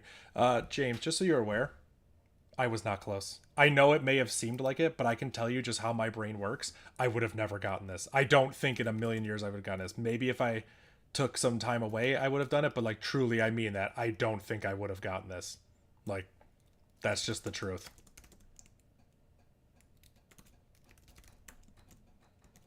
I appreciate you believing in me, but I really don't think I would have come up with this solution. Like, this was nowhere even close on my mind.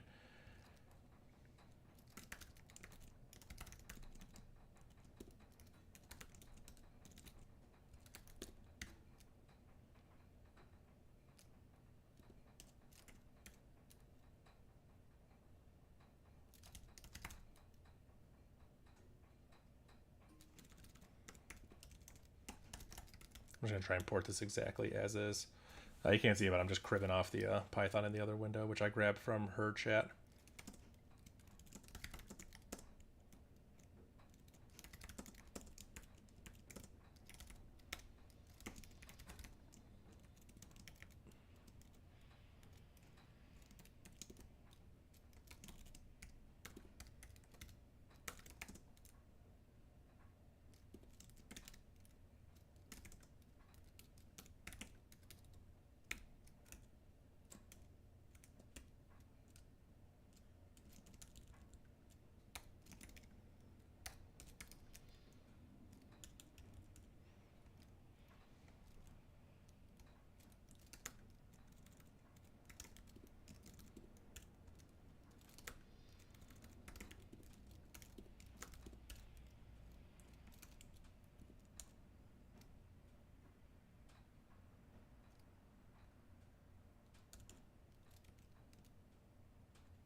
We just need to copy over the array, which I don't think is as easily done in Bash as you would like it to be. You have to pretty much do it manually.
Do you lose Vim undo history every time you close it? Yeah. Yeah, because I save it and then I just close the buffer out. I don't want the undo history after I saved it.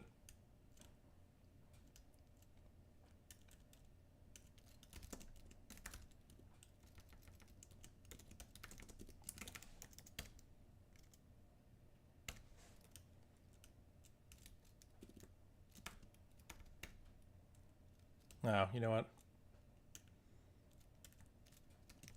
I'm mixing my syntax with their syntax.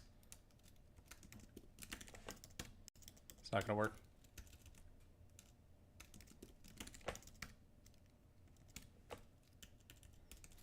It's wrong.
Yeah, it looks like an integer overflow. Curious where that happens.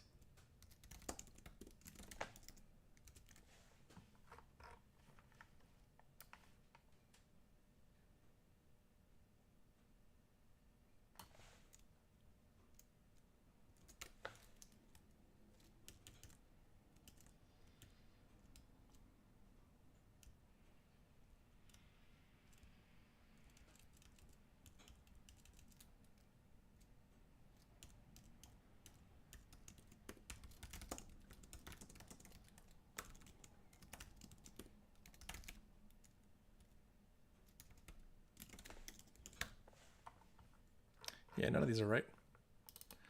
Which is interesting because I'm doing a plus equal on n, so the n value must be wrong at some part.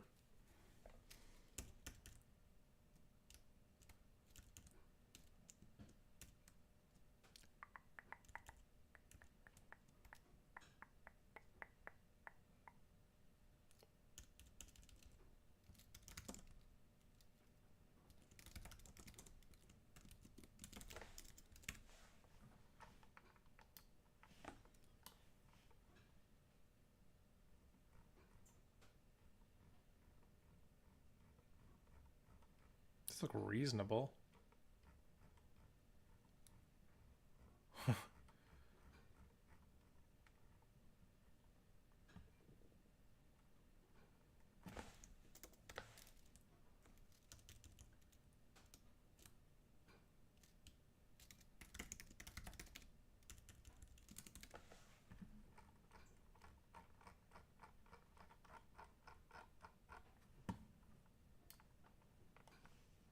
They really just grow. Well, whatever they're growing by is wrong.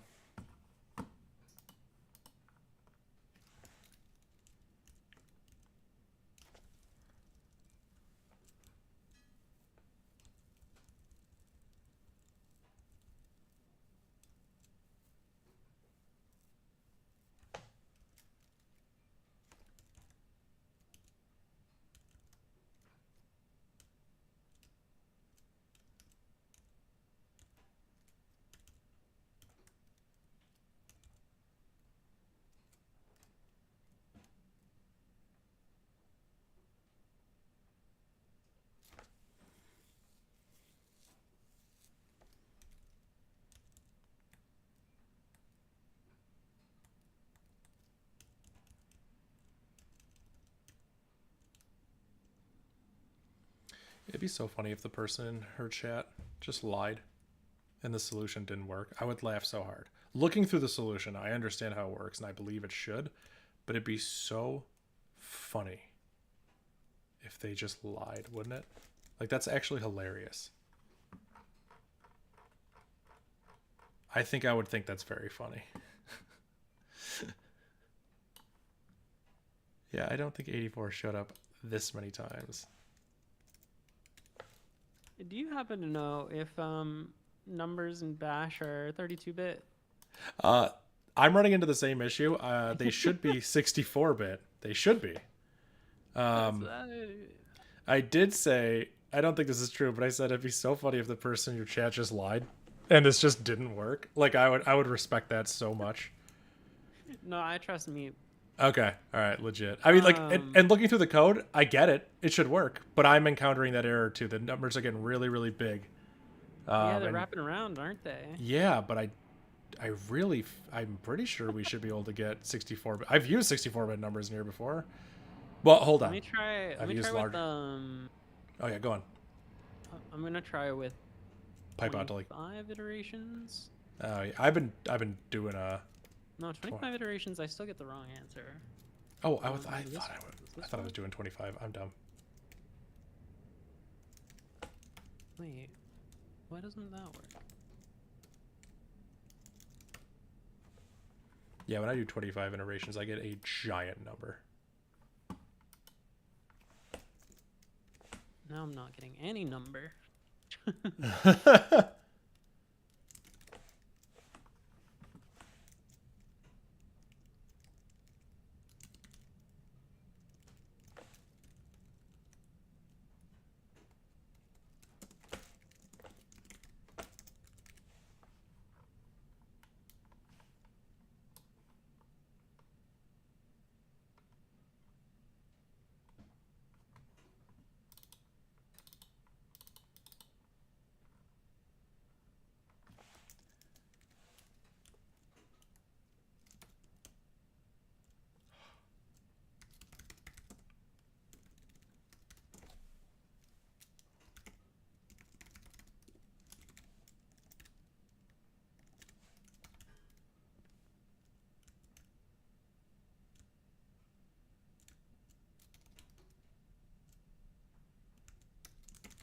I'm so confused. Oh, I think I got it. I think I got it. I was doing something so stupid. So stupid. Listen, hey, you had a working solution of your own logic, so you win as far as I'm concerned. Is yours, you got this working? I got it working. I got the puzzle answer. What am I doing wrong? With the real input. I'll look at your stream in a second. I can tell you what I did. Because there's, copying an associative array from one to the other. How did you, that's what I'm struggling I with. looped it over. I'm looping it over. Okay, I have a theory. Do I need to clear it out? Mm-hmm. Or How do I Yes, you do do. that? I can't figure out how to Unset do it. and redeclare. That's what I tried. Make sure you unset, because I was unsetting new stones, but I wasn't unsetting stones. Yeah, so unset and declare, yep. And then make sure you do that with new stones if you have that thing too. I have new stones as a local. Oh, and you're doing it in a thing. Okay, But then maybe if I declare in here, that doesn't work. If I declare it inside of a function, does it not? I didn't do any functions at all. Yeah. Yeah, I just completely skipped the functions. Okay, what if I don't unset? Can I just empty it out somehow? Can I just say like stones equals that? Not that I am aware of. That's a great. I mean, I'll test locally, but I actually don't know the answer to that question off the top of my head. I'll just do it. Bash clear associative array. Let's see. You can clear specific elements. Apparently, I already made this. Oh my god. Oh yeah, what you just did worked. You're just setting it to open and close parent. That works for Why am I still getting associative. a huge number? Are you doing it to new stones as well when you're done with? Oh no, right. Sorry, you're doing it in a local. function. Yeah.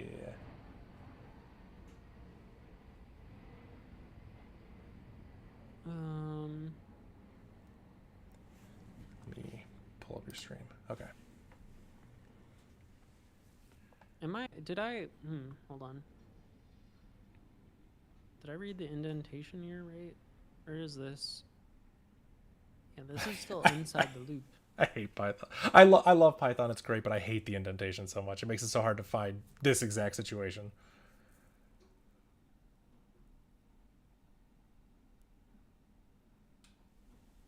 Yeah, so that is at the bottom of the Yeah, so that should range be loop. inside the function. I still get big number. Four stone and new stones. Okay, yeah, this looks right. Wait, did you? Oh, regex. This is N, right? That is. Yeah, I just copy pasted this from my other solution. Yeah, that's gonna be N. Yeah. Do you have to clear new stones after copying it? No, because it's a local. You shouldn't have to. Yeah, it should be dropped out once the function's over. And you call the function, I assume, like 25 times or 75 times? Yeah, it's... Yeah.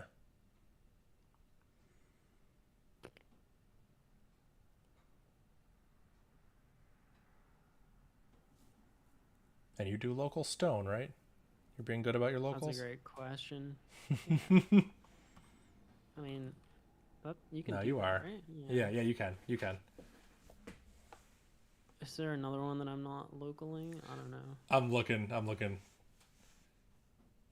No, that's everything. That is everything. Yeah. How is this? I don't understand how this isn't working. Can you scroll down to where you call it? Yeah, you just okay. This is so basic. For stone in your array. Why was the stuff loop nested? The stuff loop? Yeah.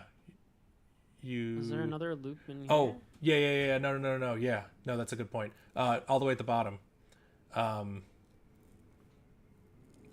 the bottom of your code, look where they yeah. So for stone in array, and then you add that thing, that for I equals whatever I less than 25, that should be outside of that loop. You have a nested for loop there. If you look at the Python solution, it's not nested. It's not nested? Oh. I thought it was, but Python is very hard to read. It's not nested. Oh. Is that the right answer? I think it is. For 25? Seems... For 25, it's 55312. 553. So 55,000. I'm getting too big.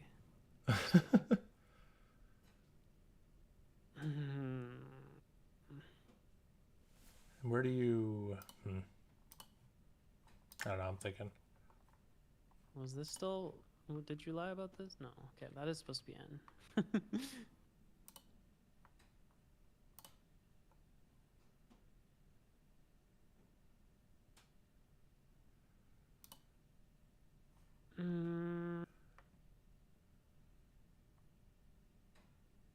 Yeah. It looks good to me. Stuff. What a good function name.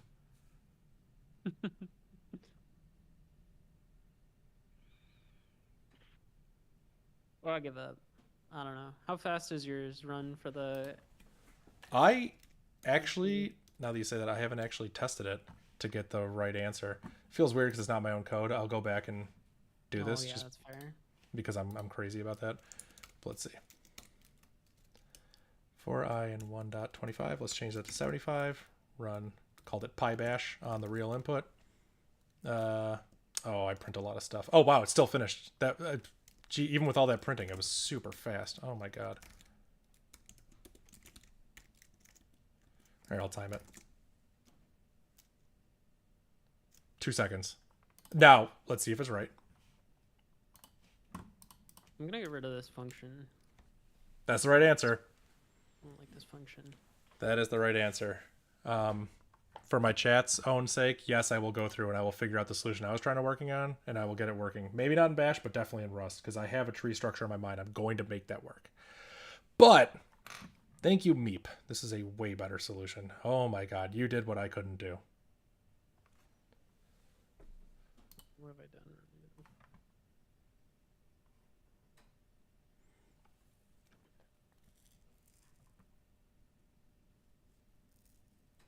Line 12? Oh.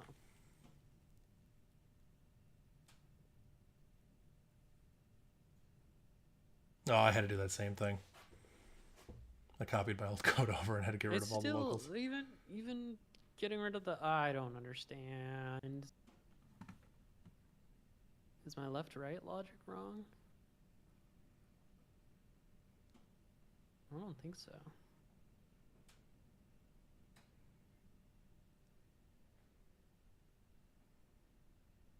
It looks good to me. I worked in my other code. You unset stones. You declare dash cafe stones. You set it equal. Like, it all looks right. Yeah, these all look sane. Meep, it doesn't work. You lied. I'm sorry. But don't worry, Meep. It works for me. So thank you for giving me the secret Yeah. solution that only works for Dave. How does it work for you? Why are there zeros left? When you printed left to right? Could there not be?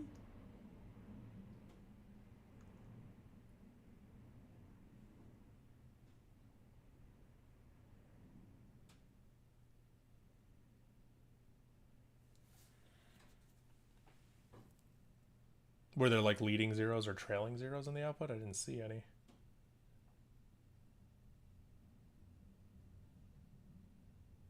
Yeah, it splits 2024 into 20 and 24. No, that's a good question. Why is one of the left values... Oh, no, you printed number... Oh, no. Yeah, why is one of the left values zeros? That should never happen. We're splitting 2 into 0 and 2? Oh, no. Oh, because it's not this. It's this. Oh. Yeah, that'll do it. That will do it. All right, there we go.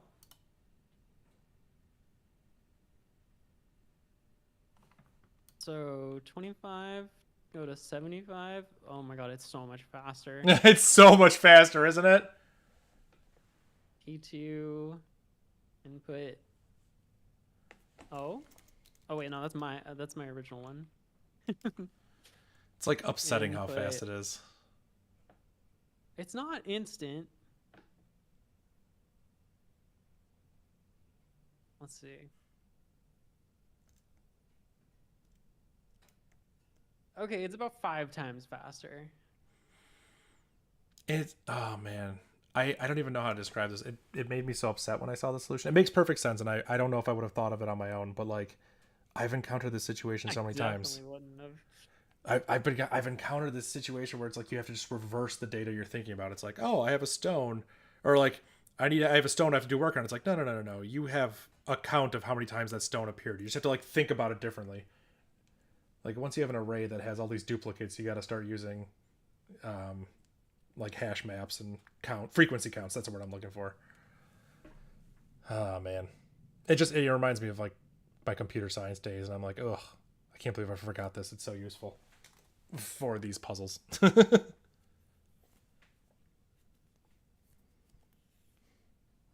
Well, that's exciting.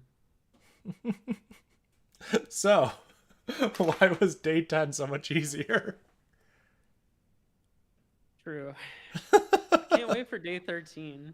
Can't wait to learn how to do matrix math in Bash. I don't even know how to do it in other languages. I'm so scared. You use a library. Yeah, exactly. Yeah. I mean, multiplying matrices is not too hard. Yeah. It's just how do you represent them? That's the problem. The problem in Bash is always like I can picture it in my head. I don't know how to lay out the data in a way that makes sense. Yeah. Like, I want a struct. It's like, nope. You get strings separated by sentinel characters. Oh, cool.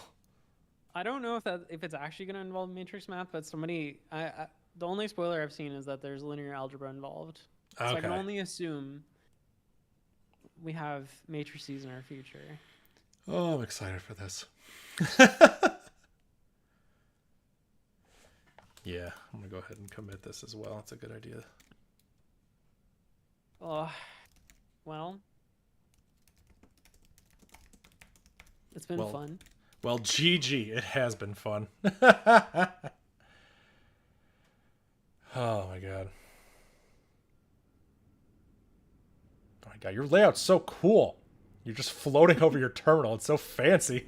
It's glitching through me though. I need to fix it. Yeah, that is. You gotta push it back a little bit.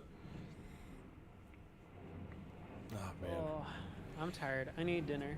Yeah, I should probably go to sleep soon. So, you know what? Yeah, 11:30. I'll have dinner. That sounds good. Wait, you didn't eat dinner yet? No. I should have, but here we are. That is more important. Dude, 100%. Agreed. You understand. You get it. Oh my god. Well, thank you for suggesting this idea. This is super fun. This was fun, yeah. Yeah. I didn't know how this would go. I was like, will a race make sense? Will it be fun? How will the cross streaming work? And I'm like, I don't know. We'll just try it. And this is like way more fun than I thought it would be. Yeah. If you wanna do more of it, I'm down. I should have once I'm off cooldown for streaming on YouTube, I'm gonna give multi-streaming a try. Yes. Oh man, yeah, that's cool. I got to figure out multi-streaming too, but yeah, YouTube has just been so easy for me. The cooldown, that's so ridiculous. Yeah, it's weird. Oh man, oh, someone in my chat's gonna be doing this, and they stopped doing work to try and do this in PowerShell. Yeah, have fun. Good luck. Oh, yeah. I've seen a couple people do PowerShell solutions. I don't know how you do these later ones. Like, I don't know. My PowerShell knowledge is very limited. Yeah. Cat is get content. I know that as well. Yep, I've seen a couple like small things, but I think there might even be an alias. I think cat might actually work, but I could be wrong. Is that real? I think. I need a file. Bash RC. Oh my god, it works. Yeah, I think it is a alias. That's crazy. Yeah, I don't know why I knew that. Probably because I had used PowerShell once and just defaulted to running cat. Echo hi. Oh, Echo works. Oh, we got a PowerShell believer now. This is interesting. Now, if you want to redirect it, you have to pipe it into fucking set content or some bullshit. It doesn't make any sense. Yep. Oh, it's the worst. Oh my god, I know. I'm out of there. Oh man, but yes, this was super fun. I'd be totally down to do this again. I don't know. I'll message you. We'll figure out a time that makes sense. But it seems like your schedule's pretty open and my schedule's pretty open, so it works out nicely. Yeah. Oh man. I needed an excuse to get back into AOC because once I missed a day, I just completely lost momentum and stopped streaming. And Yep. Nah, I completely get that. Oh man. But yeah, I think I'm gonna call it a night too. It is late and we have been streaming for a long time. all right, Oh, have a man. good night. Yeah, you as well. And I'm excited to cut up this video and edit it. It's gonna be a lot of work, but there's gonna be fun moments where I can like show your stream point of view. It'll be fun. I wish you the best of luck. I don't have that kind of ambition right now. Well, if you ever do, for some reason, whenever in the future, feel free to use any of my stream VOD from this to cut up as you please. Sounds good. Awesome. All right. All right, have a good night. Yeah, sounds good. Talk to you later. Cool. Let me mute Discord before that accidentally happens again. Cool. And yeah.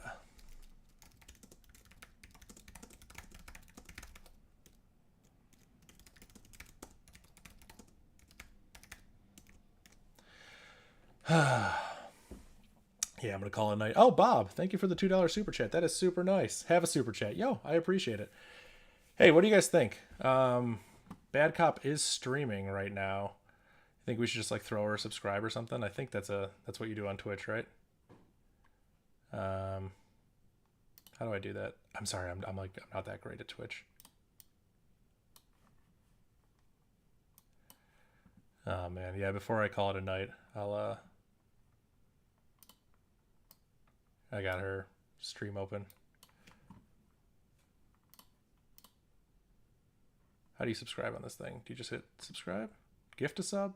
Use a Prime sub? Free month? Yeah, I'll do that. Is it going to ask me to like... Cool. Just threw her a nice little sub. Yeah, so if you haven't followed Bad Cop, go over to Twitch and follow Bad Cop. She's awesome.